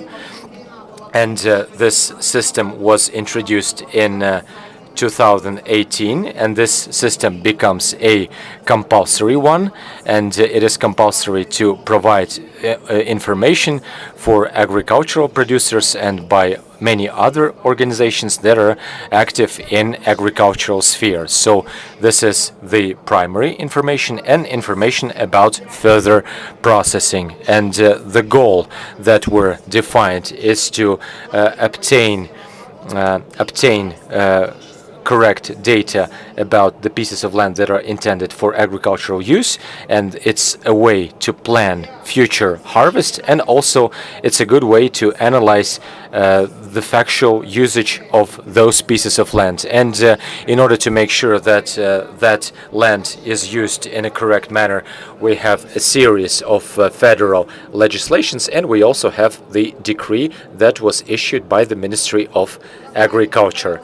And on this slide, I did my best, and so those are the modules, and those are the modules that are being implemented in the system. And we have the so-called ZSN system, and it is integrated with ROS registry, with State Registry of Russian Federation, and they provide all the data about the producer. And once that data has been identified, and we are able to track those using those unique state numbers. So every producers, they do not have to memorize those state numbers by heart, and they are able to receive the data from other federal organ, and everything is being uploaded in the system. And the system of tracking land resources, and system that tracks the usage of those pieces of land. And this is how we track the use of those land resources based on the land studies, something that is being done by governmental institutions as part of the governmental assignment. And I think that one of the key systems that we introduced, and so this is the part of the system that are intended for agricultural use, and it's a module for distant evaluating of the areas. And this module allows us So thanks to the data that we received from Russian Space Agency from the space, and along the year, we are able to track the current state of that land using artificial intelligence tools, and we are able to track how any given piece of land and how any particular plant is being grown at a specific piece of land at a time. And we have presented the platform, and this platform does interact with the social services, and we realize where floods happen, we realize where the fire, where there's this sudden outbreak of fire, and we realize which territory is under a destructive influence, and this data became part of the federal legal code. And here our vision is to provide subsidies to such producers, and especially those producers who experienced a loss in their plants. And we also have other services, and when entering the goods into the registry, and when entering this information, and they also form a request, and so this request on crop rotation, and this is how they're able to sign this agreement on melioration. And we have a separate system on control, where the service on using lands, and especially if there is a change of owners, and all the systems of Ministry of Agriculture, they are all integrated with the FNS systems of Russian Federation, and we are able to track when the current organization is a part of that, and if for some reason organization is not functioning, or if that organization went bankrupt, so that information is highlighted in our system. And on this slide, we have this task in hand to control the development of agricultural crops, and this is the way to evaluate the state of the land distantly. And as of today, using artificial intelligence tools, we're able to define 14 crops in 14 regions, out of 49. And this module, we expected that it will be developing, and this mathematical model will be learning, and will be learning even more. And this module of distant evaluation, so we will be able to make sure that that data is authentic. So if some producers states that they haven't been growing the sunflower for several years in a row, so there is a way to track that, and in order to ensure the crop rotation, we are able to kind of highlight that information in our module. And on this slide, we can see how this is being represented in the system in various regions of Russian Federation. So this is the region of Stavropol, and this is the overall view. And here, the detailed information based on each and every district. And what we can see, especially those white spots, and those are pieces of land where we've got settlements, and where there are houses of agricultural producers are situated. And as I pointed out before, and FIS ZSN, and in our GIS platform, in this unified system of lands of agricultural importance, and we have this GIS serials system, and this system sends automatically information about the contour of the field, and the way crops were used, and there is also a way to transfer this information on relevant crops. And what's important, that pieces of land will be used for cultivating specific seeds, And we know that when it comes to reproducing certain cultures, the requirements are more strict as per the output of agriculture in general. And speaking of processing our seeds, that information is being transferred, and we also transfer this information concerning the period, and there is this accordance with national code, and every code contains 9 unique symbols, and this way we are able to have this understanding which produces which crops in which geographical area. And so speaking of seed cultivation, and I think it's no secret and that seeds that you use, they matter, and the quality of the seeds should always be the priority, especially in agrarian sector. And the decision was made, and we have a federal laws on that, and the idea is to track the seed production in the system.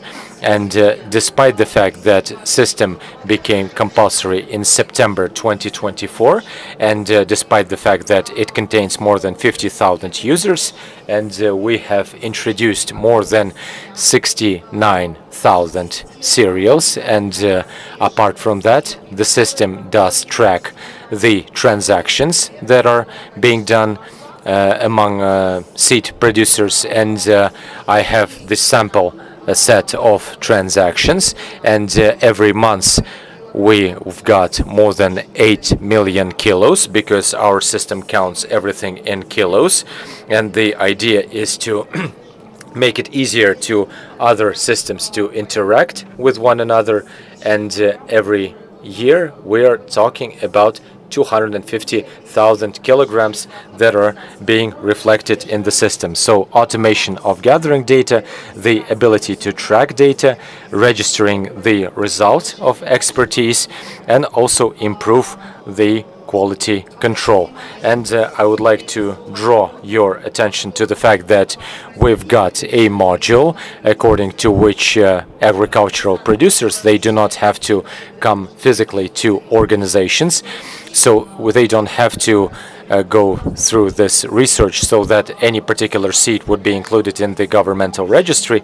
And the system allows us to form documents in automated mode, and in case we do need additional documents, so those documents are being added, and it is being sent to a commission, and they've got their own cabinet, and there is a way to interact with the organization, and everything is done through the system, and everything is being done through personal account.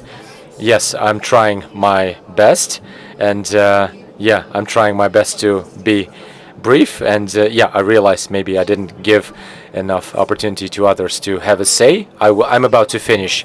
And the system of seed production. So those are the seeds, and those are the plants, and those are particularly seed plants. And the current integration, and as I already pointed out, so the fact that all the systems are integrated, and those systems are integrated with other systems that we've got on the territory of Russian Federation. And the idea is to make sure that data is real and authentic. And the system of cereals traceability, and this system was introduced according to the federal law that was adopted in 1993, and some changes were introduced. And in this system, so there is a way to track it from the production stage, and we have this production document, and that document is considered as compulsory when offloading, and especially when bringing stuff in and exporting stuff out. And apart from all those cereals, what we also do, we also track byproducts that that we get as a result of seed production. So this can be rice, cereals, and so this is the first attempt to process cereals, and so this is what we do in order to track the system. And starting from March 1st, and those enterprises that work on production, so they cannot work any further unless they received the document that was approved by the federal system. And yeah, given the fact that I was asked by our moderator, yeah, let's not go too deep into business processes. The components of the system are as follows. What the system provides for, it had been written on the microservice architecture, operates very quickly, what allows to update data very quickly. The component of state monitoring over grain, and monitoring is being done by the producer.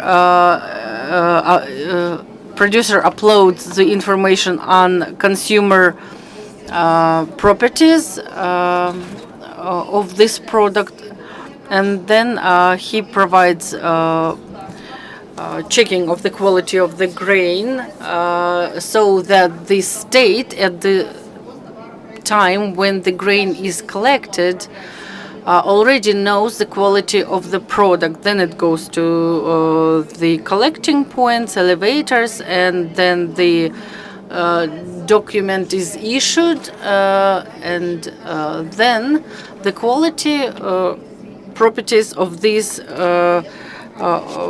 product can be changed. The MCE component is the key component of any system. Why I emphasize this? Because all systems have to be capable to communicate and share information between themselves. All the information that had been received from various bodies. And if there is a chain of information, and if one item of it is missing, then it won't be effective. And there is a component of publication of open source data. Citizens and federal bodies can take information from there. All information related to the quality of the grains collected is published there, and it is in an open mode. System interacts with key systems like SMPB, system of monitoring and forecasting of food security, system of subsidizing. It works for many years already, and it goes over this system, which is integrated with federal system of traceability of grain and crops. The result of activity of users you can see on this slide. I would like to stop that during development of this system we use open API so that the producers could transfer their data, and if these data are employed in their own systems, the data via API can go to the federal system, but this document has to be signed by this system. There had been a lot said about traceability of animals. In the Russian Federation, currently we started developing systems of FGIAS PR. This is traceability of breed animals. They were amendments introduced into the federal law on livestock breeding. The purposes of livestock breeding have been stated there. This is registration of hybrid animals, widening of genetic resources of hybrid animals. as well, certificates of hybrid origin are given out of this system, and we get the national index of hybrid value. These are the key systems of crop farming and livestock breeding. And briefly, I said about the functionality that is dealing directly with the agro producer. In the beginning of my speech, I said that the state helps agro producers to develop national software that would be introduced on their companies. And within the competencies of the agro center, the new projects of high value are formed, and those who want to get this status, they get subsidies from the state. So the first is support in the form of grants, which is provided by the Digital Development Ministry, who is making the analysis of this high-value project. Ministry of Agriculture, within the framework of the decree of the Parliament, subsidizes the use of software. Software has to be able to be used on other enterprises. On the slide, I represent 6 major projects that are being financed at the cost of the state. This is a system of managing of the cattle, preparation for cereal production of robotized agro-analysis of soil. This is finishing of the work of the finishing of development of the system for which is going to be replaced with our own technological solution, and management of elevator and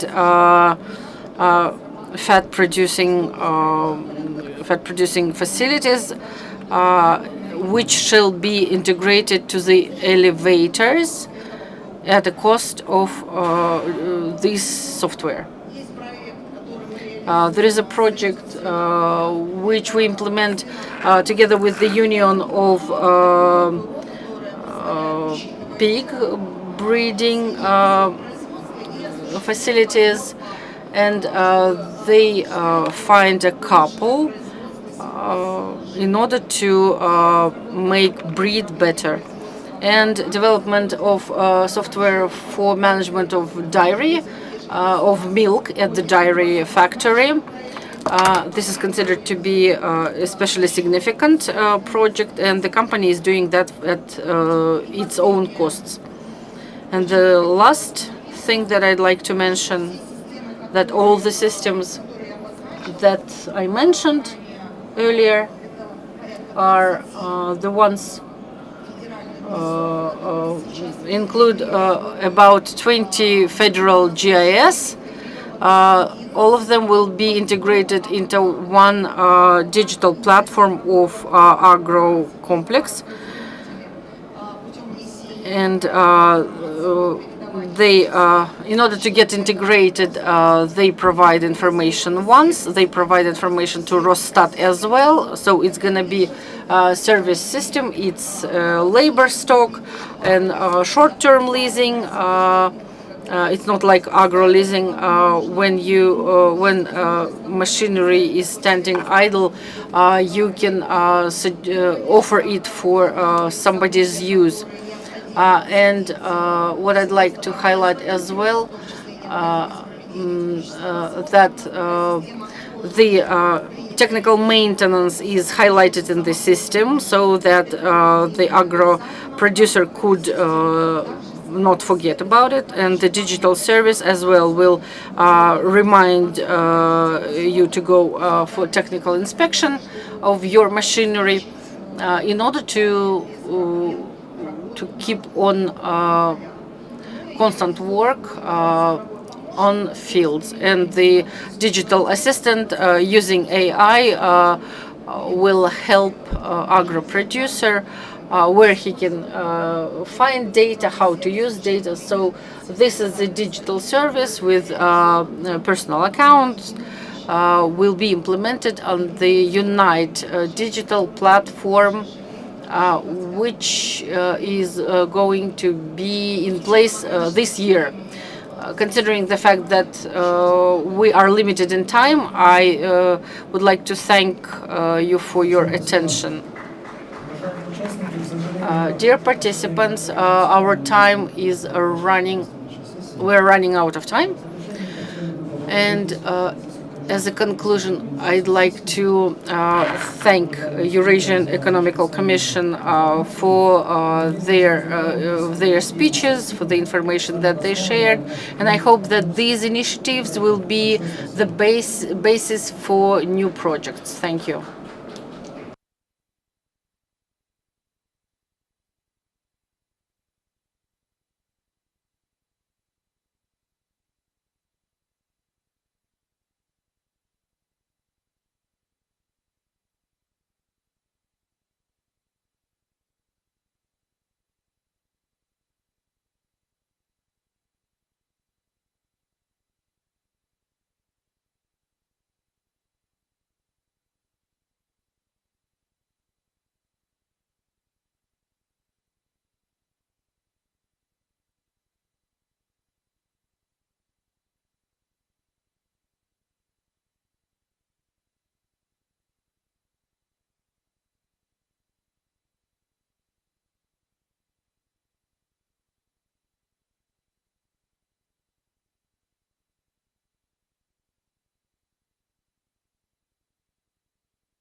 Итак,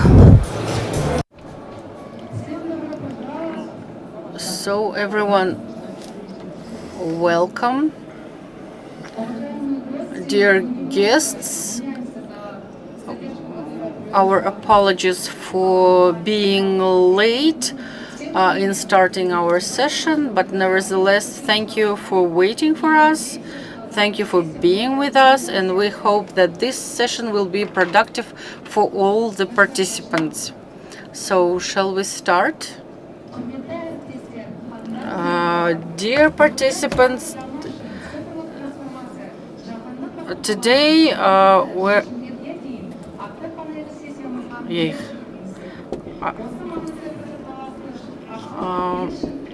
speaking Kazakh and we don't have translation.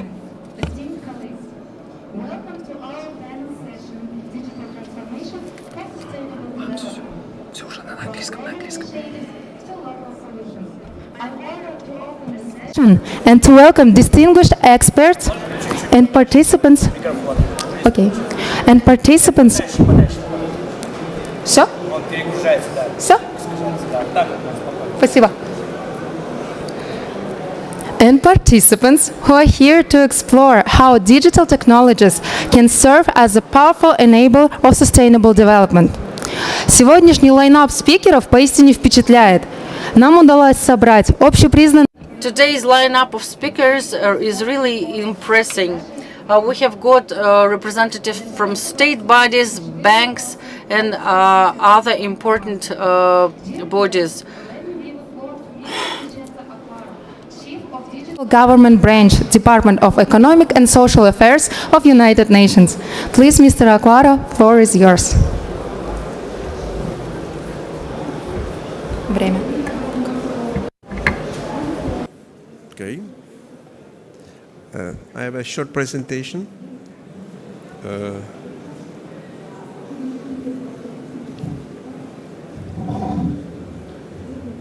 Okay, perfect. So, it's a really short presentation, and I will take no more than 5 minutes, but to give you some highlights. So, let's start with the 2030 Agenda for Sustainable Development. Let me see where I need to point to move. Okay, perfect. So the 2030 Agenda for Sustainable Development outlines a global roadmap for peace, prosperity, environmental sustainability, aiming to leave no one behind. However, progress assessment in 2024 revealed significant challenges. Nearly half of the 17 SDGs show minimal or moderate progress, while over a third are stalled or even regressing. Urgent action is required to realign effort and achieve the 2030 goals. And of the 169 SDGs target, 135 are accessible, while 34 lacks sufficient data. Among those, only 17% show progress toward 2030 goals. Should be part of it. Okay. Just what's going on this? Okay. So we say only 17% show progress toward 2030 goals, while nearly half deviate significantly, and 30% marginally, and 18% moderately. And then, alarmingly, we have 18 that are stagnant, and 17 have regressed below 2015 levels. So immediate action is crucial to meet the SDGs on time. And the Pact of the Future that was presented at the 2024 Summit of the Futures during the General Assemblies embodies global commitment to tackle major challenges across sustainable development, peace, human rights, and technologies. And it emphasizes sustainable development and bold action to achieve the 2030 agenda, peace and security, diplomacy and conflict resolution for inclusive societies, human rights and gender equality, reducing inequalities and empowering women, youth and future generation, and then global government reform to modernize the United Nations system as a whole. And the Global Digital Compact is one of the key elements of this Pact of the Futures and aims to create a fair, inclusive, and secure digital environment. And it prioritizes bridging the digital divide by investing in infrastructure and promoting universal protection, combating cybercrime and misinformation, and establishing responsible AI and data governance to address ethical and security challenges. And the role of the United Nations in the Pact of the Future and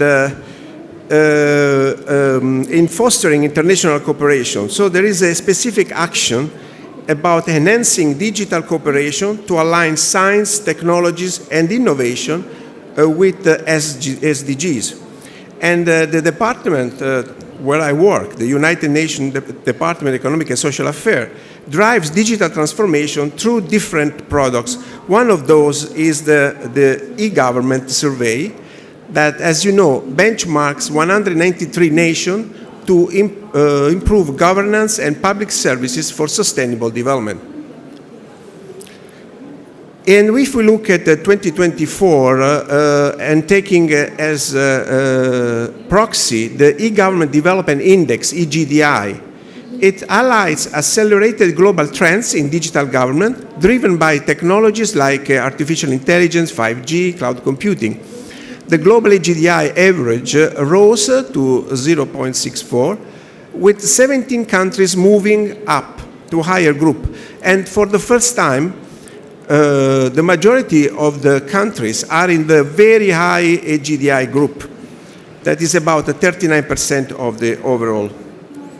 And if we look at general trends at regional level, we have Asia with about 8% growth that is leading by digital leaders that Korea, Singapore, but also important to highlight it, these emerging players from Central Asia, from GCC countries, as well as the countries such as Turkey, China, and India, that underscoring its growing leadership in digital innovation. Then we have Africa that is improving about 5% and show high potential in, despite also the challenges they have.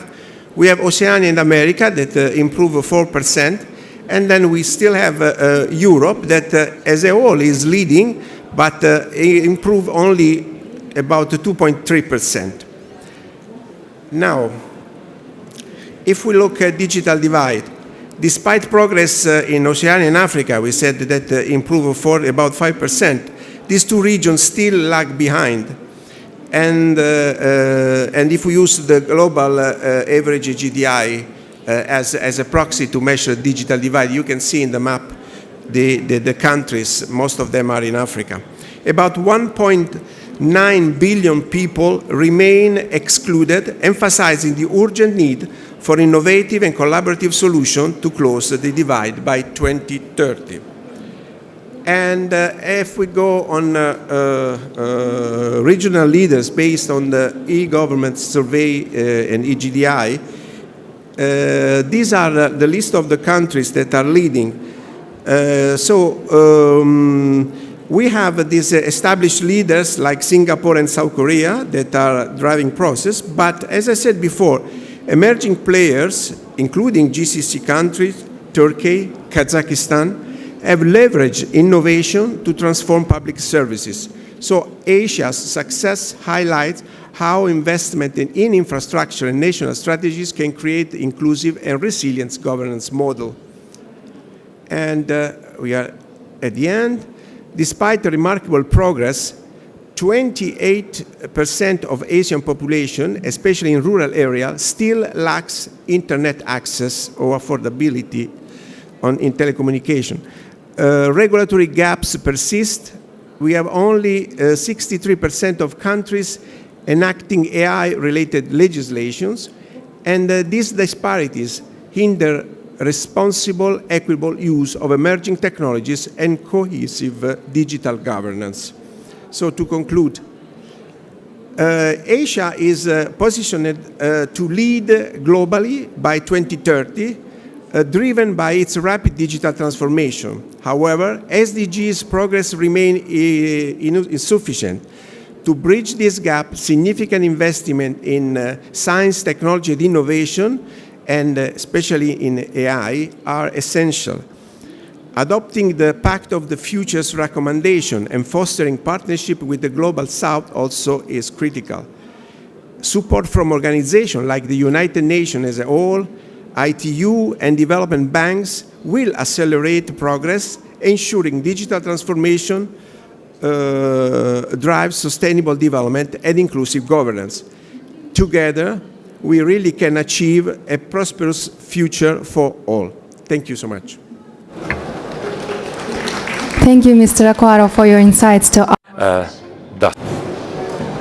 It has become a good tradition to meet on forums such as Digital Almaty and Digital Bridge, and as all of us know, we have reached the ranking on the 24th place last year, and we are really proud of such results. And I would like to take a moment to acknowledge the significance of the Pact for the Future, that this initiative is actually representing a critical step forward to digital transformation and inclusion. Once again, thank you so much. Last September, we hosted the Asia-Pacific Ministerial Conference on Digital Inclusion and Digital Transformation in Astana. And UNESCAP always supports the initiatives on sustainable development goals. And one of them is the idea of creating the Digital Solutions Center here in Almaty. And I'm really glad to invite Madame Tiziana Bonapace, Director of ICT in Disaster Risk Reduction Division of UNESCAP. Madame Bonapace, the floor is yours.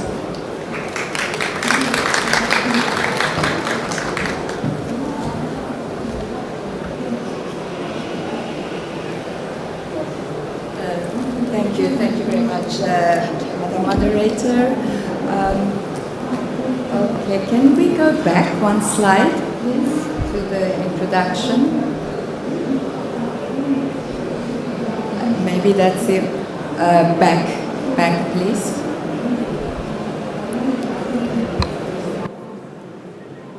Okay, maybe there are only 2 slides. It's all right, no problem. Okay, so I'd like to first of all start off by just expressing my very sincere, sorry, maybe could you just switch off the presentation and then I'll ask you when to put it on. Thank you.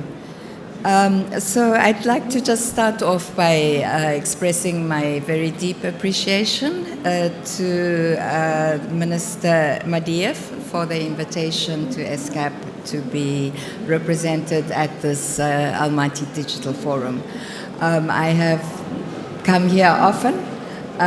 It's one of my favorite forums because there is such a good vibe, there's such a good dynamic feeling, and it's really wonderful to see the young entrepreneurs rising and making a splash and innovating. So great to be here, and thank you for the invitation.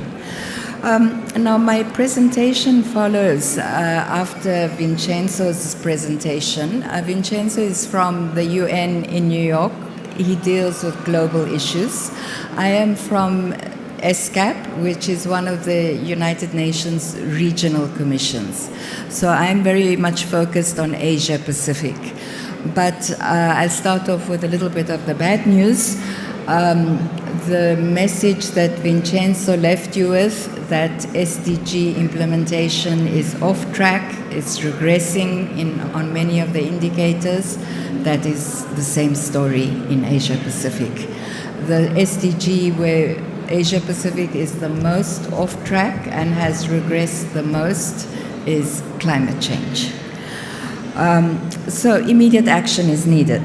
As Vincenzo said earlier, and as our moderator pointed out, I think the government of Kazakhstan rose to the occasion last year by hosting the first ever Asia-Pacific Ministerial Conference on digital inclusion and digital transformation.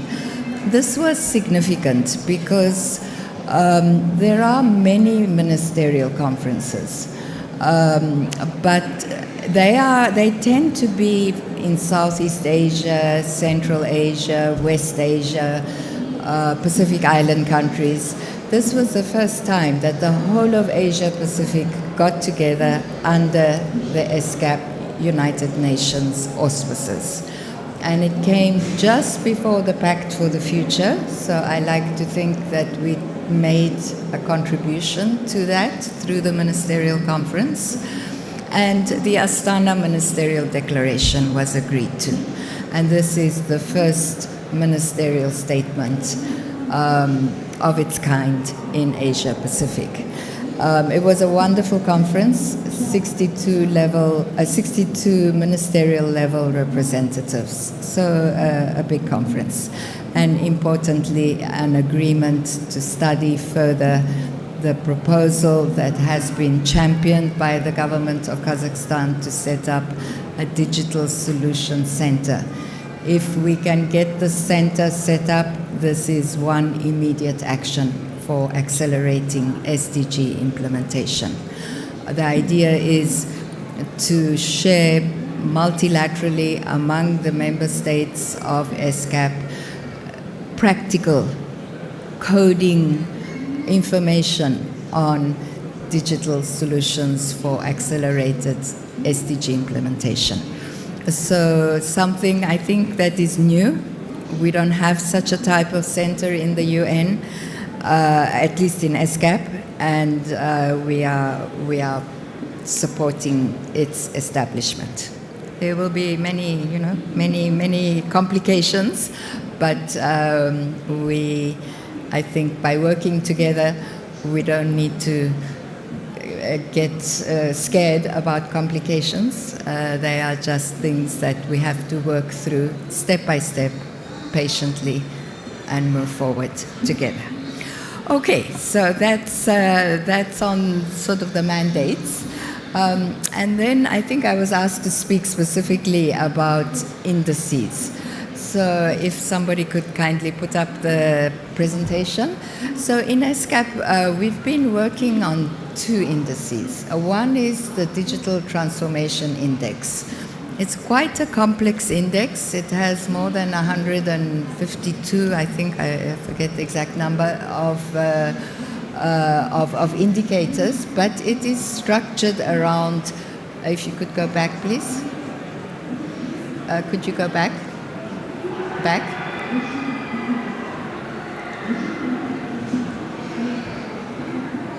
Am I meant to be operating? Let me see if we can go back. I better not touch anything.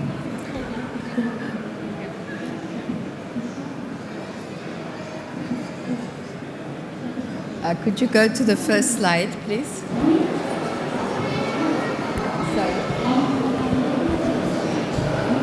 На первый слайд поставьте, пожалуйста, заново. So can we go back to slide number 1? Yeah, the first one. Anyway, it's built around 5 pillars, and then the foundation stage, the adaptation stage, and the acceleration stage. So this is what we call the Digital Transformation Index. And it is designed, so the design is quite comprehensive, but we have the key problem we have with that index is that it doesn't have intergovernmental endorsement. So it is an index that is at the moment more of a research index. And but I would still suggest that countries try to, that countries, have a look at. Sorry. Because of the video is recorded, it's becoming like this. Okay, sorry, I don't know. Anyway, so I would recommend that countries have a look at it. But it remains an exercise in research rather than an exercise in intergovernmental cooperation, because it hasn't gone through the government endorsement process. Then the second index is one on, you can keep it here, it's on e-resilience. And this has been done for Central Asian countries. On the left-hand side, you see basically the components of the index, and then you have a mapping of where the countries in Central Asia stand on each one of the indices. The same, it hasn't gone through an intergovernmental endorsement, so it is very much an index that is research-oriented. But I think the main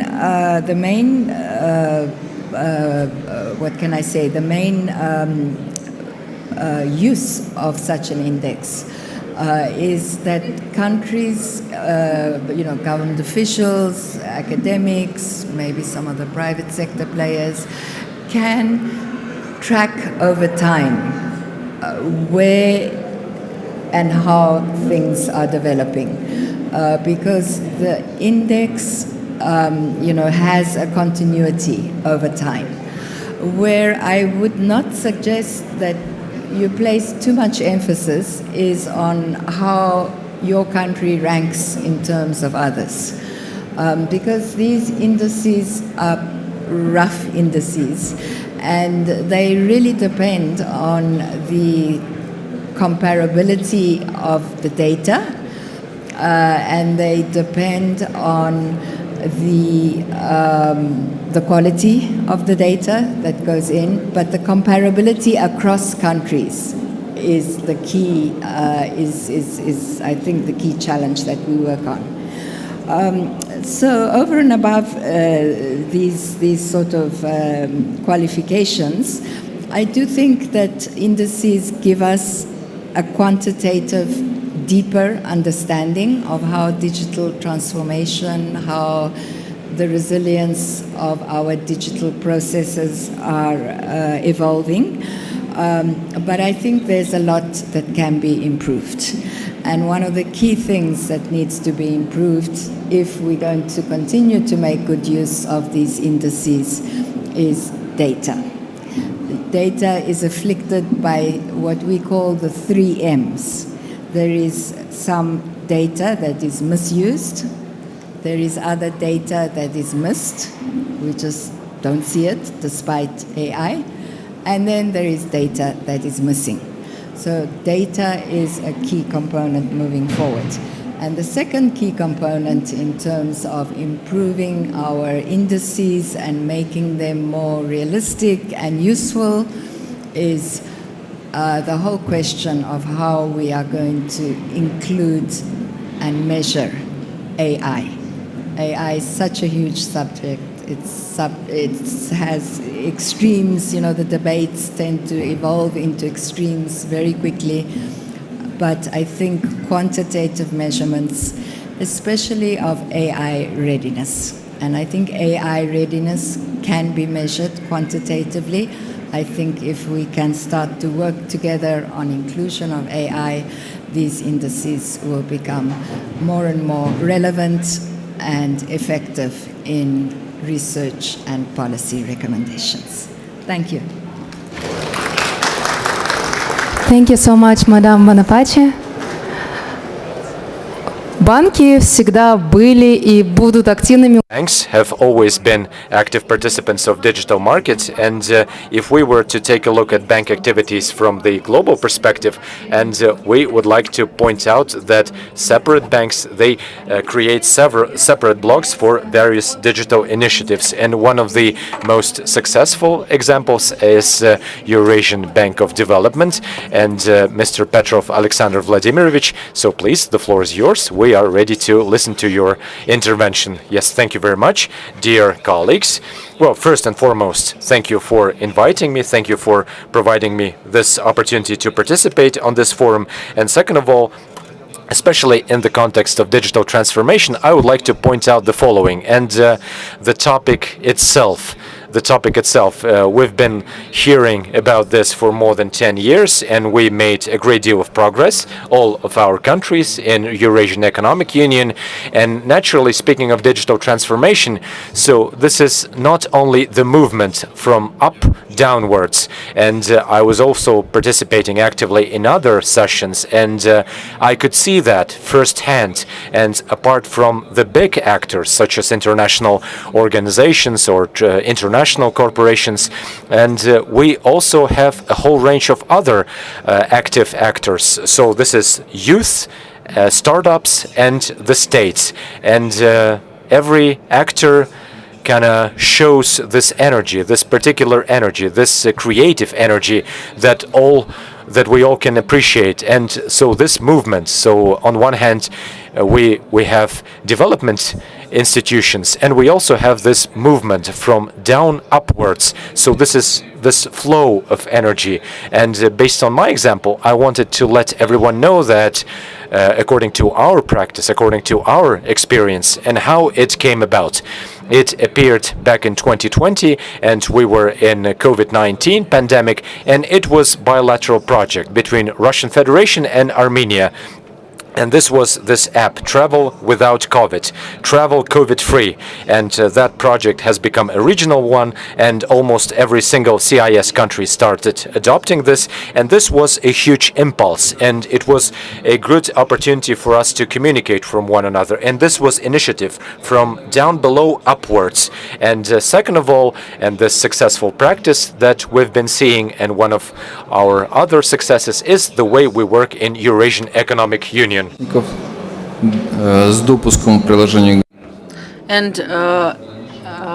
possibility of citizens to participate, and we see that this circuit is going to broaden up. And I'd like to say that the reverse motion from below to the up, we have to consider it by all the players and the international development institution. And the second trait that I'd like to emphasize is that our mutual movement toward the International Union of Electrical Connection. These are the sum of successful projects that have been implemented, and we are collecting specific projects in one location, and I mean Gorstek. That would allow to fill with successful projects from below.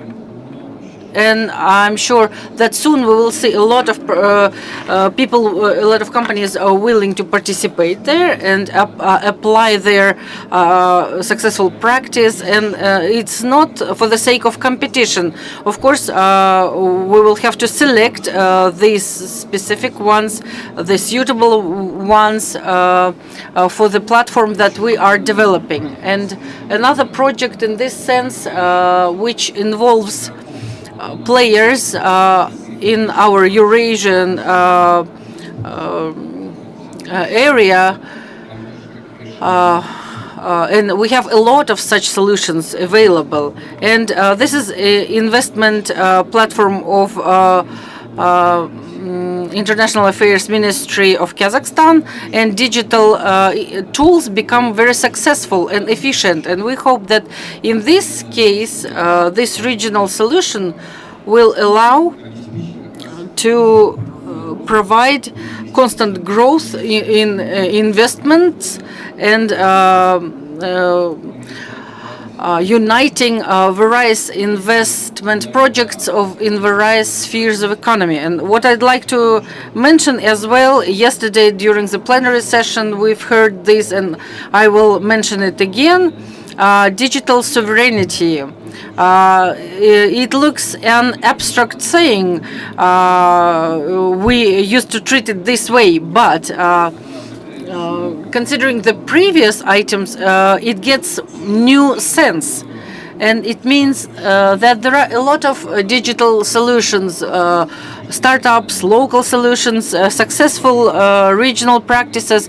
There are global companies that are promoting their solutions. And I think in every sphere we have specific solutions. But the question is, how in these media we can create a digital sovereignty, and this is a matter of reflection, and it's quite important for us, because if we understand, if states as active players in this sphere, and they invest to the system that serve to the governmental bodies, the sphere which provides for work of business, it's not covered. Business has more risks, regulatory acts change all the time, and that is why there are limitations always. And one of our tasks is to provide possibility for the business to promote their successful practices and create overlapping with state systems. And there is such integrated system, but it is only for interaction between governmental bodies. And for the business units, we don't have it. And we discussed it at subsoil users, at agro sector. Of course, with their investments, they are trying to run ahead of the car, but they are involving them into unite structure and how to organize their mutual work. We need to give them new tools and support that exact digital sovereignty, and capitalization of such solutions in general would give spontaneous growth of startups, because major industrial solutions will be covered by these players, but they definitely need some support. These are major items I'd like to highlight, and as well fund of digital initiatives, launches projects in various spheres of economy, and it has unique possibility to pass across industry solutions, and which replies to the existing trend as well. Thank you, Alexander Vladimirovich. You mentioned the projects which are implemented together with Fund of Digital Initiatives. I am happy to share that yesterday there was a signed agreement between JV Technology and European Bank of Development on a grant for financing of implementation of such a project as GOSTEC. Moreover, today during the panel session, we have here Natalia Mocho. She's a regional director for the CIS countries, and she is one of the partners for the initiative of GOSTEC. I'd like to mention that together with development of regional projects of SCE, they create analytics and assign indexes. And Natalia, as far as I know, from 2009 up to 2019, you have had your own rating for IT infrastructure, but then you have had some gap due to not having correct data from countries. Several years ago, the rating came back. What are the plans for the future, and what do we have to be prepared for? Thank you, Zura. And thank you. I thank all the participants for invitation to this session.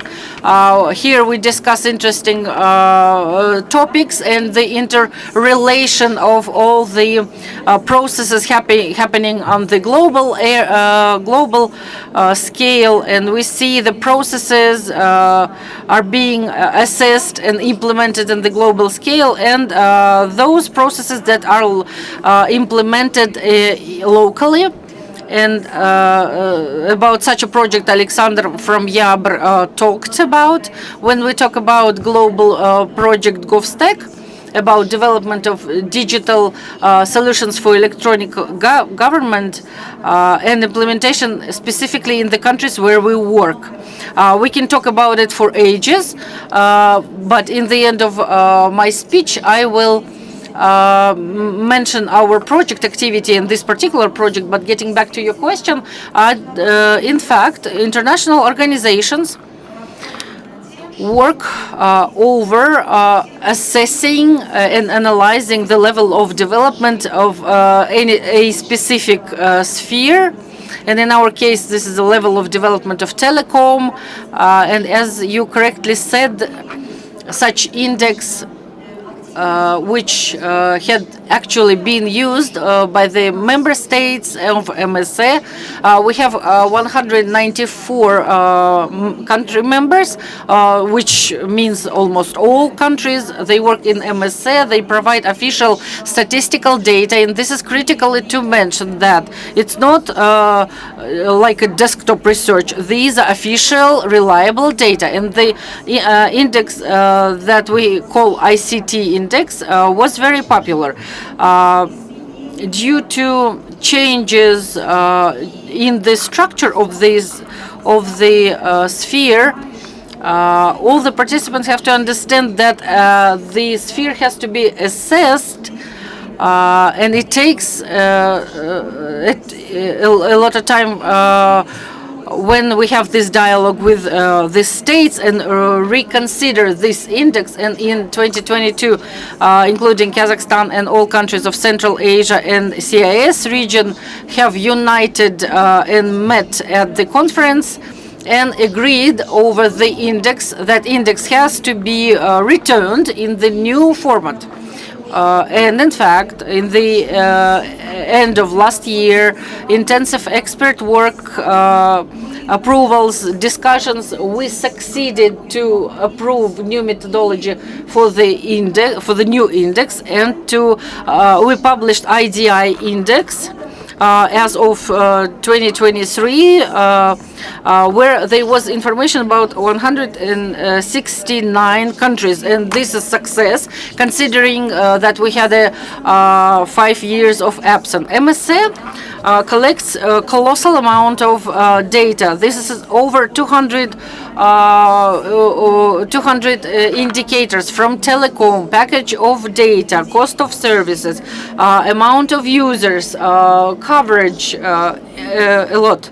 And in order to have such an index to be workable, it requires to be brought to a working condition. And in our methodology of IDI, it includes 2 major blocks related to universal connectivity and users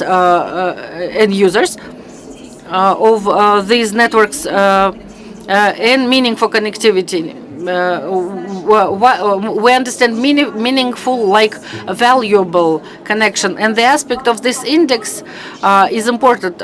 It's important not only to connect, but the sense of using this particular thing.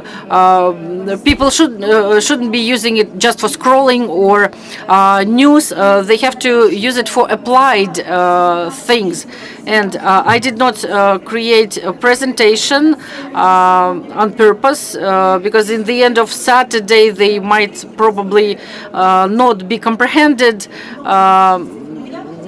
But I'd like to emphasize that all these data, like IDI with their 10 composite indicators, and all the data collected by MSA, they are available on the portal of MSA at ITU IDI dashboard. and at ITU Data Hub. And the dashboard, you can see the consolidated information for the IDI indicators for each specific country. ITU Data Hub provides all the data that MSA has. And I'd like to invite all the interested parties, universities, regulators, interested parties to use this data. I'd like to say that IDI, as any other index, it's not the beauty contest between the countries. It's the instrument, it's the tool within the country in order to determine which spheres have to be paid more attention. And they are the basis for taking the well-balanced decision. And that's what we ask people how to consider it and how to see this work which is being done on the global level in terms of assessment of digital development.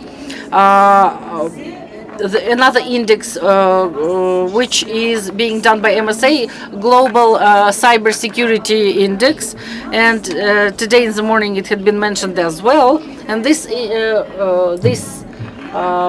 index is a good example when a good tool is correctly used by a country, and I mean Kazakhstan, and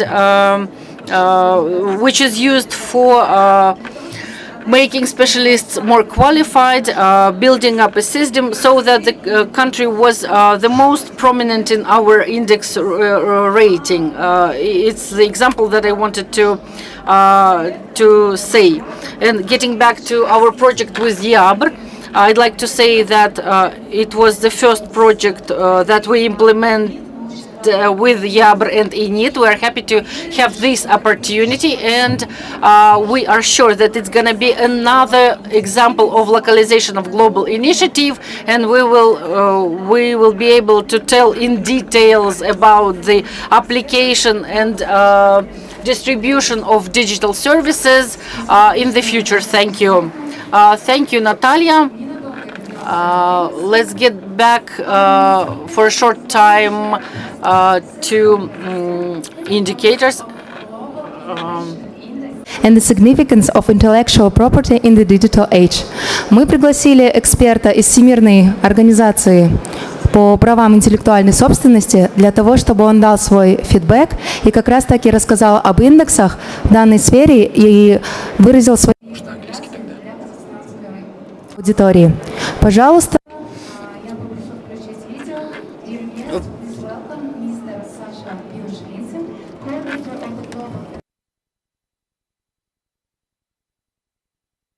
Intellectual Property Organization.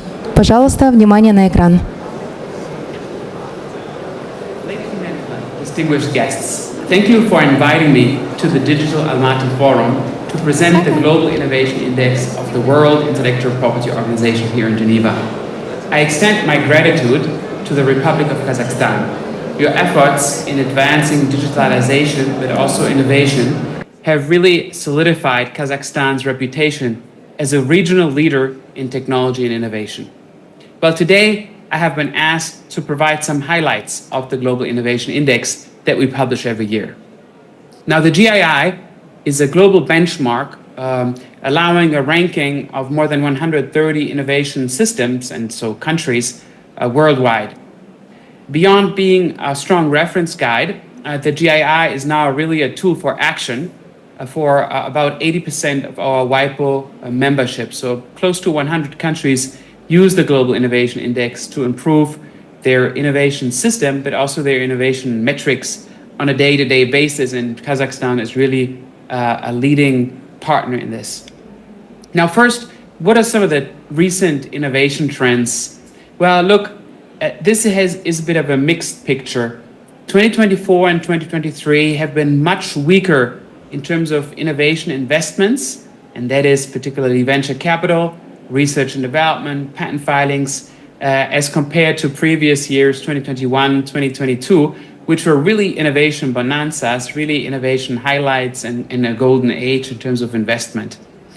Now, that is a real pity, because in many parts of the world, including Central Asia, the shares of research and development relative to gross domestic product, so our R&D to GDP share, are still relatively low, in particular as you compare it to global innovation leaders. So countries such as Kazakhstan, Uzbekistan, Kyrgyzstan, and so forth in the region really are a little bit below in terms of research and development expenditures, and it's really a great opportunity to ramp this up in the near future. So there is some real short-term weaknesses in the global innovation investment side of things. Now the good news, there's always a good news, is that in terms of technological progress, that has been extremely robust in 2023, 2024, and of course, we've seen very promising developments also in the early starts of 2025. And this is in particular, of course, in the area of computing power, 5G connectivity, robotics, electric vehicles, but also all sorts of indicators that we have in terms of medical technologies. So the glass is half full, I would say, and it's a great opportunity to ramp up innovation expenditures in the near future. Now let me turn to Kazakhstan for a second and its leadership in innovation. Now, Kazakhstan, as I said before, is emerging as a leader in Central Asia's innovation ecosystem development with quite impressive achievements, in particular as relates to information technology and digitalization, so important in today's meeting. So it's made remarkable progress in fostering its IT ecosystem, of course, and this is also why in the Global Innovation Index, Kazakhstan is ranked as some of the fastest growing and also best ranked countries in ICT services exports.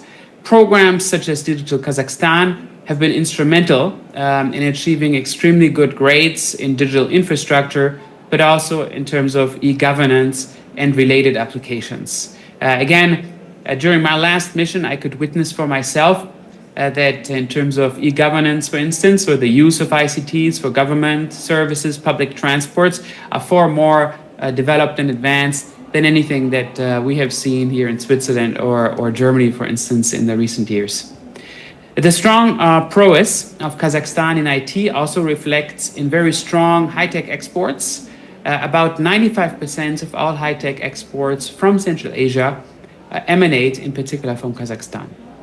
Now, R&D expenditures have grown 60% over the past 20 years, reaching about $1.2 billion in 2023 in Kazakhstan recently. It's still a little bit low as compared to R&D to GDP ratios with innovation leaders, as I mentioned before, but it's a fabulous sort of fast-moving development. Now, the establishment of technology parks and innovation hubs, such as the Astana Hub that I had the pleasure to witness recently, are really contributing to this great innovation success. So in particular, I've seen great developments in the field of innovation finance itself. Last October, witnessing some startup venture capital pitches with the minister in Astana Hub, and also visiting some other very promising innovation centers. Now, in terms of human capital and education, Kazakhstan is also focusing on improving education, in particular in the STEM fields, for both female and male graduates. And this initiatives to upscale talent in AI, software development, but also in particular cybersecurity, will promise a relatively bright future in the field. So what are these developments? Kazakhstan's contribution in the GII underscores its growing reputation as a regional innovation leader. And we saw this as well by Kazakhstan's willingness to host the Global Innovation Index regional launch in October of last year. So looking ahead, things are looking up for Kazakhstan and Central Asia, in particular if this focus on continued investment in research and development and technology-driven industries can be maintained. So that's really a strong appeal, and in particular the simple R&D to GDP ratio. So Kazakhstan's journey here serves really as an inspiring example in how strategic investments in innovation, but also skills and very focused skills, AI, cybersecurity, can yield significant economic and social benefits. Well, with this, I wish you a successful event with enriching discussions and collaborations. Thank you very much. Спасибо нашему онлайн-спикеру. Thank you. We would like to thank our speaker who was with us remotely. And right now we would like to move towards the local part of our event. It's my pleasure to invite for the presentation Mr. Moldabek Bekbulat Serikevich, and His Excellency, Vice Minister, will talk about the way artificial intelligence is applied in legal realm and how regional and local initiatives are being promoted in our country.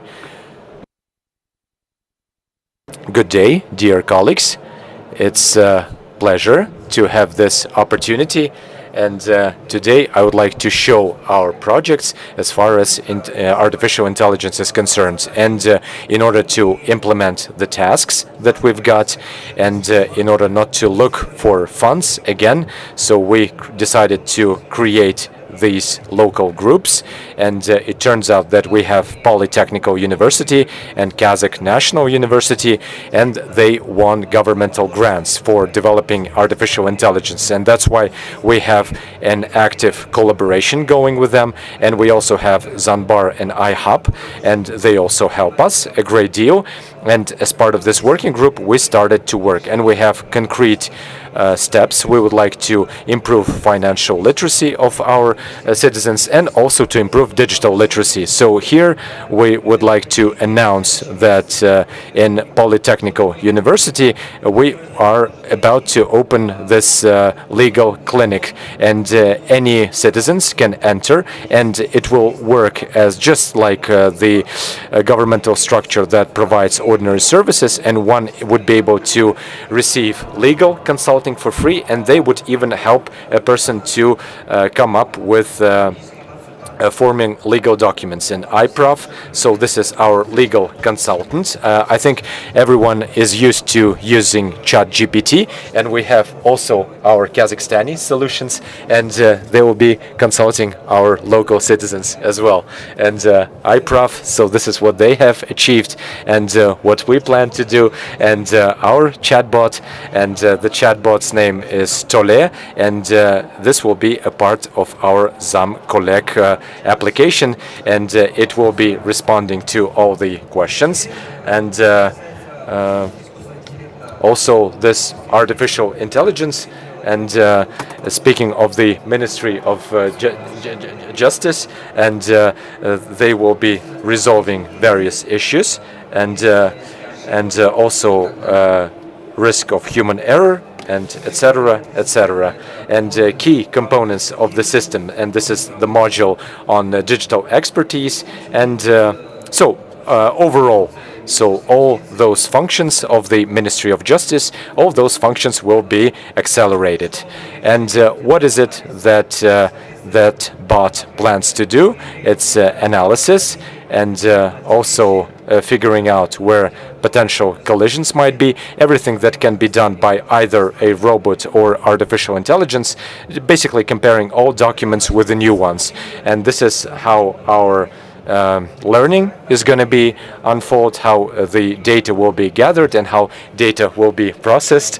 And this is our advantage. And so this is the model, and we are basically implementing this model with our higher educational institutions. And naturally, we will be studying international experience, and our legal staff will be consulting others. So in this country, this works correctly. In other countries, this does not necessarily work. And before adopting this law, I mean, we would like to take into account all of those risks, and we would like to make sure that we are able to speak openly about those risks. And I wanted to share the stuff that has been done. So this is the private legal executor, and let's say you were moving on your vehicle, and you were captured by Sergek camera, and that means that you were addressing this private legal executor, and private legal executor charges you, and So you are supposed to pay the fine, and then you would have to pay additional fee. And with artificial intelligence, you can do many things yourselves, and up to a certain fines, that robot is able to process everything in an autonomous manner. And if people decide to use our robot, so $5 billion, so we would be able to save the money of general public. So we managed to save up to 500 million tenge for our citizens. So this is our internal portal of Ministry of Justice. So this is something that is being launched, and this is going to be a great deal of help to our colleagues. So old law and new law can be launched, and we can double check what the current state is. And moving forward, whenever Ministry of Justice is issuing some laws, we will have an opportunity to double check stuff, so we would have a fewer number of legal collisions. And apart from that, I wanted to let everyone know that we also pay attention to international practices, and in Europe they would like to make things more strict as far as AI is concerned, and in the United States they are about to launch this big strategy. And I'm not going to repeat myself, but the gist is that it's important that we have this hygiene. It's important that we follow this digital code. And speaking of artificial intelligence, as through our projects, artificial intelligence helps a great deal. We should not fear this. We should work with it. So thank you very much. And our next speaker, and the floor is given to representative, to a vice minister of Mr. Dmitry. So please, the floor is yours. You will be speaking on behalf of the Ministry of Digital Development of Kazakhstan. Good day.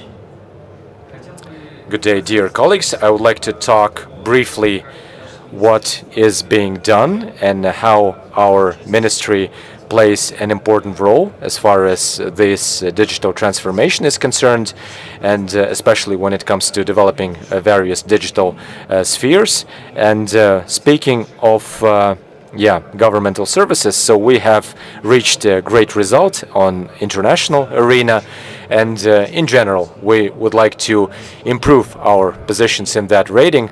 But as of today, we have this understanding that without working on transforming various internal processes of governmental bodies, and without the correct work of databases, that we will not be able to improve our position in the rating, and we will not be able to provide better governmental services. And overall, I wanted to point out that, speaking of this operator of e-government, and I would like to talk about information technologies operator, and also this national operator, national AI operator. So this is the company that has been around for more than 20 years. As part of international governments, we've got more than 1,900 specialists, and they also, not only do they work with eGov, but they also work on more than 600 governmental projects, and we've got more than 400 information systems that were integrated in through various gateways, through various platforms. And apart from that, we've got various information systems such as interface for providing governmental services and in order to interact with governmental structures. And including, we demonopolized as a country to state services, providing access to banks, what allowed us to make a great leap in terms of engineering and made all this situation better and easier. And in the end of this year, together with JV NEET, commissioned the AI platform, and we have smart document project, what allows to integrate over 120 state databases, and currently we have very positive traction in terms of the products of electronic development is being used by Tajikistan, for example. I'd like to show our national AI platform. and we have great hopes for that. It allows to transform a lot of processes in state bodies, and here we can see how AI agent is created. It works in a closed circuit, will be working in the protected contour of state bodies. There is a possibility to integrate with inner build LLM and to create using prompts the writing of, in English, Kazakh and Russian, of tasks that can help to create AI agent. And we are testing DeepSeek now. It works well, but there are some subtleties that we have to consider. And this platform will allow us with governmental bodies to create AI agents. And as a ministry, we have analyzed the most popular processes and most popular state services. And as a ministry, we curate all the actions in the digital sphere, and we have 16 vice ministers of digital sphere, and we can create over 50 agents that would cover almost all processes of governmental bodies, and there is a benchmark of application of AI in these processes. Versus mentioning that the target audience is 8 million, and we plan to do pilot testing of all these agents. We start testing in the centers of servicing of people, where you can even by voice describe your life situation and get some help, or using PC, it can be received in a simplified mode.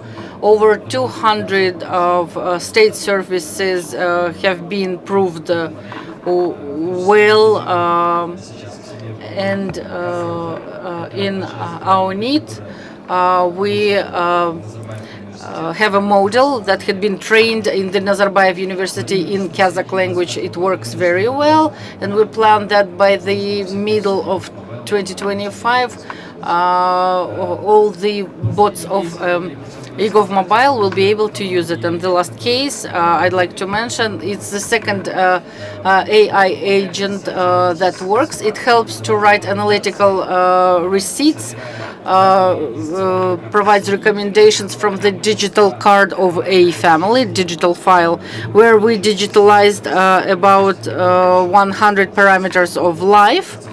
And the second base,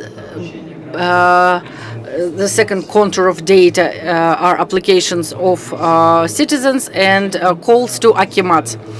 We have gathered over 4 million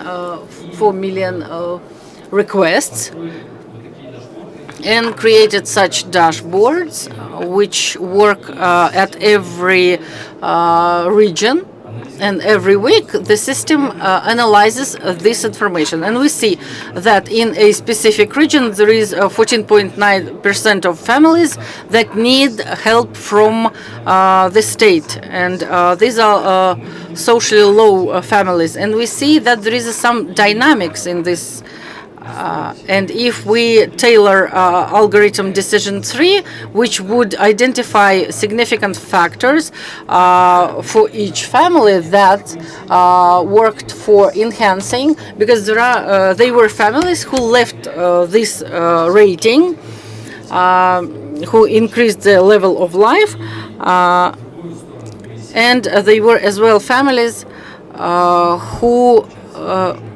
who went to the lower step of this wealth level, and the system determines the significant factors that influence in this particular case, and analyzing the electronic application system EOTNISH After that,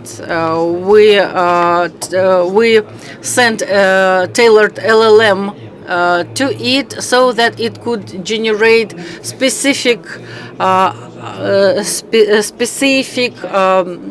indicators that this system has to monitor in this particular region, so that the selection was correct. Plus, of this development, we understand that generative AI makes easy interpretation of big numbers, and without human factor, it sends the data to Akim. The system is integrated with all the emails of Akims, and in the center, in the apparatus of the government, you can see the continuation of it and analyze what you have to work on further. This is the plan of the ministry that we think would allow to transform the work of governmental bodies and speed it up. I'd like to thank organizers. I finish my speech. Thank you very much for your speech. Let's move to the Q&A session. In this session, we decided not only have a discussion between the speakers, but as well to involve the audience into this process and allow the audience to ask their questions related to the digital agenda. Dear audience, we have volunteers with the microphones, and since we have enough time, we can discuss a couple of questions with our speakers.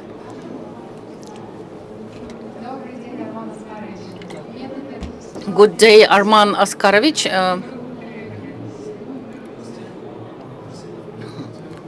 International expert Arman Abdrasilov. I have a question to Vincenzo. Can't escape mutual interconnection between eGov platforms of countries. What do you think about it, and what United Nations doing about this, and what United Nations can do for pushing this process forward? Thank you.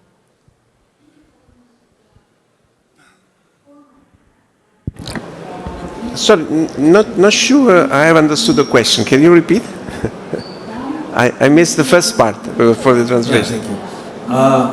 We can't escape interconnection of e-government platforms of countries. Oh, okay. Yeah. What United Nations and you personally thinking about it, or what your organization doing for this future? Thank you. Okay, so it's more about interoperability, or at least create some common standards and e-government platform among countries. Well, what we try to do is we try to facilitate as much as possible what we call the cross-border initiatives through the system. So it's very difficult to think that all the systems, if we consider that we cover 193 member states, can really collaborate and work together, but there are already several initiatives that have these cross-border initiatives in place for countries that work together in areas like a sub-regional level, or under some network of cooperation.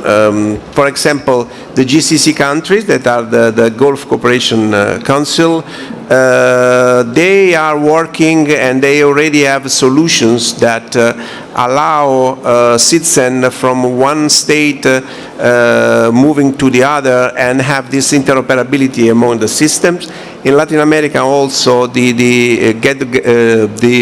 Red GEALC, that is the network of the e-government in Latin America and Caribbean, also they are working on this solution. European Commissions also have this. yesterday it was very interesting at the plenary because it looks like that now they are thinking the Eurasian Union to work on an AI platform that can work among those countries. So there are some initiatives. From our point of view, based on my presentation also, one important platform is indeed the Global Digital Compact, where all stakeholders can work together and try to move in that direction. But still, there is a lot to do. Thanks. Hello everyone, I'm very glad to see you again. My name is Jonathan Ivanganov. I'm author of Kazakh Latin alphabet. We just project abc.pz. You can find me. My question is, during from first day of our EGOV, when this appeared, I'm investigated this portal. But until today, this EGOV portal doesn't work on the Kazakh language. You know what is the Kazakh language? It's the state language of Kazakhstan. It means it's a prime language. When I investigated, and I even wrote the letter to our Minister of Digital Ministry that we need to create Department of Sustainable Development. Mr. Moon, you know. It means even neither company can create a portal just on the state language, because today browsers allow to translate to any language. I'm right? I think really today browsers allow to translate to any language. It means we will start to create data on the Kazakh language. You know, what is the AI? AI is just robot which operate just big data. No data. Today is big data. I'm right? I don't know, but in the same time today I decided to check our AI Maxa. I started from how can I say the simple question, but when I started to complicate my question, it was in chess math. You know what is the math in chess? It means EGOV, NITEC, particularly in NITEC company, is the state company. It means the NITEC company must, how can I say, everyone think about state language, because the people language, is not just the state language, it's the language of our people. Please create all conditions to state language in your government. Maybe. I'm so sorry, but what is the question? Because now it's a kind of recommendation, and I still remember you from the previous events. Minister of Higher education. Я, кажется, понял вопрос. Рухсат болса, орыс тілінде жауап берем. Можно? Я могу ответить. Я могу ответить. Просто мы ограничены по времени, и нам нужно, да, уложиться. We are limited in time, and we have to be within the time frame.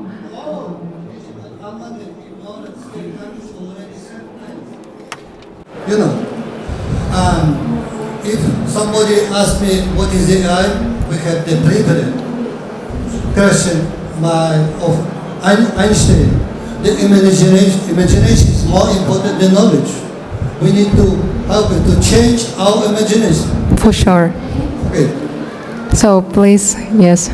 Рахмет за вопрос. На самом деле он. So thank you for the question. This question is particularly relevant, and thank you for raising this question. And Ministry and Nazarbayev University is doing a great deal of work. And what we try to do, we're working on this independent large language model that is available in Kazakh. And the problem was, how come it was hard for you to find the right service in Kazakh, in English, or in Russian language? And it's just that the number of services, I mean, the wording was rather complicated, and eGov is merely a reflection of how everything should be reflected. And in the ministry, so we work on simplifying this work, and it is also available on our website. And as I said already, for such moments, we basically create an AI assistant. And when we were populating Kazakh large language models, we would gather all the texts in the textbooks on the websites, and this is still work in progress, and everything is being performed correctly in Kazakh language. And I would like to note that the version itself of eGov in Kazakh language, it's available, and more than 40-50% of the time our services are being used in Kazakh language. And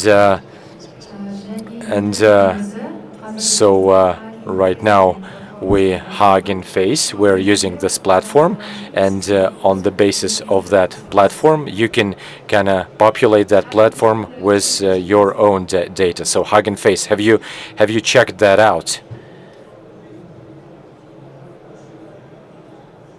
So unfortunately the speaker is not using the mic, and it's us interpreters, we do not hear the person who was asking the question. So yeah, many thanks for your question. And so if you allow me, we can end our today's panel session. So dear guests, so thank you very much for sharing this time with us, and thank you very much for attending this session. And we were talking about global initiatives and local solutions. I'm so sorry, but we have 2 minutes only, okay? So let us do it quickly. Thank you for your presentation. Delegation. Yes, please. Delegation from Guinea-Bissau, West Africa. Want to know what type of solution you provided to Sierra Leone and Togo.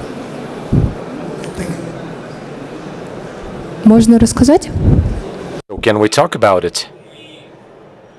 So thank you very much for this question. And us, alongside with our NIC and with CAS8, and with the help of Ministry of International Affairs, we transferred this information and this constructor for to construct websites, and it's the so-called no-code principle, and more than 3,500 websites of governmental websites based on that core, and it's a good way to increase efficiency. And this website constructor was also sent to a smart bridge, so this is the marketplace, and those are the services that are being stored by governmental structures, and things like governmental services on Kaspi platform, on Halik platform, and many other governmental companies use that platform as well. And the third product is the staked data lake. In case you need some additional information, you will be able to get that information from the stand. I see that you do not have earphones. So yes, regarding the export that we have done to Sierra Leone and Togo, we have exported one product to Sierra Leone. It's called Unified Portal of Information Resources. For now, they are building this constructor of websites for themselves, for their state bodies. For Togo, we have exported 3 products. First one is the same constructor of websites, UPIR, Unified Portal. The second one is the Smart Bridge platform, which is the marketplace of state bodies services, and the third one is a Smart Document analytical system. And in case if you would like to receive more detailed information, you can go to the NITEC stand, which is on the exhibition hall, and we will provide all details of the exported products. So thank you so much for your question. Уважаемые коллеги, спасибо большое. So thank you very much, dear colleagues. Thank you very much once again for sharing your time with us. It was a pleasure for us to listen to to take your questions, and we think that speakers, they tried their best to answer your questions. Our speakers did their best to respond to all the questions. Let's develop our digital agenda further. So hopefully this is not our last meeting. We look forward to seeing you at other panel sessions, and let this forum be a huge success. Thank you very much.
Немножко сложновато, да?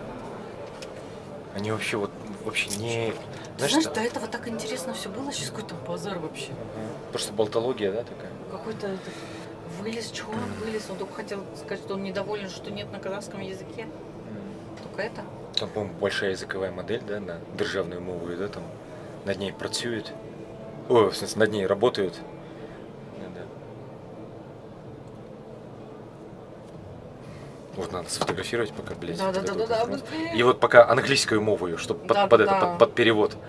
Это очень вообще классная идея. Там английскую мову? Да, ты успела, да?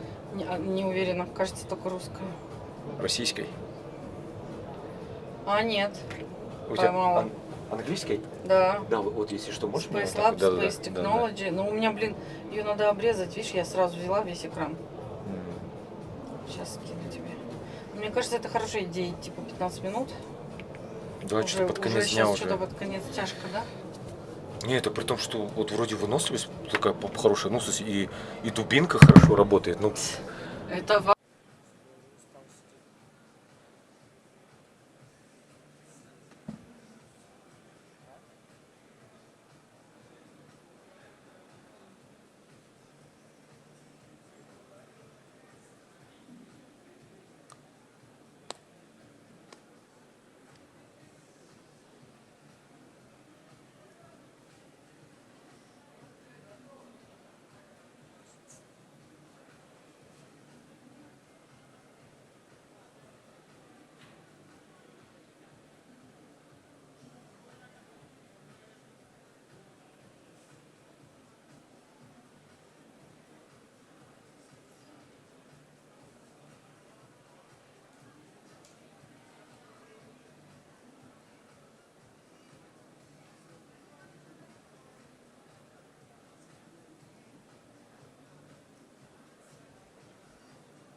Dear guests, we are going to start. Please have a seat.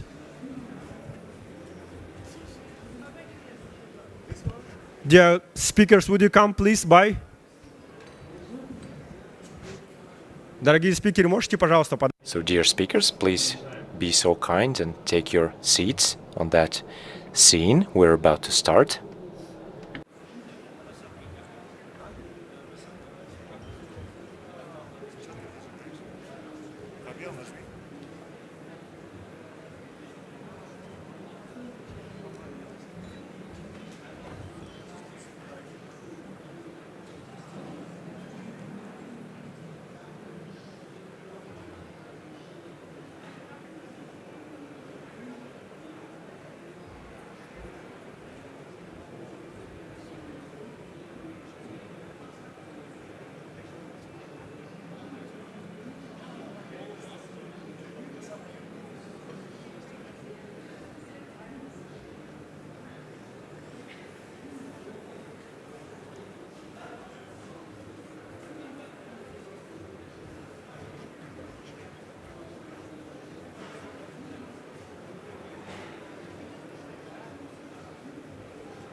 Талгат Амангельдиевич, можно вас, пожалуйста, на сцену?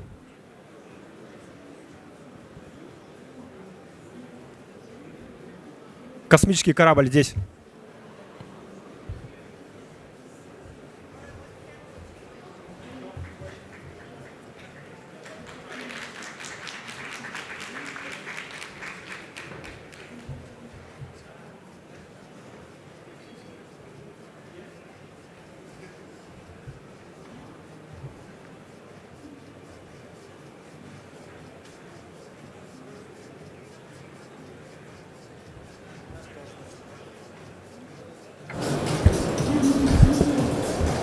Надо, чтобы скафандр, please. Скафандр оденьте, пожалуйста.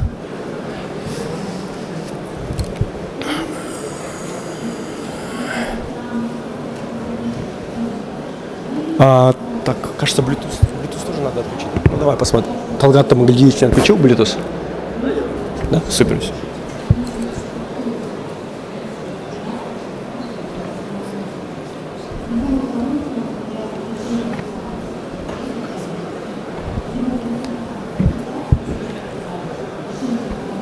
Hello, dear guests, dear participants, dear speakers. Let's start our journey into space.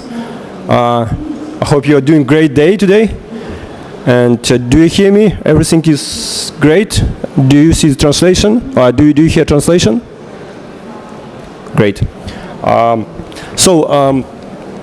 We actually thank you for Digital Almaty, Tech Garden, Astana Hub, and to you, dear guests. We actually have a topic, space entrepreneurship, commercialization of space, how companies and startups can transform this industry. And thank you, speakers, that you could find the time. My name is Daurian Obakirov, and I'm CEO of Space Vela. It's AI for space missions and for planet, and I'm co-founder of Space Lab. And let's start from the speakers. The question is how past related to your space journey, how present related to your journey, and how your future related to your journey. And also, please introduce yourself. Let's have 1 to 3 minutes for every speaker. So then we will have dynamic discussion with audience, and audience also will ask question to speakers, and speakers will ask question to audience. Arman, please. Arman Bikimbaev. And today is also Shayla Christiansen. She came from Denmark. Talgat Musabayev, our astronaut. He was a commander of the International Space Station. Sergey Kiselev. He's a rector and president of Astana International University. And Miras, Rocket Tech. Yeah, thank you. And let's start, Arman, from you, please. Thank you very much for your word, Dauren. What I would like to say, so I'm space engineer. I'm in industry from 2010, and my way to the space started from Kazakhstan, Garage Sapare.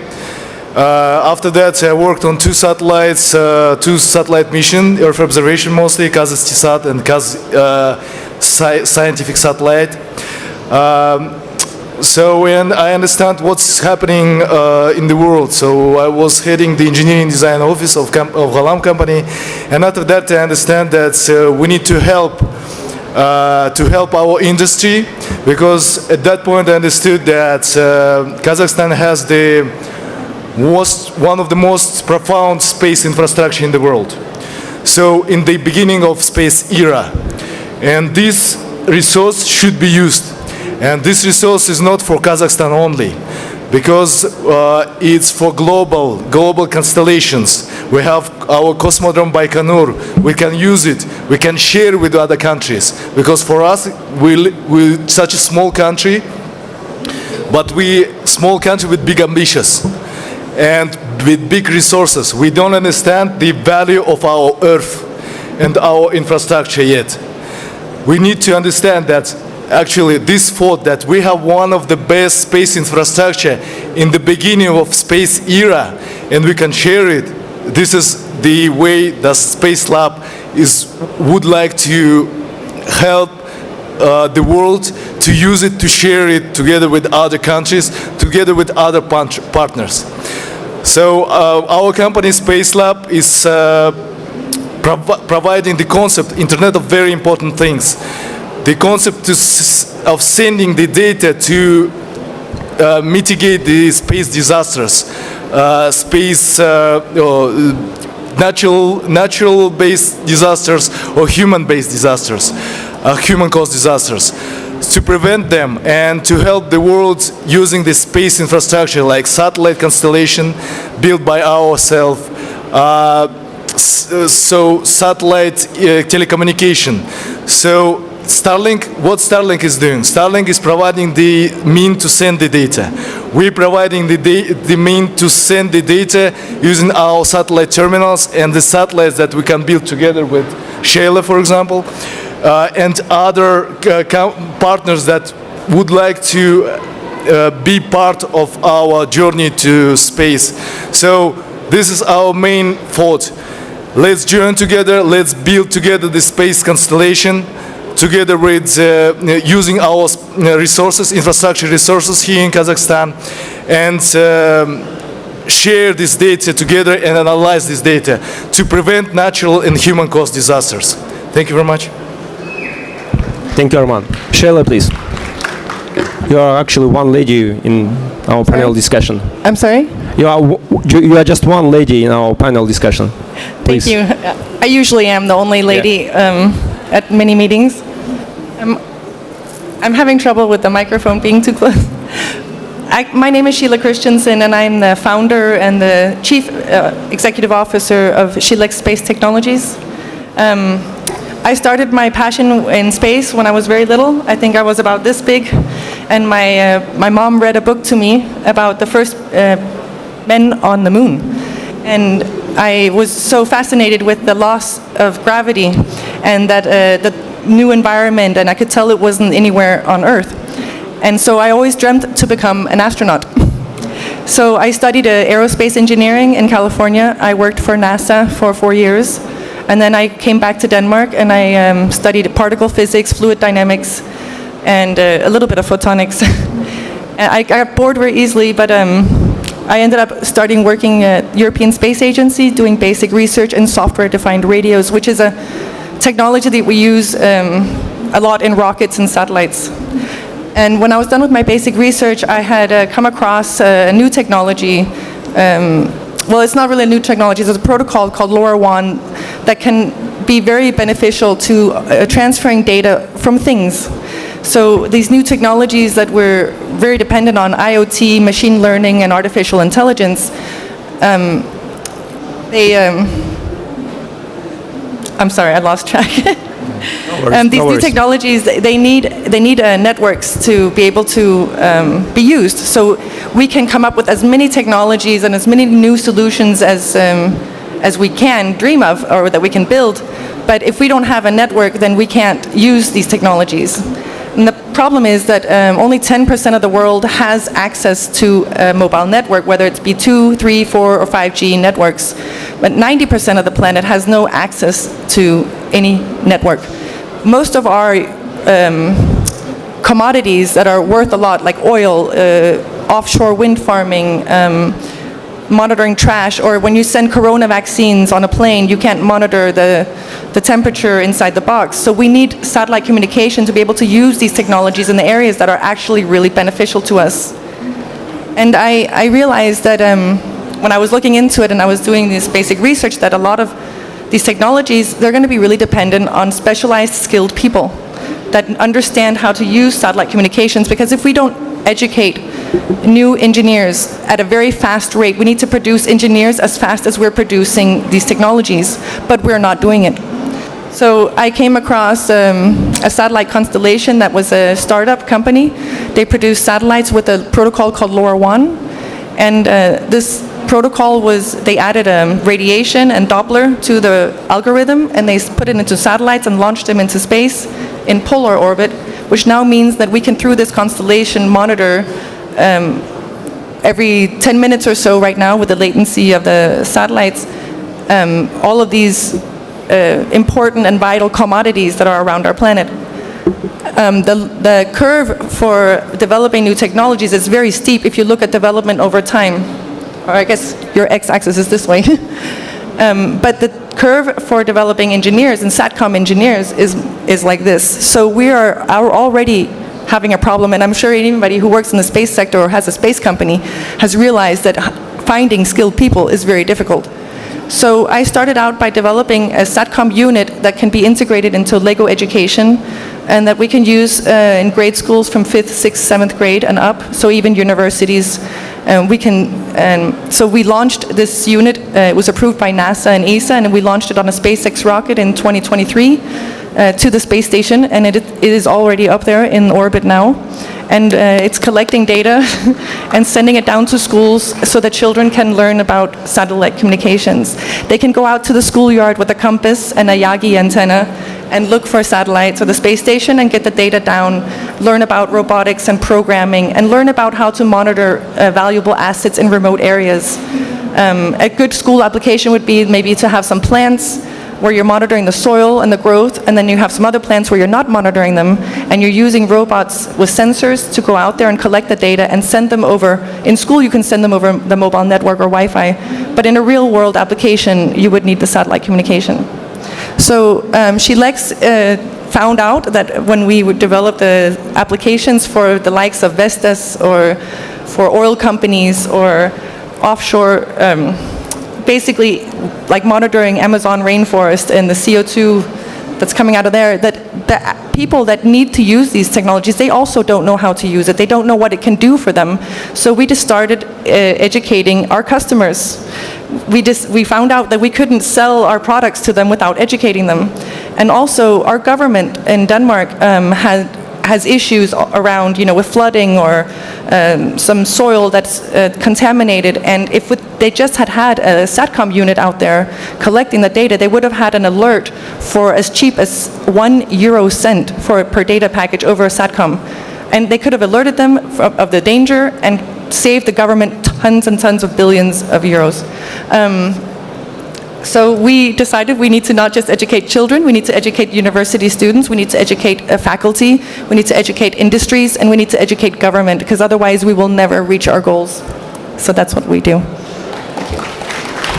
Thank you, Sheila. Really great that lady also doing something in space, and for space and for people. Also with us, Paolo. He's from Altair company. He's on Zoom from United States. Paolo, do you hear us? Paolo Colombo. Paolo, you probably on Zoom. Do you hear us? And okay. We will do next. And Talgana Ameglykevich, please, your stage. And yeah, the question is. A lot of people actually know about you, but it would be great if you tell about your past, your present, and your future related to space, please. Okay, but I speak Russian. If you agree, if you. Yes, sure, Russian. Because I am a very old man.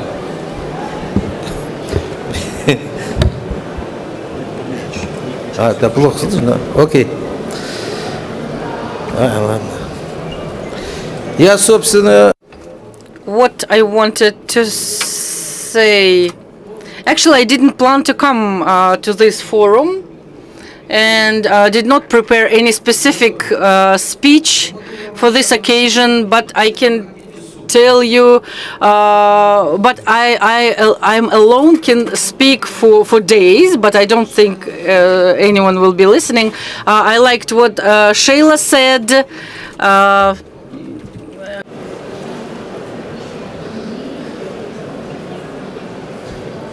Да. И and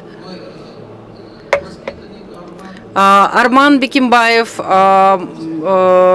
the person that I grew up, you can hear them speaking English, and before he couldn't connect even 2 words at some time, but now he speaks quite fluently. I don't know what to say because I created it all. If we're talking about cosmic sphere of Kazakhstan, finally it exists. We have never had it before. Kazakhstan was a part, as a small part of the Soviet Union, and we didn't have any specialist from Kazakhstan, and at Baikonur Cosmodrome we didn't have there, and it's a harbor, it's a world known harbor. When Soviet Union collapsed in 1991, we have had this acute question.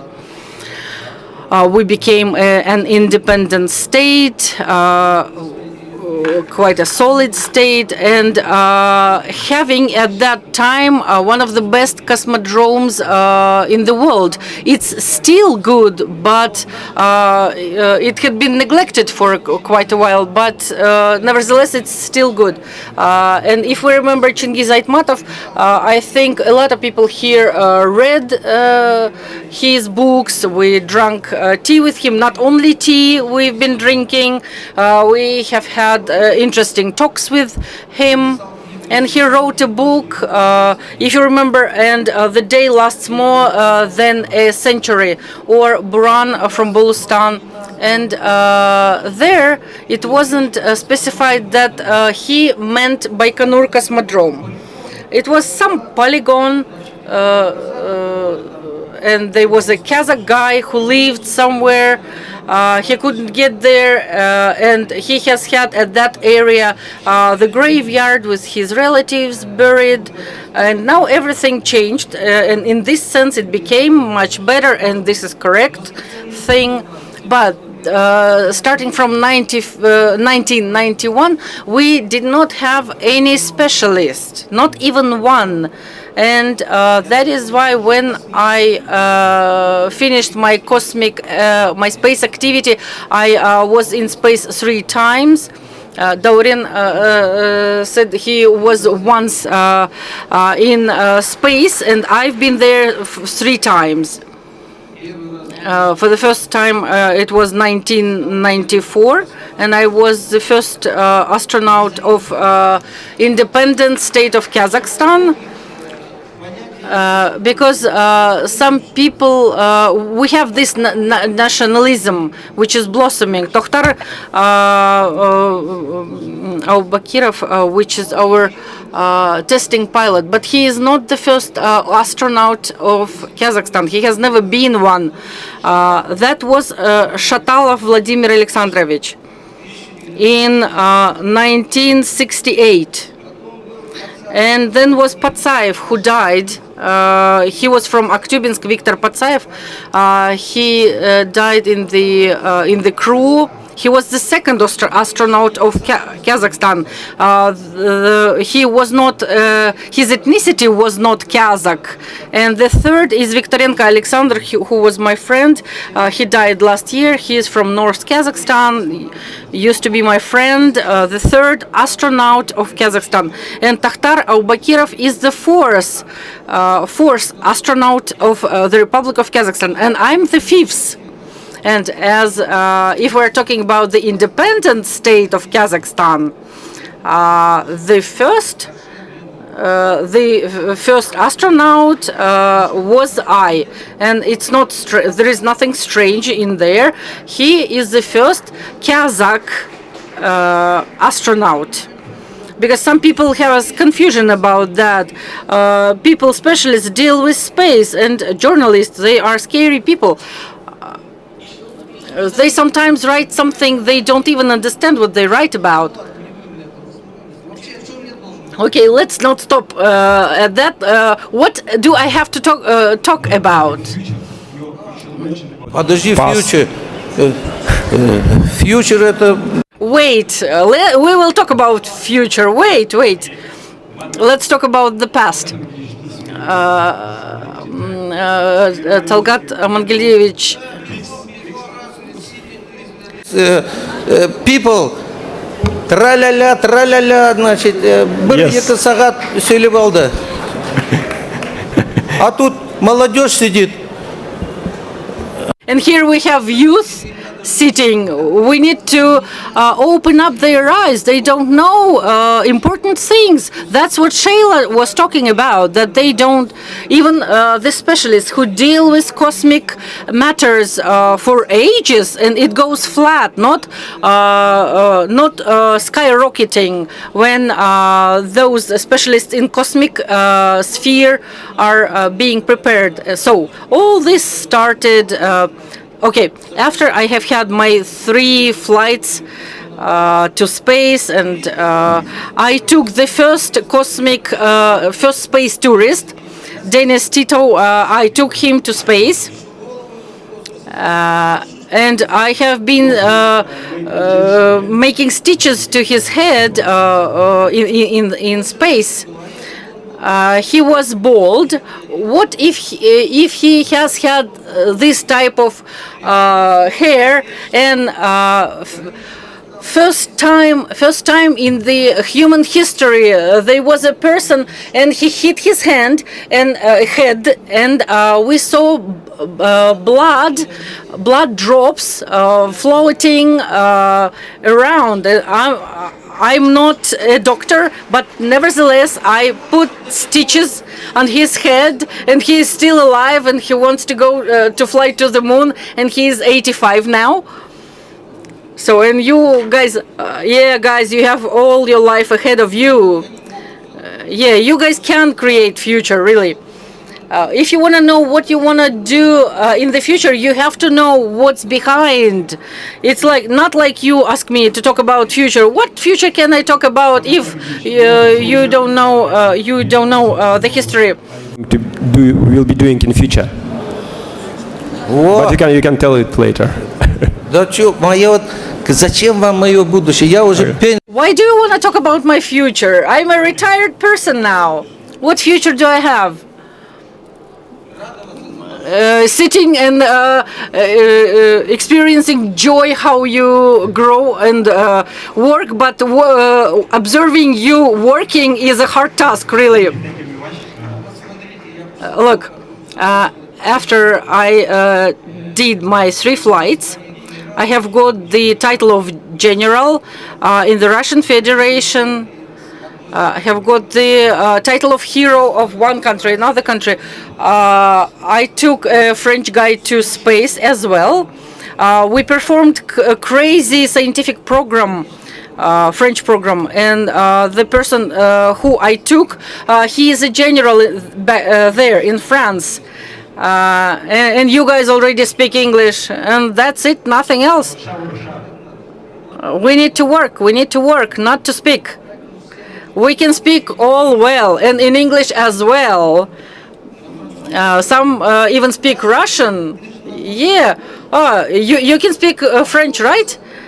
Do you speak French?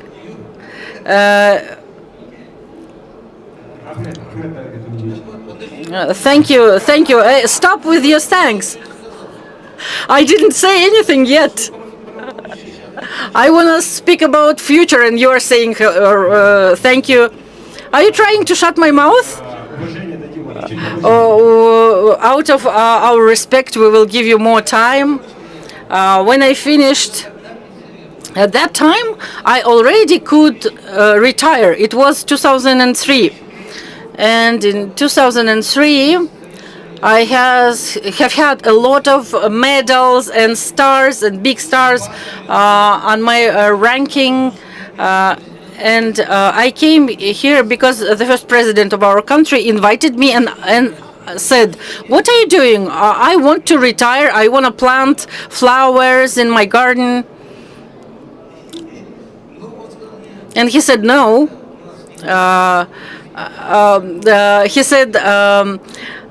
He said, no one understands in this particular thing and only 20 people know some words about space in Kazakhstan, and those who know these words but don't understand the meaning, it's like 20 people. So you are an experienced person, a doctor of technical sciences, and I'm the only one in Kazakhstan in rocket and space doctor of sciences. Look how many people we have here. Yeah, guys, you have to work. The main thing, but just to say, is not everything. I started from Chingiz Aitmatov, and this is critical to understand that we need people. And we have Valentina Leonova. She is a scholar. She's a scholar. And she worked with academician Sultan Gazin, and they were scholars, scientists, but they are more about theory. They have PhDs and they knew their work. But all this had been stockpiled on a shelf. They write their works, and these volumes are stored. But it was useful. But someone was supposed to take it and introduce into the space industry, and that is why. And one person could not do this job. That is why we were supposed to prepare some stuff. And he is one of those guys who speaks fluently English. And I hope he understands something in technical stuff. We sent you to Toulouse, to England, and there is a company. Yes, we work with satellites, with radio. I taught them. I was supposed to get the decision from the government, and president said we have some lousy committee. Again, non-parliamentary wording I use. The committee, Cosmic Committee, and there was nothing else. When I came with this guy, with Serik Yersaliyev, at that time, he already has had quite a good position at the Ministry of Education and Science, and I was appointed just straight away so that I couldn't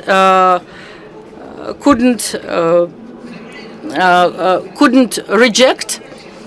They appointed me a chairman of a committee of aerospace committee under the Ministry of Education and Science. Some people feel it like a great honor, but it was a completely useless committee. Because it does not have any rights. It's not a ministry. I came there and say, why guys, have you called me out? Why do I need these ministers? They understand nothing in space, and ministers know less than the specialists who are doing the job. And you have to 10 times explain to the ministers what it's all about, and he doesn't get the clue. And that is why I asked to take us out of the composition of the ministry. And I raised the question, and it was brought to the Security Council. Defense Security Council of the country, and the Minister of Education was against of that. He didn't want to have it as a separate entity. Of course, we would have never been like NASA, such a big entity, but we needed something separate. And on the Security Council, it had been supported by the President, by Mr. Altenbaev, and he was not quite happy to be there. He wasn't happy that he is losing some assets, some power. And the minister was quite a good guy. He is in charge of KazGU now, institution of Al-Farabi. How do we call KazGU now? It's not KazGU anymore. It's a Kazakh National University. Okay. So he used to be a minister. Now he is a rector of this university. He is a good guy, but to be a good guy is not a profession, you know. He is a good guy in his work, but in space he might not be. If he understands in one science, then he might know a lot in different sciences. That is why we need a centralized body, and the president, by his decree, has created National Space Agency. And it worked for 8 years. I won't go into details because he is reminding me about the time all the time. And within 8 years, we created complete and fully powerful space industry. And now they are sitting in the institution, and this is some part. And in major spheres, it works. It was called how it was called? It was Kazkosmos. They didn't have a clue what they were doing, and Kazgarish is a part. A national Bayterek creation of a rocket space complex, which was Kazakhstani and Russian complex. And I hope that finally this year something will move forward. And it's kind of a complicated thing. If I keep on going, I will be speaking for days. If we're talking about satellites, we have satellites on the orbit. When I came, there was not even one satellite that Kazakhstan had. It was a disgrace. We went to Thailand. There used to be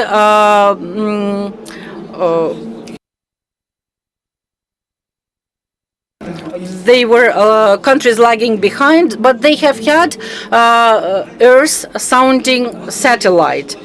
And it was a disgrace to us. I was supposed to have rest, and I didn't sleep days and night, have earned a lot of enemies. You know, these journalists who don't have a clue but still keep writing. And in the final run, you know that we have 2 satellites of distant zone sounding of Earth of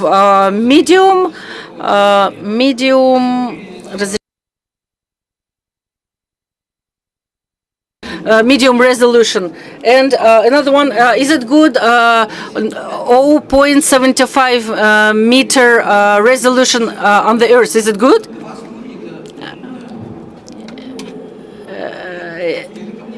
And we have 2 satellites for telecommunication, Kasa 1, Kasa 3, and I personally developed them together with developers from Russia and from France.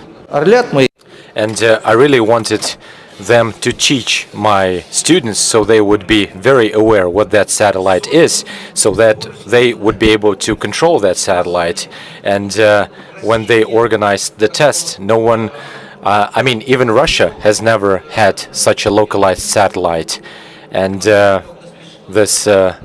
mean, even our Russian colleagues didn't have such a satellite. And their infrastructure was intended for various war defense purposes, because they were facing this threat from the West. And those enterprises that were creating various spatial equipment, they had to be far from one another, because in case someone attacks, so they wanted to I mean, they wanted to make sure that some of that infrastructure still survives. I mean, we are not afraid of that. We are open to the world, and therefore, in Astana, we have this unique assembly center, and also Halam company. I think that guy, yeah, he represents Halam.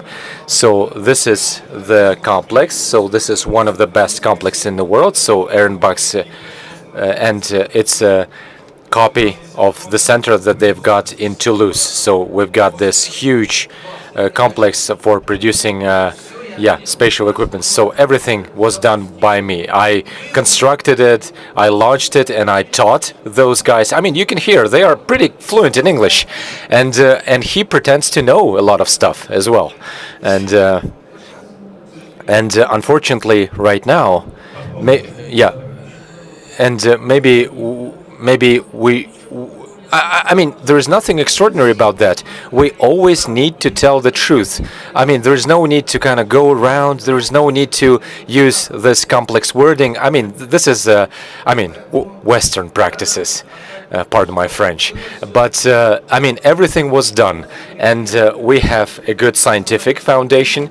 We have National Center for Scientific Research, and it does contain 4 separate research institutions. And we have Madam Valentina Fedorovna, and she's a well-respected PhD, and she plays piano as well. I mean, she's very good at playing piano. And even, but those youngsters, they can't even play chords on a guitar. And when I was, when we were kind of integrating with the spatial shuttle, and my friend, Lieutenant Colonel Charlie Prickett, what a great guy, and 7 fellas he had 7 fellas with them, and when I told everything that, well, I basically said, don't you dare to touch anything with your hands. I mean, whatever is here, it is forbidden for you even to touch that equipment, because God knows what might happen if they touch it.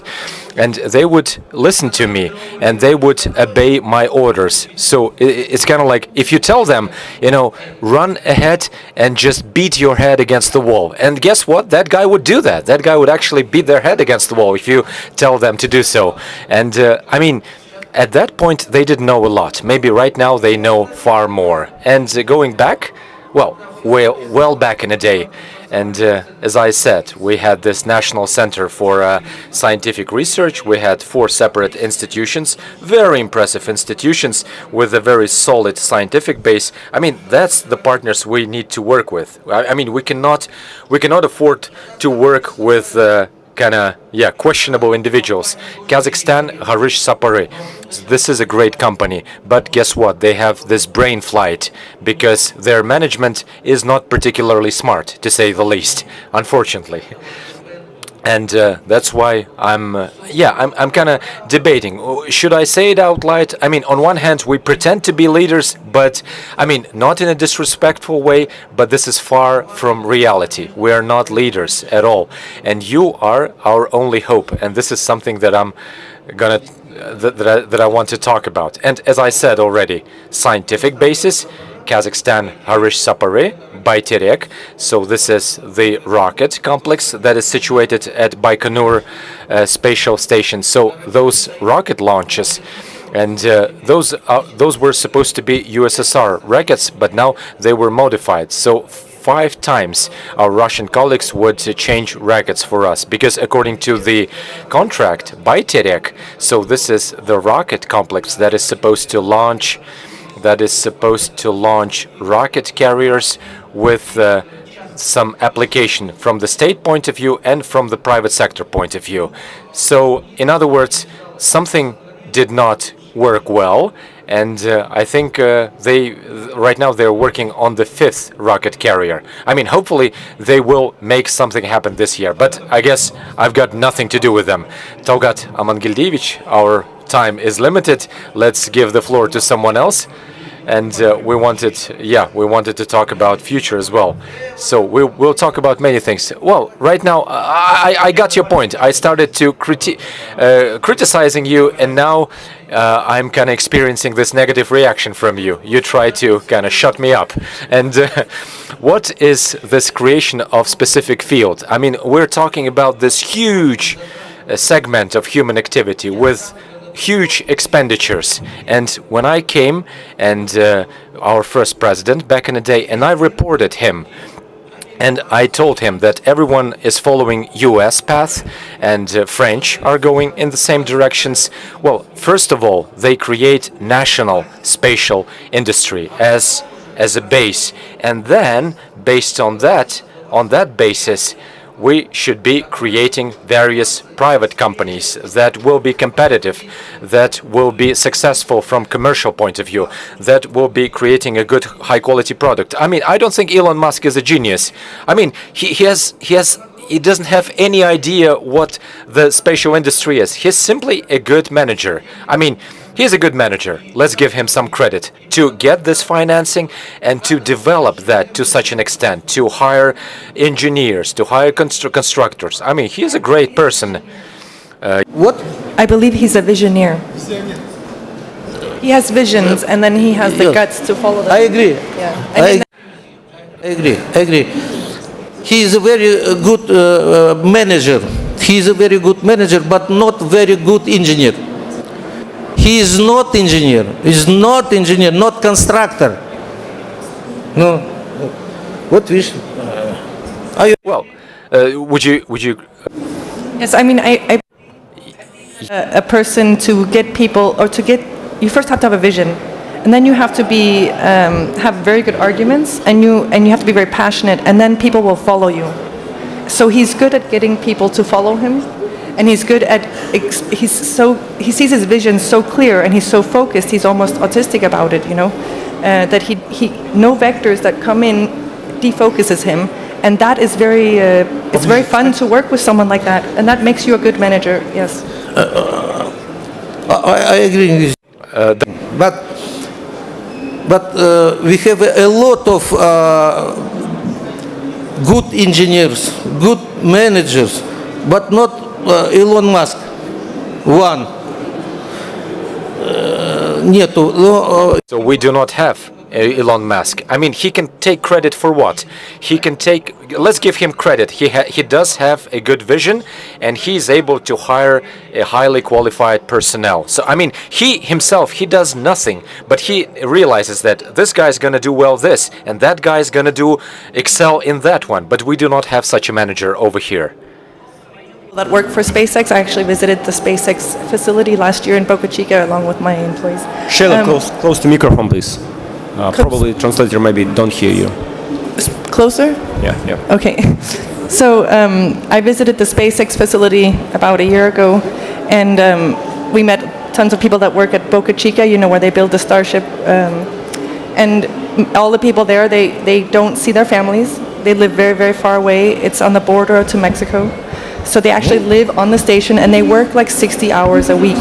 And they get burned out. So a career at SpaceX is for young people that have no families, that is willing to work 68 hours a week, and then after 3 years they get burned out.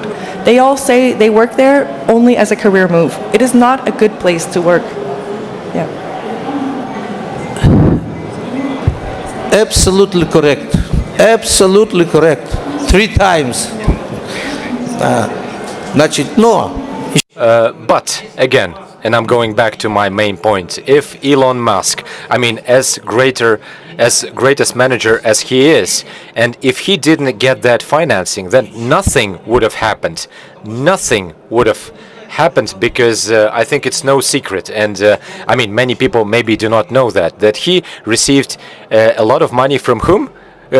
From whom he got all that cash, all that green? I forget exactly who it was. It was some of his old PayPal connections, I think. And he had financed 3 rockets, and then he ran out of money, and he put his whole money on the line himself. He said, I believe so much in my idea that I will finance the 4th rocket myself. I will put my house on the loan at the bank. I will empty my cash, all of my cash, all his millions from PayPal. He invested them into the 4th rocket, and he told his investors, I'll do it myself. And then the investors, they told him, well, if you believe so much that you can make it work on the 4th rocket, and you're willing to put your own family and your own economy on the line and be broke, then we will give you a 4th rocket. And so that's why that 4th rocket, if he didn't make that fly, we would have never had SpaceX. I mean, if you have any experience in engineering, to develop something on your 4th try to have success with a prototype is extremely fast development. So in that way, he's a good manager, but as a people manager, I don't believe he's that great. Талгат Амангельевич, вот как раз вопрос финансирования. Вот, я... Speaking of that financing, yeah, I didn't finish my point, and I know that Shaila, I mean, she also likes to participate in this discussion, but what she said, I mean, she has a good point, I'll tell you this, and but maybe she doesn't want to tell everything, or maybe she does not know everything, but I'll tell everything fair and square, and I've got nothing to lose, I've got nothing at stake. I've got nothing to lose, and I'm particularly disliked by our journalists because I'm brutally honest, and brutal honesty is not commonly accepted in this part of the world. But I would like to, yeah, I would like to be very direct. I'm not a governor. I used to be a governor, but in general, I stand for truth. And Elon, what was the guy's name? Elon Musk, yeah. Going back to Elon Musk, he would receive a great deal of finance from the company that Shayla mentioned. That is 100% correct. But the majority of his funds he got from the very known company. It's called Pentagon. Have you heard of that company, Pentagon? Defense Ministry of the United States. And NASA. And have you heard of NASA? Because it seems as if he made everything himself. I mean, he made nothing. I mean, he made something later on, and therefore I insist he is a good manager. After having received that financing, he did multiply that financing, and he earned his credibility, which is fair. But yeah, Shayla, I'm sure that you have some additional facts, but... To build rockets myself. I was lead of the capsule team at Copenhagen Suborbitals.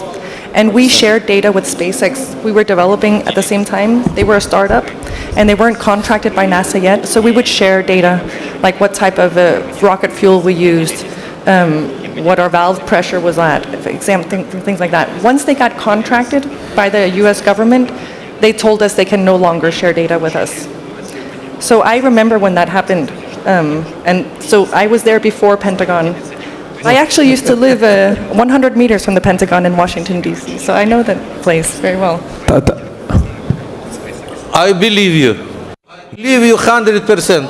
I believe you 100%. Но я все равно прав, что...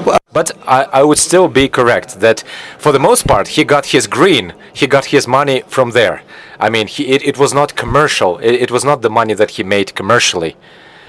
A very little team of like 7 or 9 engineers, and they were sleeping under their desks, and we were literally like sharing exciting data, like, oh my God, you got your rocket to work. We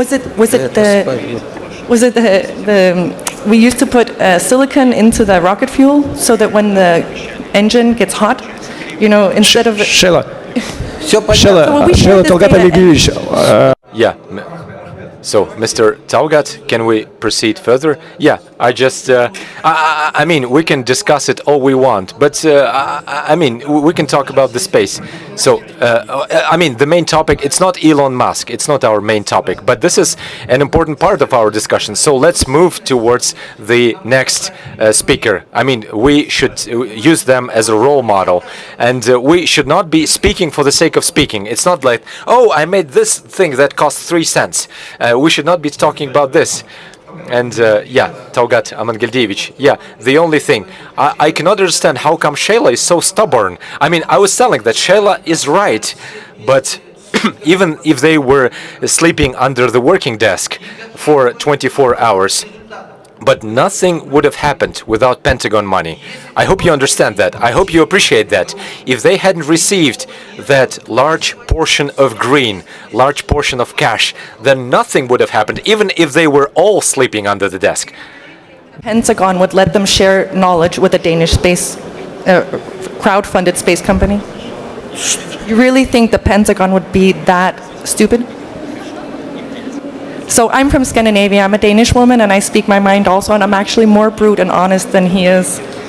And I don't speak about my medals. I was also astronaut candidate for Denmark. I've also been 0G.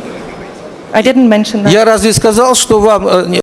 I never mentioned that part. I wasn't even talking about you. I was talking about their team. If they hadn't received that massive amount of cash, I mean, they can sleep under the desk all they want.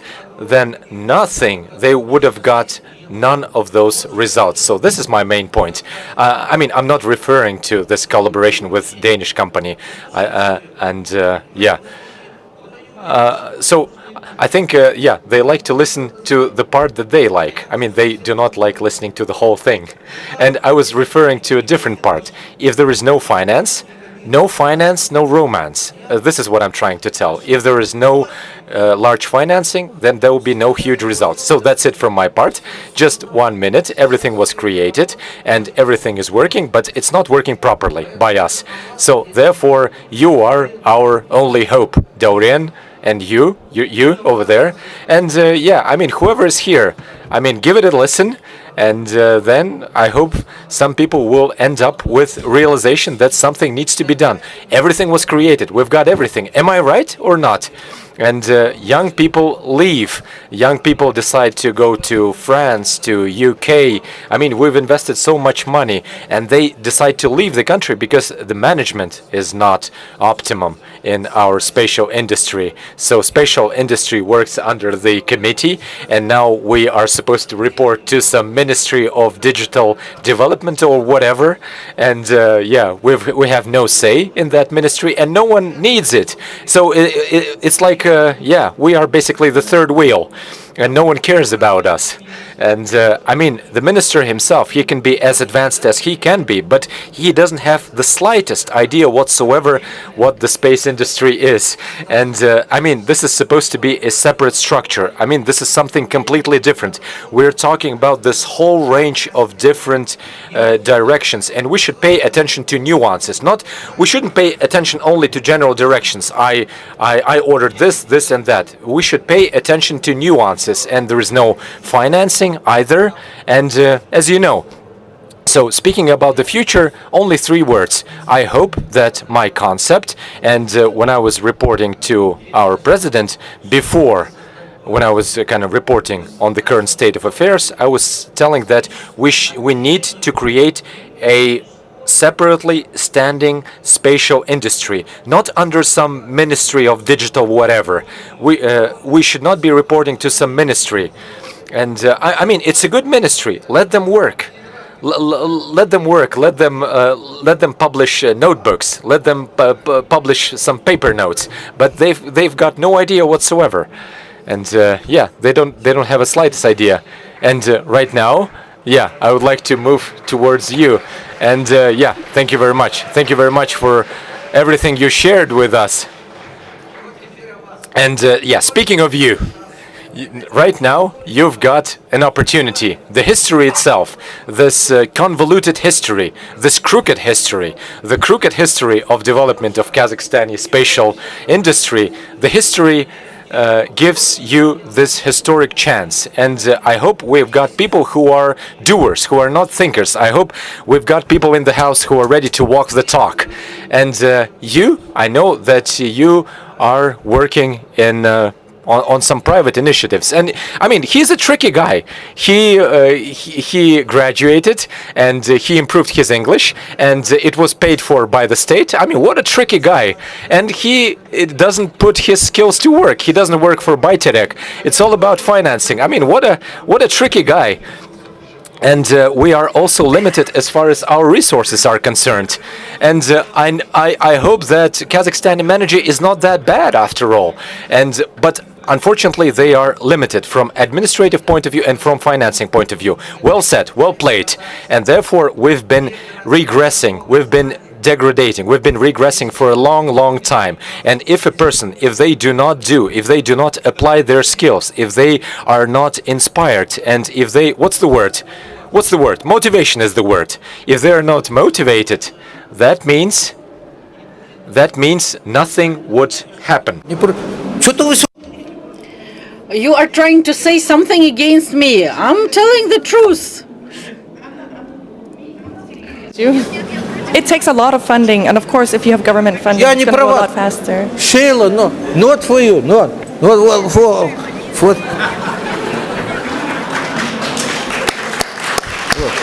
Поэтому у вас есть сейчас. That is why you have a chance. You have this chance given by the destiny. You have the history. There is a new prime minister, new president, and you need to address them more, not to wander around the bush, but go there. We're not trying to get tied up to Kazakhstan. We're trying to create a global company, and sometimes it's not that important in what country you live. Of course, we want to do things for Kazakhstan, but we are nomads, and if people feel that in some other countries they can reach more, move better, they shall move to other country. Yes, I agree with you. You are a Kazakh guy. That is why you need you didn't come. You didn't come here for as a guest. No, we're doing it here. Our company is registered here. You've been to space. There are no borders.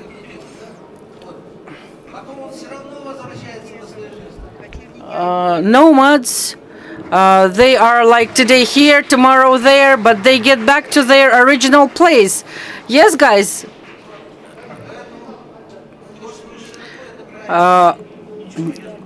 What you think broadly, this is good, but the main thing you have to do for your country. Okay, yes, we do. Yes, do, because we want to see what you're gonna do.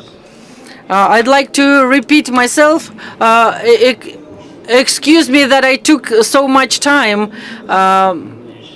With Talgat Tlendevich, we talked a little bit before the session why space is related to education and science, and I'd like to convey many messages that Talgat Amangildevich said here. I'll try to integrate into commercialization. The system had been created, works not well, not enough funding. What to do next? And it's interesting in our life when achievements of some human civilization, they are created like military project, space, internet, and then it enters ordinary life. And instead of the fears of opening the box of Pandora, that it will bring something bad, but people use it for their benefit and start using it.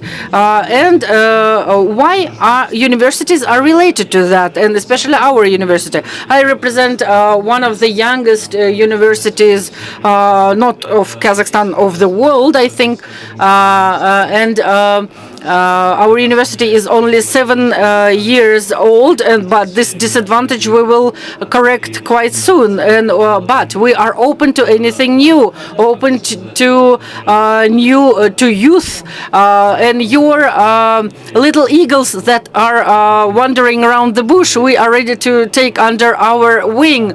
And Dauren and Arman, we accommodated them not for no reason, and we have a business incubator, and we created several teams, taught startuppers, and they participate in grants, and when they came, we felt that there is something special in there, despite we're not preparing astronauts, we're not creating preparing specialists for aerocosmic sphere, and we taught these young people when they get the knowledge but don't know on what platform to implement it. Why university is here? Because we want to become the university of the third generation, not to learn how it was done by medieval universities, not to do what universities in the 20th century did, but we want to become a center for innovation and technological progress, and without such good guys, we won't be capable to do that. That is why our mission is quite simple. We created R&D already, and in our panel has an advantage because we are the last. We are not limited in time. Oh yeah, plus minus some time, and we created R&D, concluded contract with a very great company which specializes on writing software for aerosphere, IT engineering.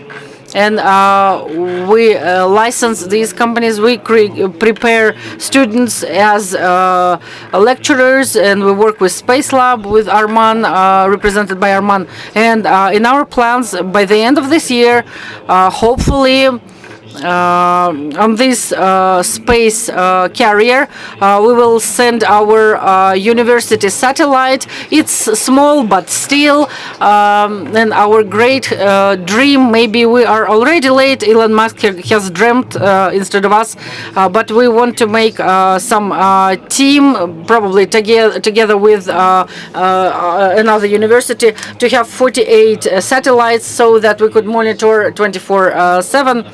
And we do we do a lot of surveys and monitoring. You said 2 connection satellites and 2 sounding satellites. He was not speaking into the mic. I didn't hear.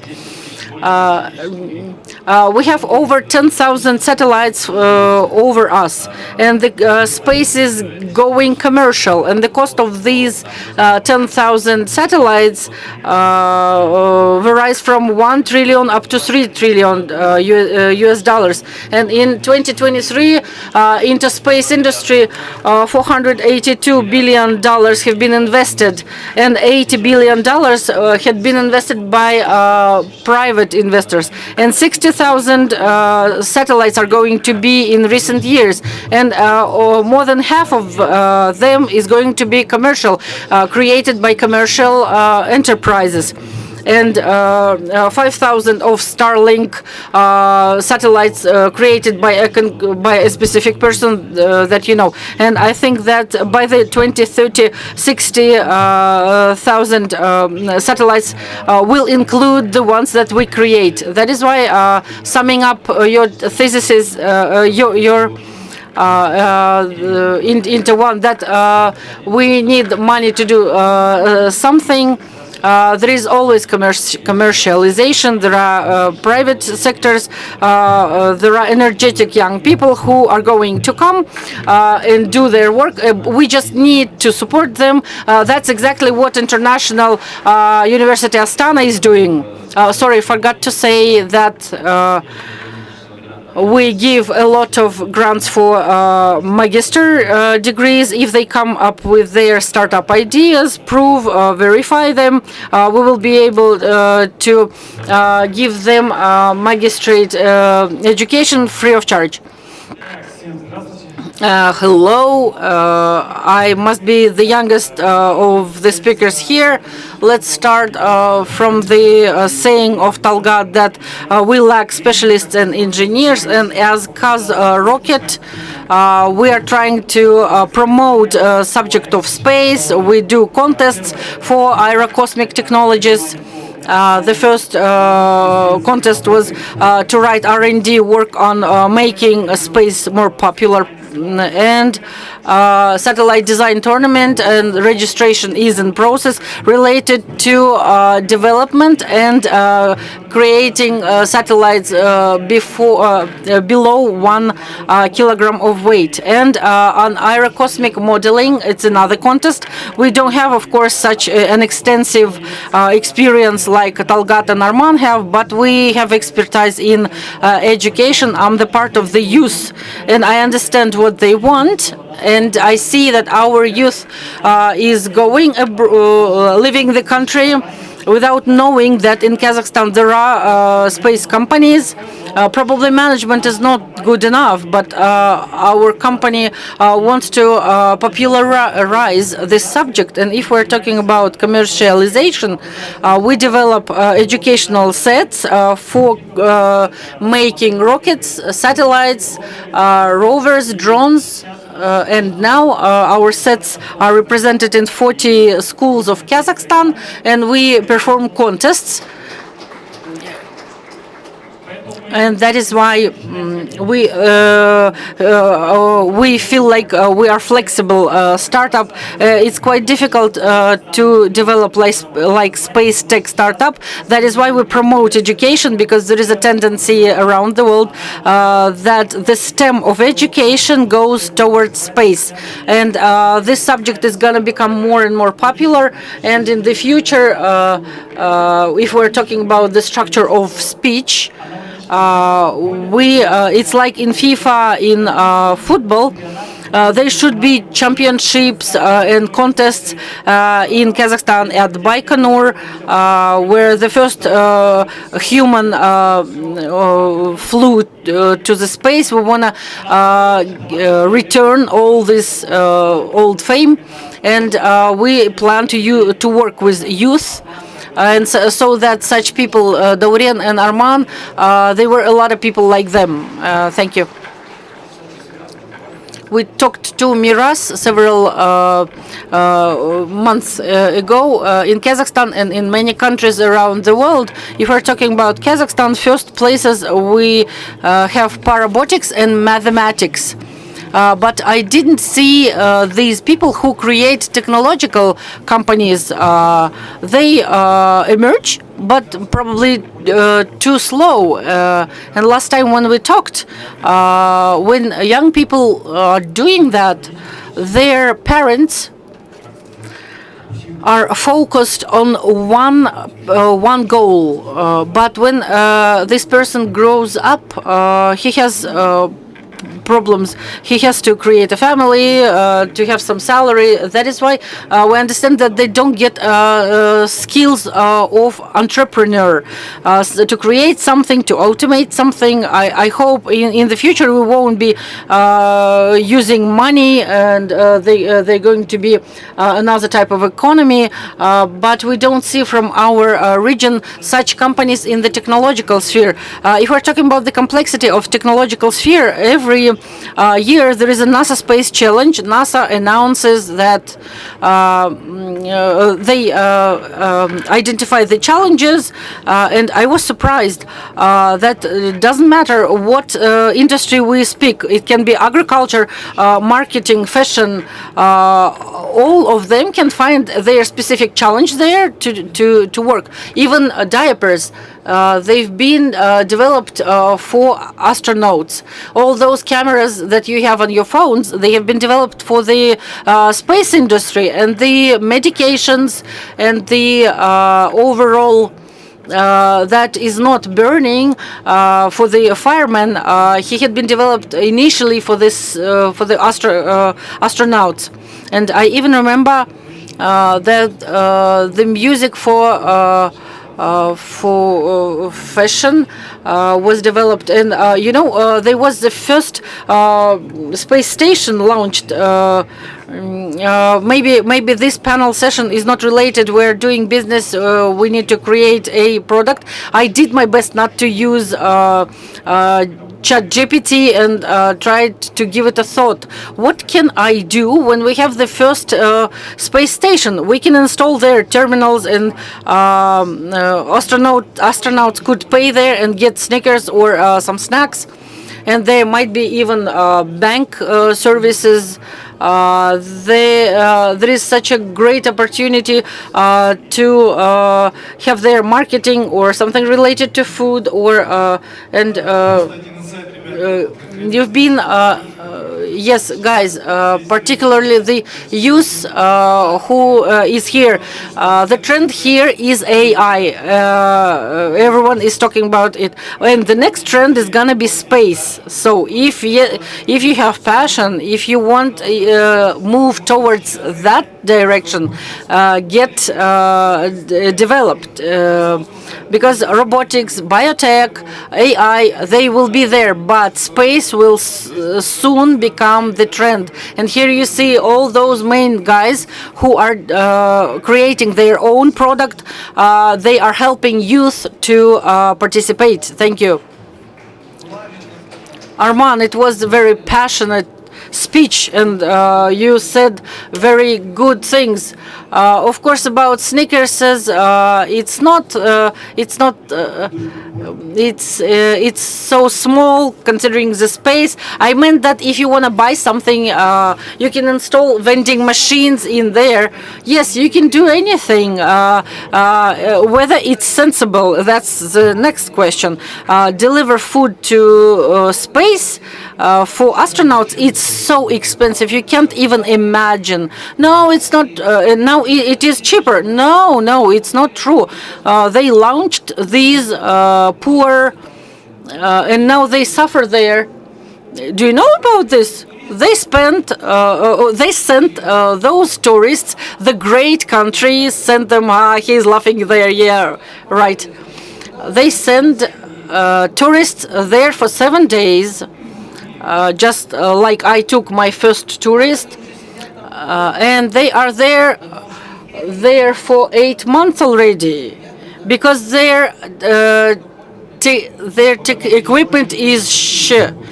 I think you understood. And you talk about Snickerses. Before we get Snickerses in space, it's like 40 years. We don't have to talk about Snickerses. We need to think globally. We need to save the Earth.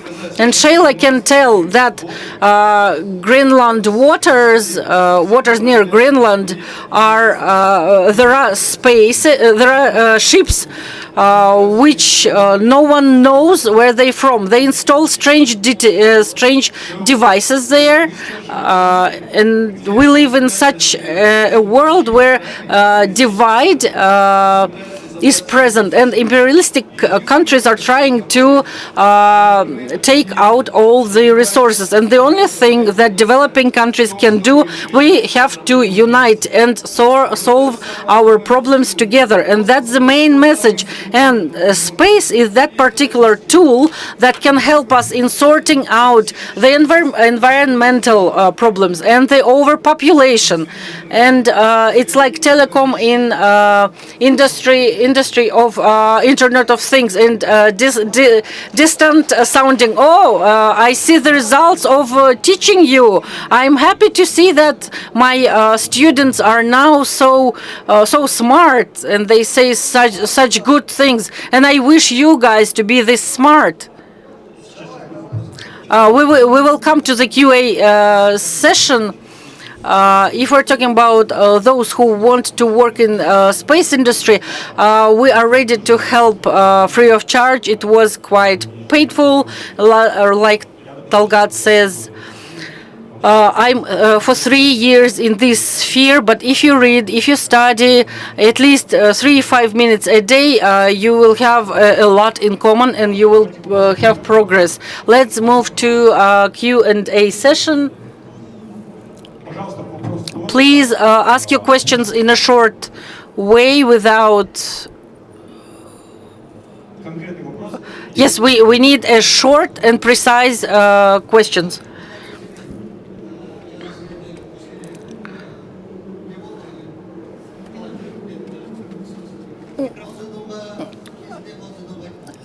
We can't hear. The speaker speaks Kazakh, and the Kazakh interpreters cannot hear him. That is why translation into English is not yet possible.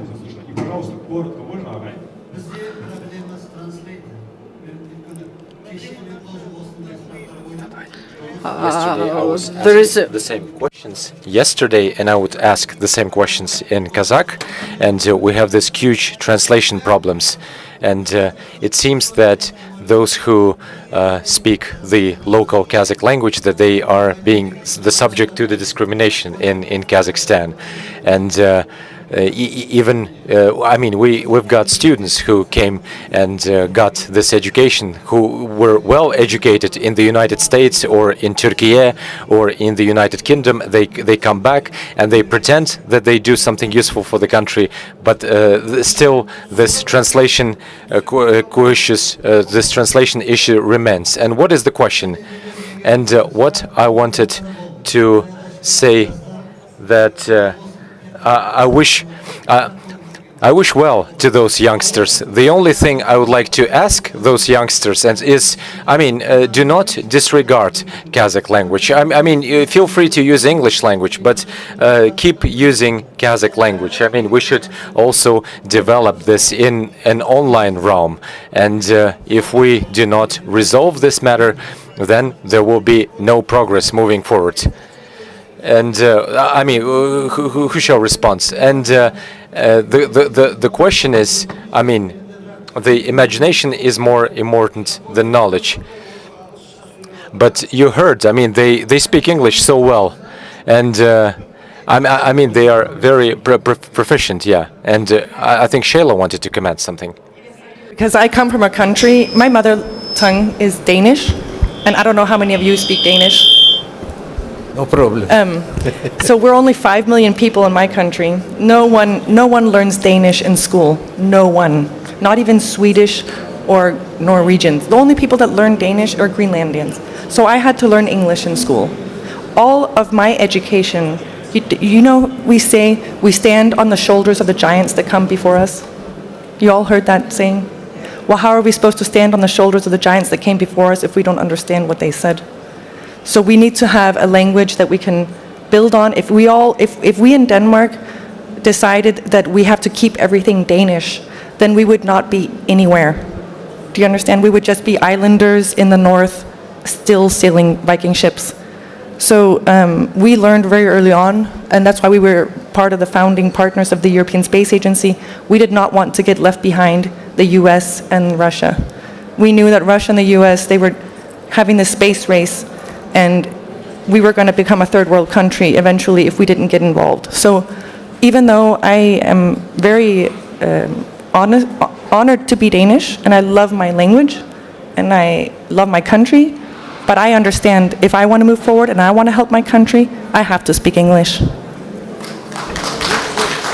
Қазақ тілі туралы айтып кетсем, енді біз ENG көмегімен енді бізде ИСАИ деген центр бар Назарбаев университетінің атында. Ол жерде олар қазір ChatGPT сияқты олар қазақ тіліндегі ойлан және сөйле деген платформасын жасап жатыр. I mean, what they are doing, and with their help, and what we've been doing, and we also do a lot of work with large language models, and there are many books in Kazakh, and also the idea is, I mean, we try to improve our language proficiency in Kazakh, but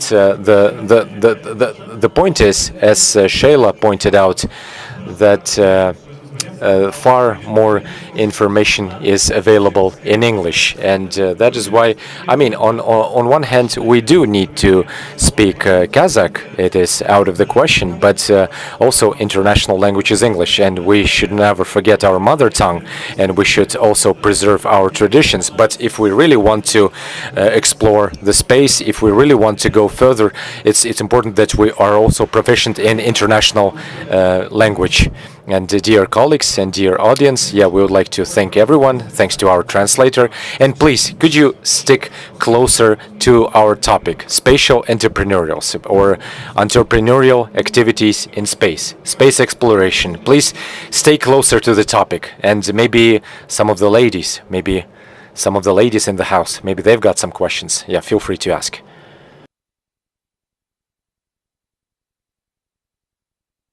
Good day. Thank you very much to our speakers, and I have a question for our international participants. And the question is, in their country, do they have any programs, any strategic programs, according to which spatial industries it will be developed in their countries? And the question to Mr. Talgat, what is your attitude to the fact that in Kazakhstan, this concept of development of spatial industry is not available for general public? So what's your take on this? Denmark doesn't have a space agency either, which is really disappointing, actually. Since we don't have a space agency, we don't have like a legal space help to get to our space companies.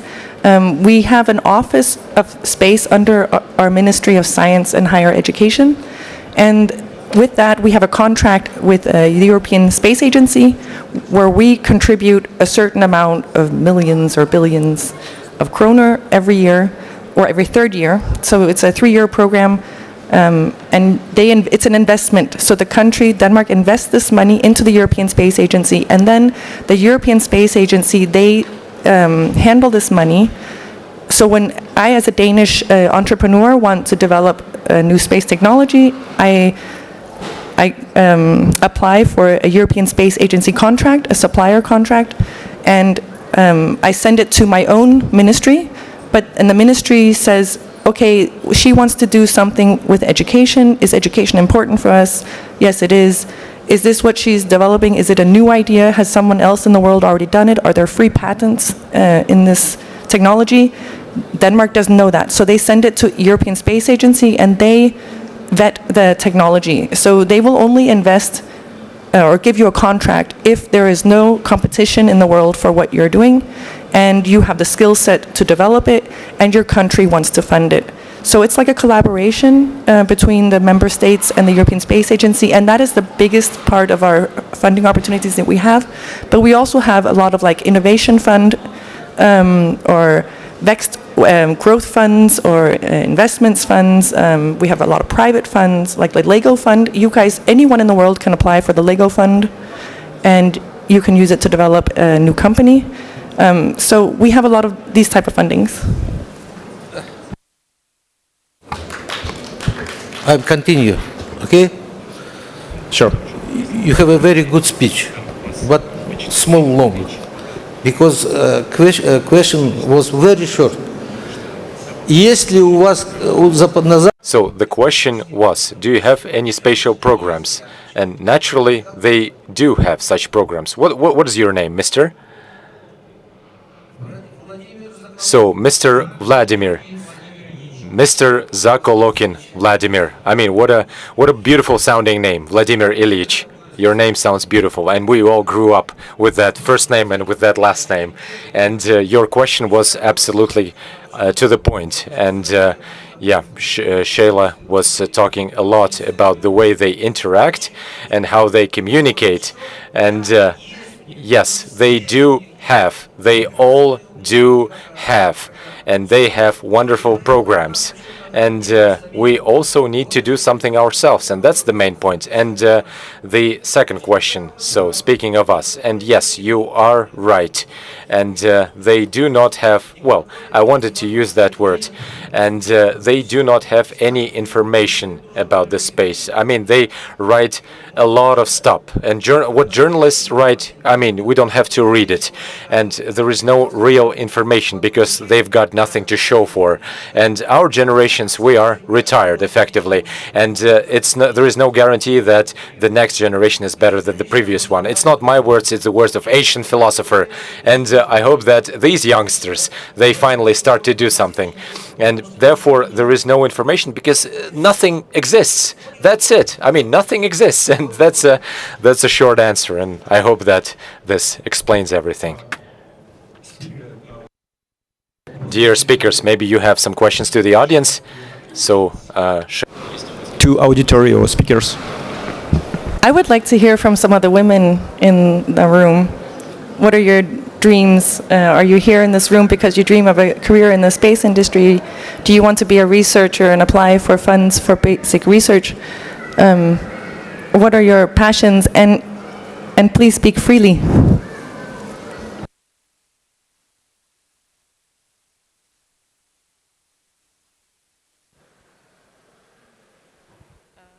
Hi everyone. So I don't know, I can speak English or Russian. Может быть на русском, потому что я думаю, большинство из... Maybe I can speak Russian, and I'm sure Shayla would get an interpretation. Yeah, many thanks for raising this question. And my name is Alina Gutareva, and I'm a professor in cognitive science and the way AI interacts with human beings in Kazakh British Technical University. And I also work with Aerospatial Committee, and I think we heard a lot about that committee. And speaking of this creation group about this cognitive behavioral studies and various functions of astronauts, and the idea is to create new program for astronauts. And so if you could just speak a little bit louder. And yes, indeed, cognitive behavioral functions and cognitive behavioral functions of astronauts. And I do a lot of research in this regard, and we would like to develop internationally as well.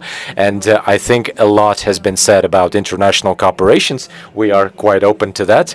And I've got here colleagues in the house, and they used to work for NASA, for SpaceX, and yeah.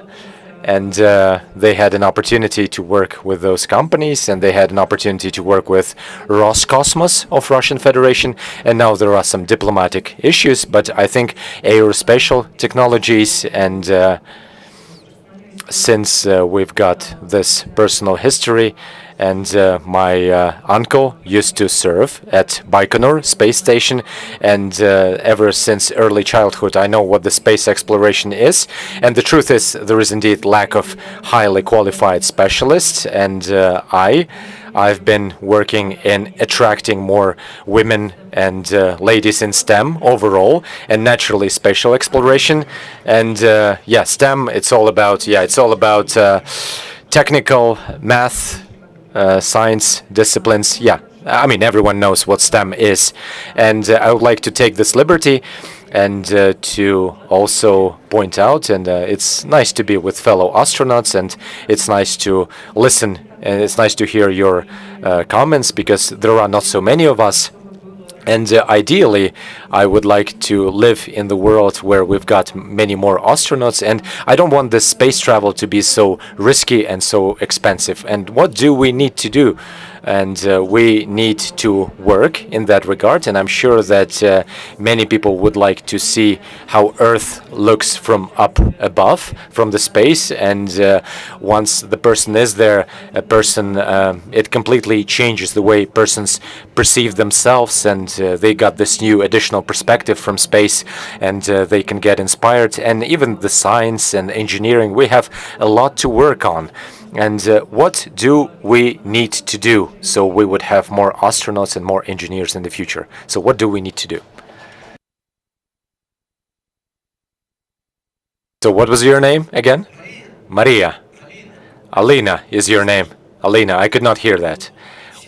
Well, you've got those existential questions, and I start talking and we will never end. So try to be brief.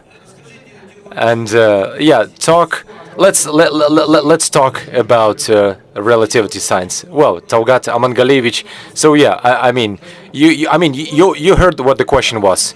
To be brief. And I can tell that you're the kind of woman that dares to lean in at meetings, because a lot of women don't dare to lean in or to interrupt the man when he's interrupting you. No problem, no problem. So I was hoping to see more hands from women. Lean in, interrupt, come with your ideas. Don't be shy. You know, men apply for jobs if they only have half the qualities of the job description. Women feel they have to fulfill all the job descriptions before they can apply for the job. You really need to know that a job has to be interesting, it has to be exciting, and if you already know everything about the job, it will be a boring job. So apply for a job that's challenging, apply for an education that's challenging, go out there and interact with the businessmen, get yourself a network, and find your passion and go for it. That's my feedback. Хочу дополнить. Закончить можно? May I just finish?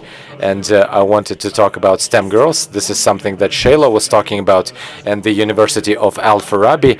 And every year they have this program for young ladies, for UNICEF, and they have this camp that lasts for 2 weeks, and they study satellites, and they launch satellites in that camps. And such programs for women and for young ladies, we do have such programs. However, we do not have a roadmap, and it's not clear what to do further. All right, they've gone through this program, and what comes next?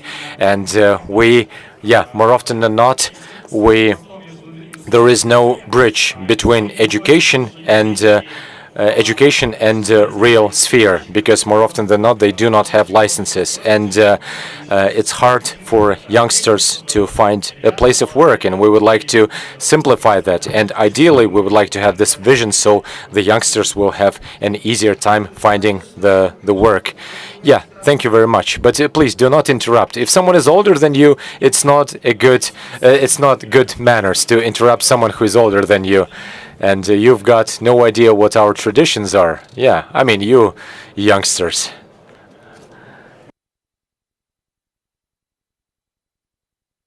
Yeah, and I started speaking, and then I was interrupted. Well, in the West, no one cares, and they've got 38 genders, and no one has an idea who the woman is and what the man is. And here we live simple life. And speaking of astronauts, and it's not like we graduated for some program and let's go out there and explore space. That's not gonna happen.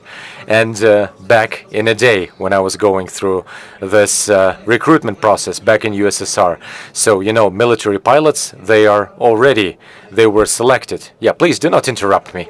And they were already selected. And when I was going through that recruitment, out of 2,500 military pilots, we were chosen. So 5 of us were chosen. And now you realize what is the way to become an astronaut. So please take care of your health and invest into your mind. And you need to have this strong desire. And the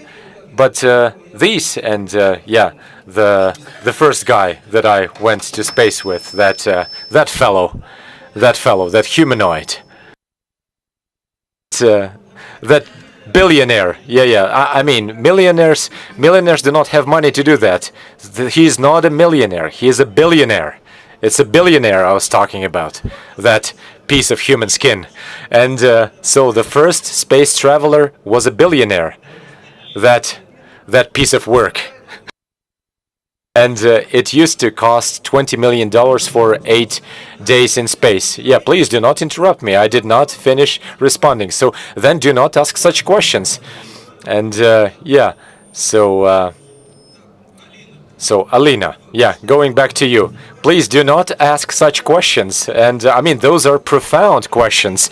And speaking of your cognitive behavioral research or whatever, so such research, I mean, we would do that. We would do that alongside with Austrian scholars back in 1991. So Tokhtar Albakirov and I, and we had this opportunity to interact with the Austrian scientific program, Cognitive Behavioral Study of Human Being in Space on Earth, and then once they landed, we would study their cognitive behavior again. So I mean, there is no need to reinvent the wheel. I mean, those studies, they have all been done. So the wheel was reinvented 1,000 years ago. And I mean, I can talk for a long time, but I'm not going to do that.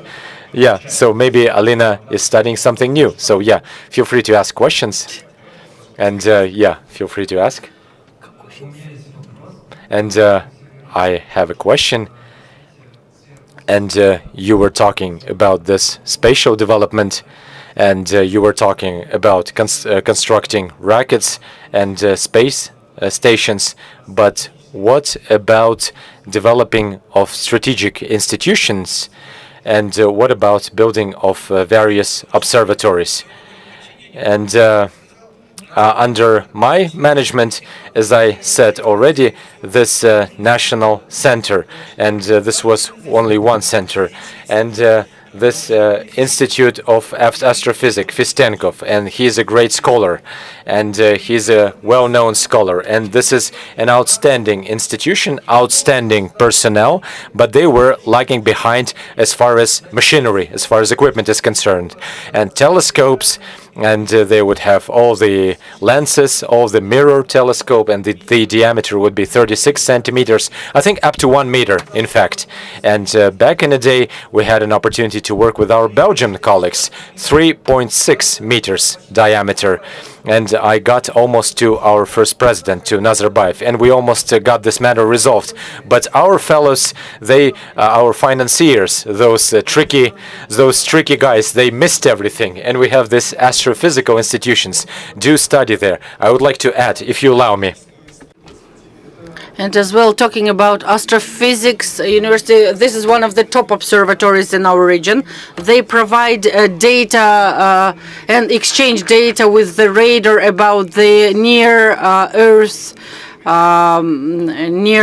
situation. They trace each object of 1 centimeter in diameter, and they exchange data with international observatories. And observatories are the space resources as well, and they are interesting in terms of linking to the geodata. And if we have this linkage, we will be able to develop our own navigation system due to that resource. Do we have questions from children? We see children in there. That guy wanted to ask a question for a long time already.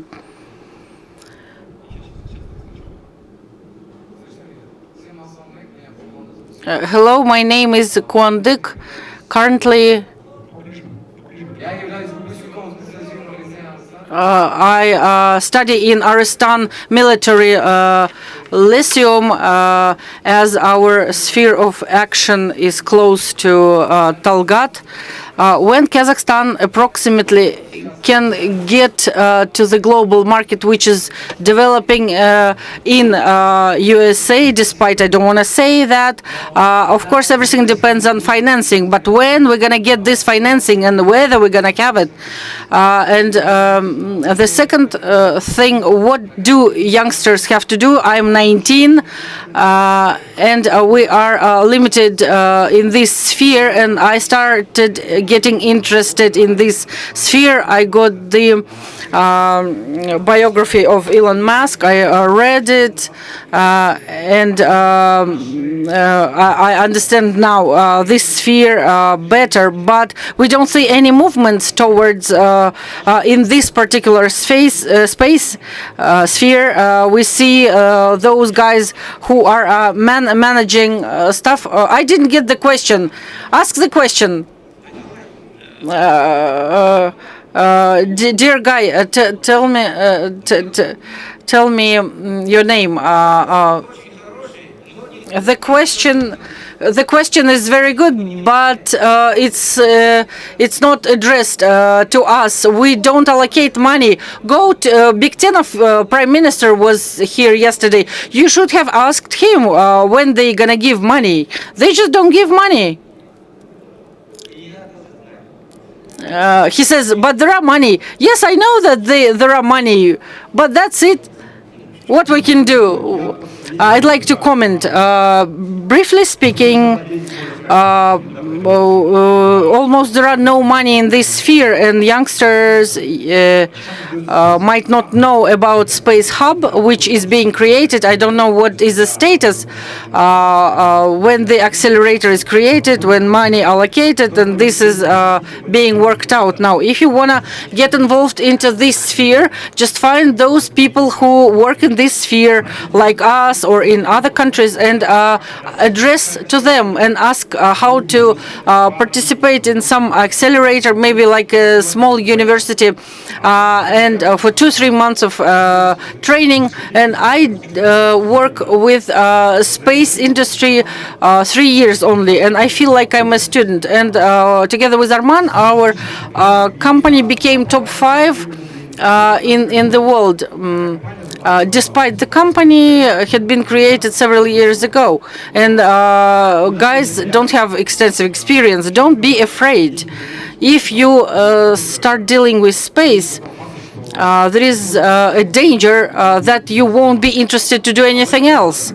You have to be aware of that, but you shouldn't limit yourself.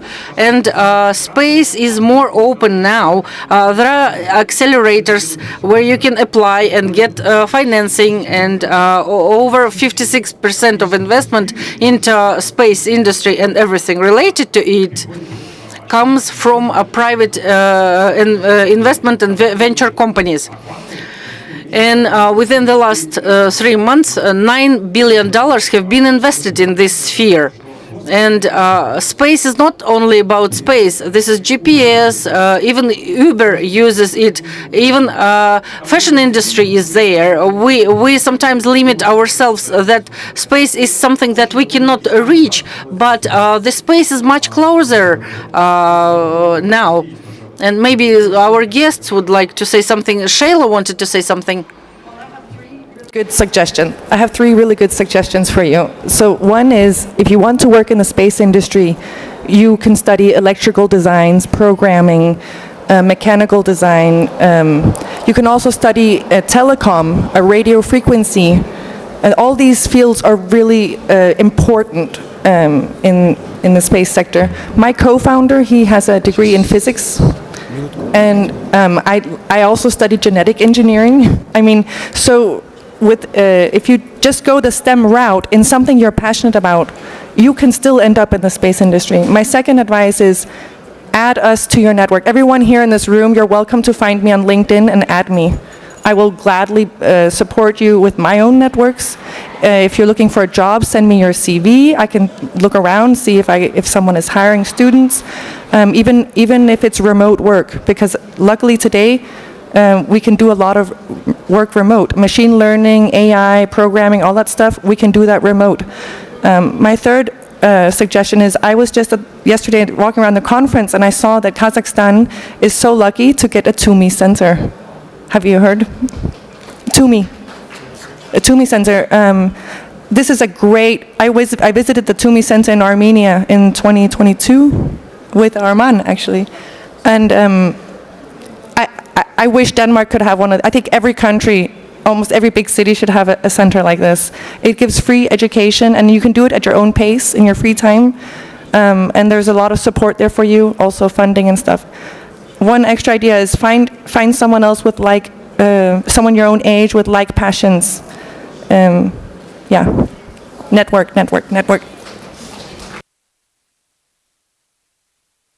Серик Оставич Мирас, может, вы хотите прокомментировать что-то? Я могу сказать, Miras and Serik Astayevich, would you like to add something? In Almaty, we have a lot of companies, ENG and others. If you have some CV and knowledge, you can. They might hire you. They take interns, and they won some grant. If you have CV, you can send it. We can link you with centers in Almaty and Astana. I invite this new guy to come to our university so that he could implement his dreams there. If you are sincere in your dreams, you are welcome. Come up to me and we will talk about it. Are there questions, colleagues? Oh my God.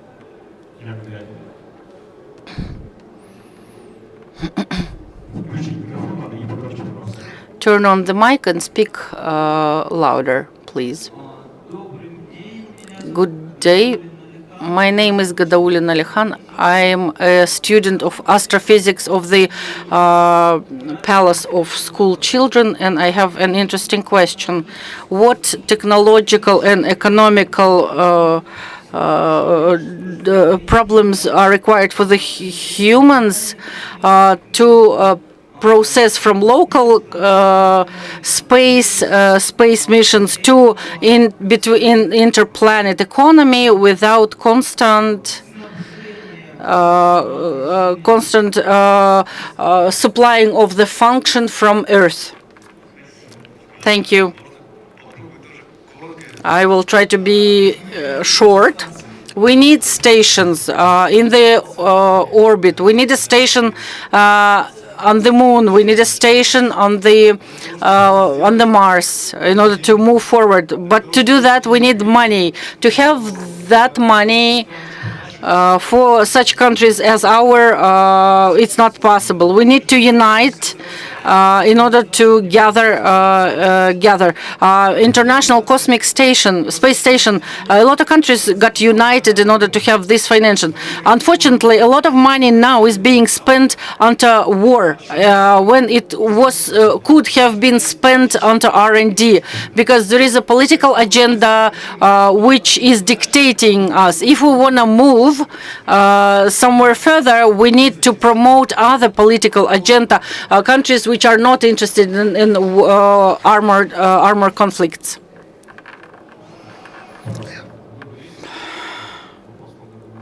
Good day. A question to Talgat, Academy of Civil Aviation.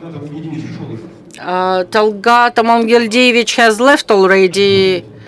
He is about to get back. Then I will wait for him to come back.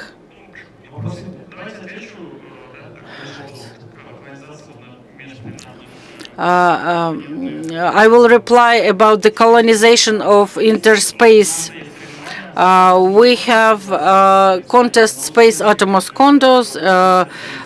You write R&D work. You probably watched the Valley cartoon. There is a cosmic station which is independent, and it and they write such works. They take idea and then elaborate it and create programs. And with the committee, we make Space Hack, the contest, where all these ideas and information can be gathered and projects can be done with other countries. I'd like to add, and this is a very good question. If you go to any city in Kazakhstan or other countries, for example, if we talk about Kazakhstan, you go to a city where 500,000 people. If at 8 p.m. A person wants to create something in their sphere, when you talk to universities, I ask them to ask their doors 24/7. So that people could come and do in agriculture, in space industry, so that they were some laboratories. But it should be open. I don't understand why universities are closed and only their students can use their facilities. University is the place where state, business, and people and limited ability people can access. Then innovations will be quicker. And we will try to bring this agenda. There are such universities, but they are closed, and we don't see that dynamics that would allow to do that. And when you young people, when you talk to your universities, do deliver this message so that they could create a system like you could come to co-working, especially it has to be equipped. And we lack this. And when we have this in every city, in big cities, then we will have progress in 2-3 years. It's not only the state that creates something in this, but people will be able to deliver, to convey some technologies and ideas. We have to start from this. It's not easy to do, but sometimes easy things are not being done. Thank you for the question. The range of this technological progress, there is always, it always has two sides. Technological burst differentiates people or group of people. Those who take some technical advantage, they go forward, and the rest part of humanity is back, and it all gets back to ethical and moral aspects as well, which have to be resolved before God will open up its premises for our study. All great openings have been done on the brink, on the meeting of egoistic things, and the technological aspect. We should understand that conquering this space is a great ethical problem, and until humanity changes and all religions teach kindness and everything, and under those flags people are tended to kill each other. Until we deliver ethical norms, Lord won't open up the premises of the galaxies. That was a really good question. Сейчас, давайте вот вопрос, кажется, хотел кто-то задать. I believe you were, no, I'm sorry, I wanted to answer the boy's question. Okay, sure. Because I believe he was asking how can we make travel between planets easier, right? Yes. How can we get into deeper space easier? Yes. Well, one of the things is that the gravitational pull is relative to the mass that you're standing on. So if we can launch from the moon, for example, we would have 1/6 the amount of resources needed to launch. So we need, Earth is kind of special. We have to get over inertia, right, to leave our own gravitational pull. And luckily we have a tilt on our Earth, which means that we have a benefit. If it weren't for this tilt, we wouldn't be able to launch anything from Earth. But there are other planets that are easier to launch from, where we can get further into space. And the moon actually has ice under the ground, under the regolith. And ice is made of, as you know, oxygen and hydrogen. And if you separate it, then you have a rocket propellant. So you have the pressure and you have the accelerator. So I believe that would be a good thing to think about if you want to think about how to get further into space. Think about the physics. How can we look at the variables that are required to fly deep into space and see which variables can you play with? Which ones are constants that we can't touch, because some things in physics we can't change, and other things we can change, like which planet are we traveling from? Пожалуйста, у вас вопрос? Можно? One more question. So can we get the microphone over here? So yeah, let's wait until you get the mic. So yeah, thank you. So dear colleagues, good day. Thank you very much. And please give me 2 minutes of your time. And you know, dear colleagues, I would like to defend Kazakhstani science. And it just seems to me that whoever is present, they are isolated. And the way the space science is being developed in Kazakhstan, so we do not know anything. So just 2 words. Well, first of all, I would like to express my gratitude to Talgat Amangildievich, and I was very fortunate.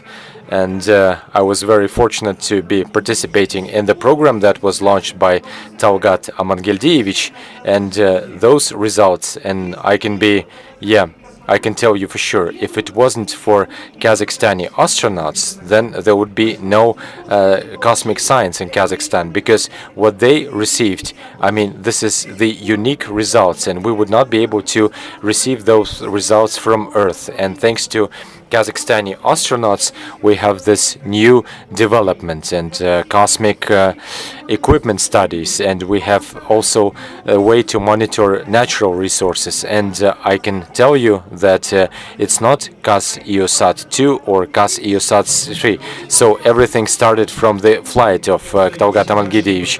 So not everyone knows what Kaz-EOSat 2 and Kaz-EOSat 3.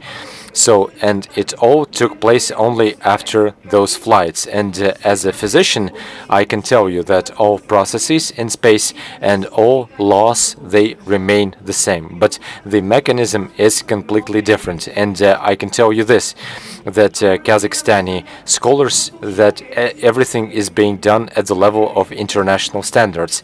And so these are the things, and those are leaders that can be done. And right now we are working on the projects, and otherwise we wouldn't have become a part of international projects. And whoever is present here, and CubeSat 12, and I would like to ask what you are creating this for.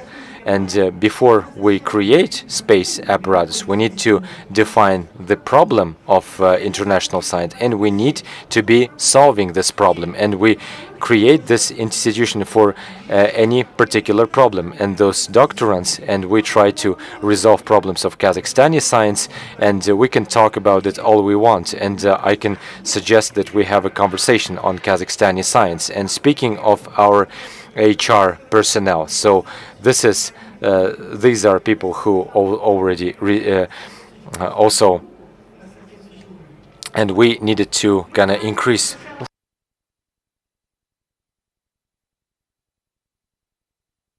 We would take those alumni and we would tell this to Great Britain, to France, and right now Kazakhstan prepares this specialist,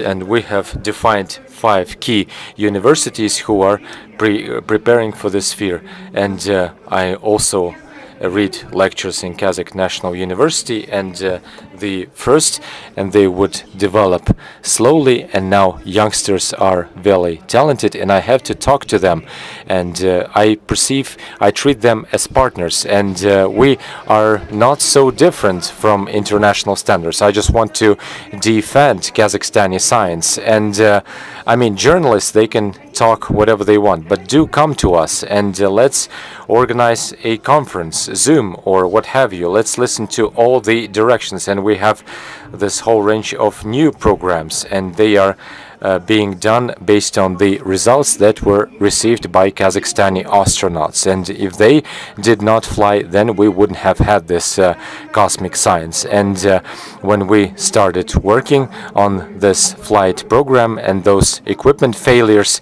and they are still present, and we try to do such predictions, and we try to make such predictions, and it's no shame for us to keep working with international foundations. And I would like to ask you, and I have a proposal for you.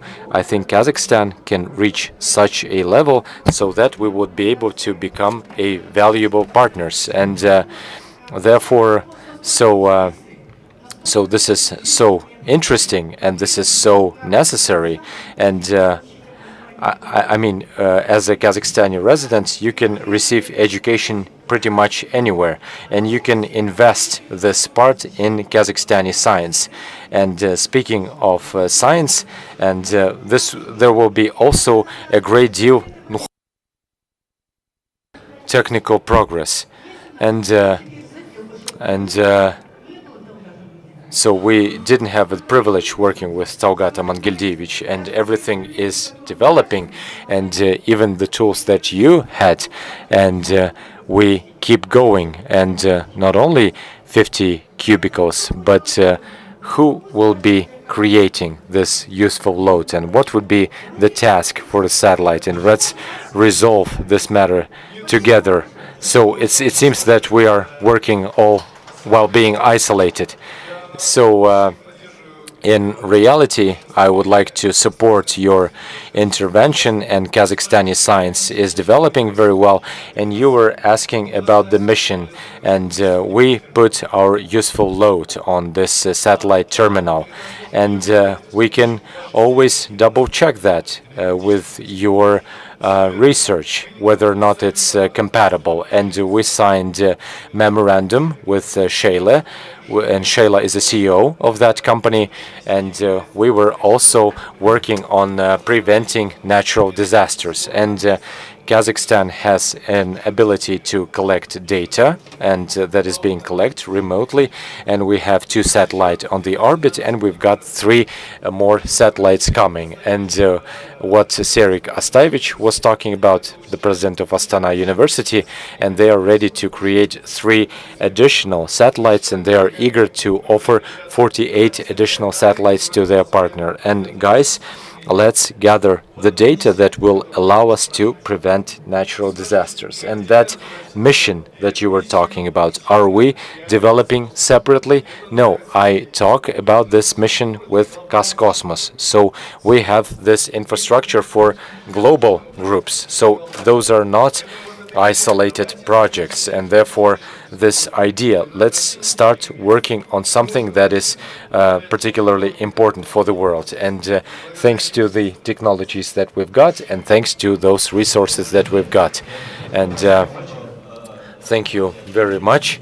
And I would like to add, thank you very much. And thank you very much for asking this question. And the list of problems that we are in the process of solving. And when I talk about the fact that, I mean, I'm not saying this for the sake of showing off, and we've been studying this matter, but you're right, we need an enhanced collaboration, and therefore it's our pleasure to collaborate with you, first and foremost, and I accept your proposal of organizing the first scientific conference, and the question is, to what extent we have identified the problems, and whether or not we identified those problems correctly. And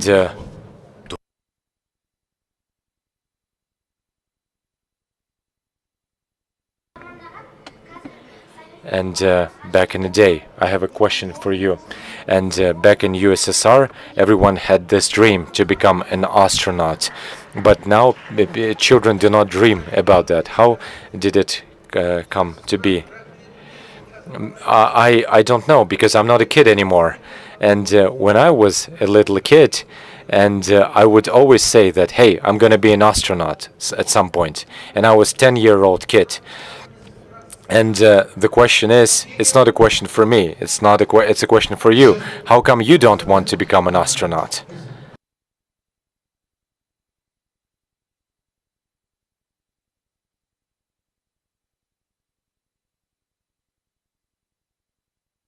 And also, as previous speaker was pointing out, and we launched this Kasa, and we launched this project exclusively for TV and Kazakhstani citizens.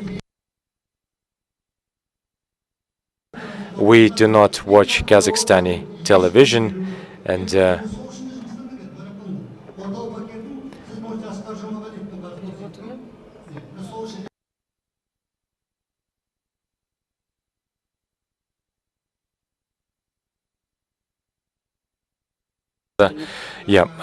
unfortunately, I cannot understand my colleagues who interpret from Kazakh language, and I only receive small bits of information.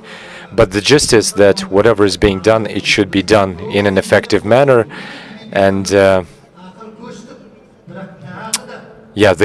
relay translation is not clear from our colleagues, and basically the gist is that a person is talking about this whole range of bureaucratic procedure, that on the one hand we have good intentions, however there is a lot of bureaucracy.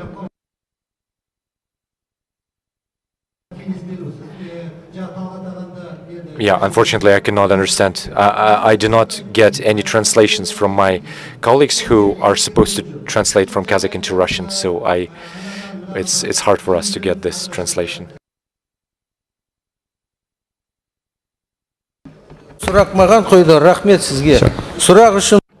So the question is intended to me, but this question is not for me either. And how come?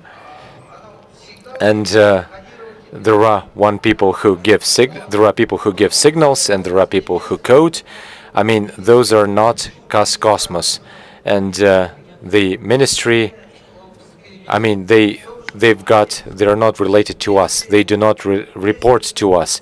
So we've got no idea, no way of knowing what do they do and how they do that. So this is not our responsibility. Yeah, there's basically some internal discussion about bureaucracy. And yeah, basically the gist is it's not clear for us who is supposed to report to whom. And I do not give any orders. And so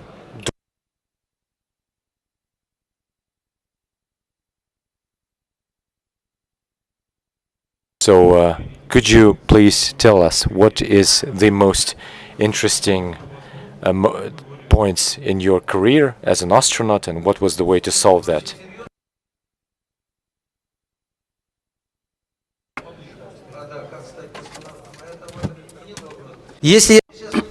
If I start replying this question, it's gonna take another 2 hours. And was there something that made you astonished and you realized it, you implemented it, and now you are here talking with us? No. What situation have you had in space? Some emergencies. I don't want to brag, but I have to brag. I've been in space 3 times. There was no one flight without emergencies, with severe problems with the equipment. There are some lucky guys. 180 days he did not get out into open space. No emergencies. Everything was fine. But when we came back with Yura Malechenko, my first flight in '94, everything that could break, it broke, and it was quite scary. In space, deficiency of infrared equipment. How do you fly in the space? Only because we had a good training. We have had 2 higher educational degrees, and it's not like education is being given now. If you ask a question, they know freaking nothing. We have had 2 higher education degrees, aviation engineering institution for 6 years. It's 1 degree, and I was one there from Kazakhstan, and flying university, and then I graduated Aero Club, where I was flying with my ass up to the up. Yeah, and there are no such space clubs anymore, as there are no USSR anymore. I am a champion of Soviet Union as of 1983. We have had our chief. He worked in Normandy. He fought Nazis during those times. And about emergencies, yes, I will tell you. For you to understand, and it really catches your breath, and you have that shivering on your skin. When I even now remember when when I came out to open space, and I was the 3rd for the hours that I worked in the open space, and my record has not beaten yet, and it was 20 years ago. And we worked a lot because we restored the Mir station in open space. And it was very difficult work, and it's not difficult from engineering point of view and preparation. You have to be physically very strong.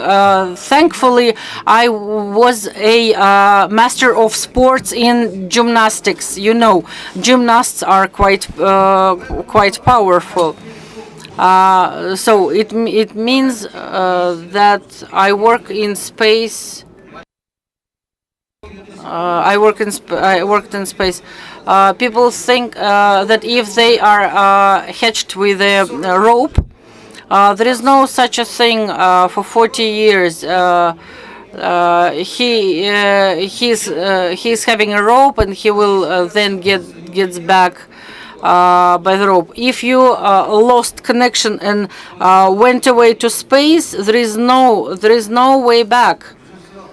You won't get back. Then you have to say real goodbye. And I had this situation when I went out for the second time, when we restored the station from another space hit, which damaged spectrum module, which was very expensive, new. At that time, it cost something like up to $100 million, and I had engineer with me, and I had an American engineer. He was bad, and he has never been to the open space. We went out to open space, and all the consumption just went off, and this is 2-3 minutes of life. All purification system, lithium batteries and everything, oxygen supply, thermoregulation, everything works on the batteries. Accumulator turned off. None of you could have ever experienced this, and I wish you never feel it. Some people say, "Oh, it's quiet in the room." No, it's not the quietness. Quietness is in the space when everything is off. Nothing works in your overall.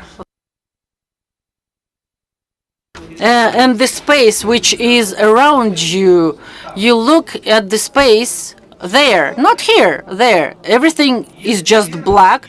There is no up, there is no down, and no connection with space, with Earth. And your lifetime is for 2.5 minutes. That's what remained. And I remembered all my life. There was once when I lost my connection to the space. The length is 2 meters, and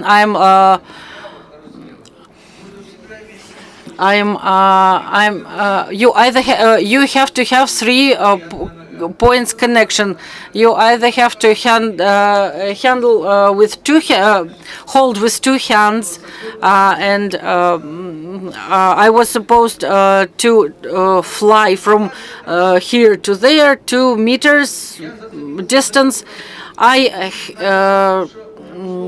connected to this structure, and I took off my rope there, and I fly to the next one. I wanted to hatch there, and I see that my FAL, it is called, my FAL was not fastened. It's flying around, and I don't have any connection neither to this module, neither to another module.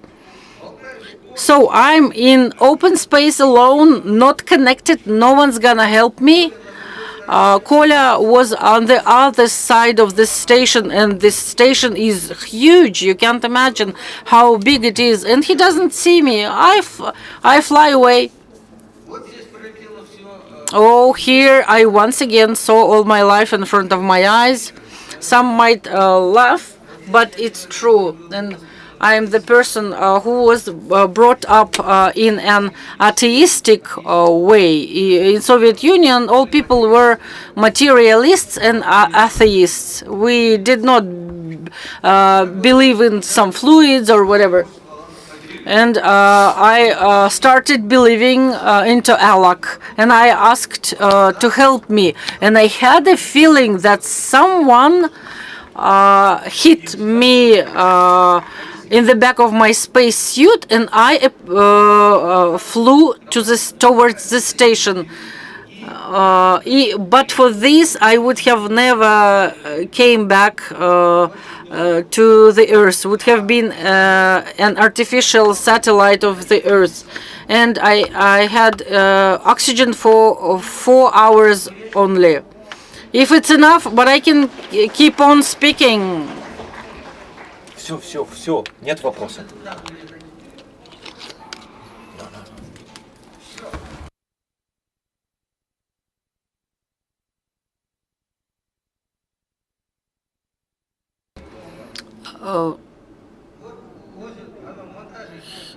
He's telling that story in details when he was supposed to hook to various. We've been learning to do that for years. Thank you for interesting stories. I really believe that you can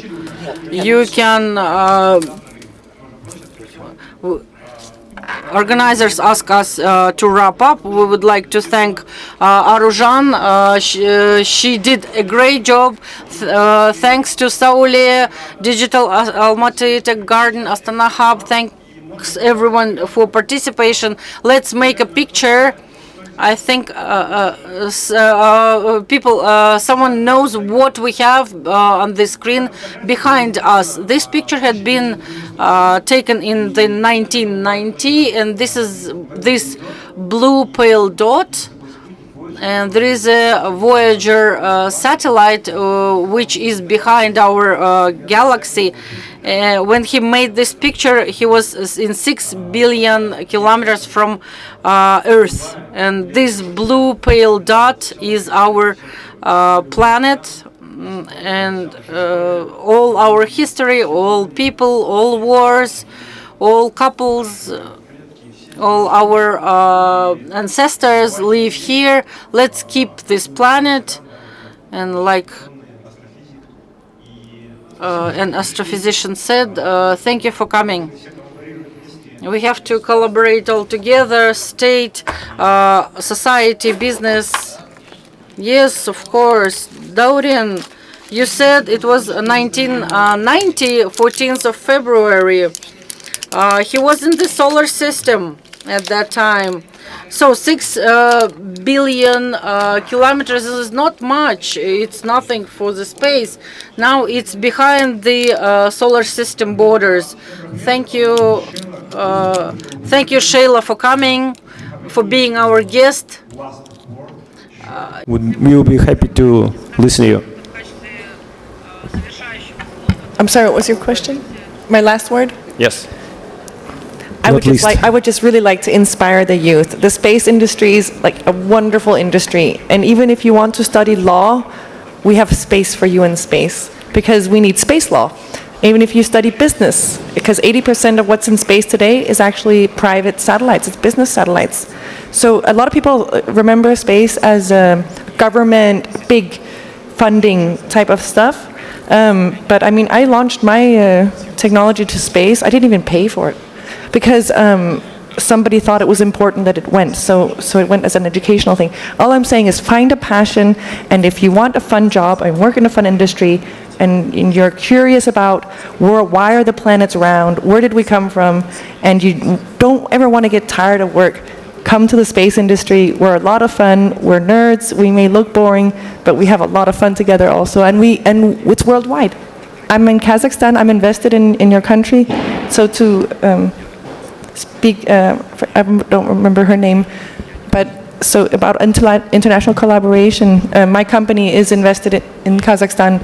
I'm personally invested. I left my son alone home. I mean, he has a babysitter, but I left my home and I traveled really far because I'm passionate about it and because I'm a loyal friend and business partner to Space Lab. So there are a lot of people that would like to invest and a lot of companies would like to invest in Kazakhstan, and I want to second what you said, because without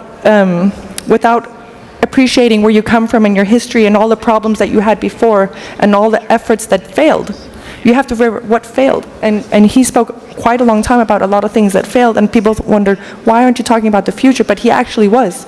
He's giving us advice on what to change to make these things happen. And you spent many years trying to make it happen. It's our duty to continue these efforts, and I'm here to help. So I'm not here to compete.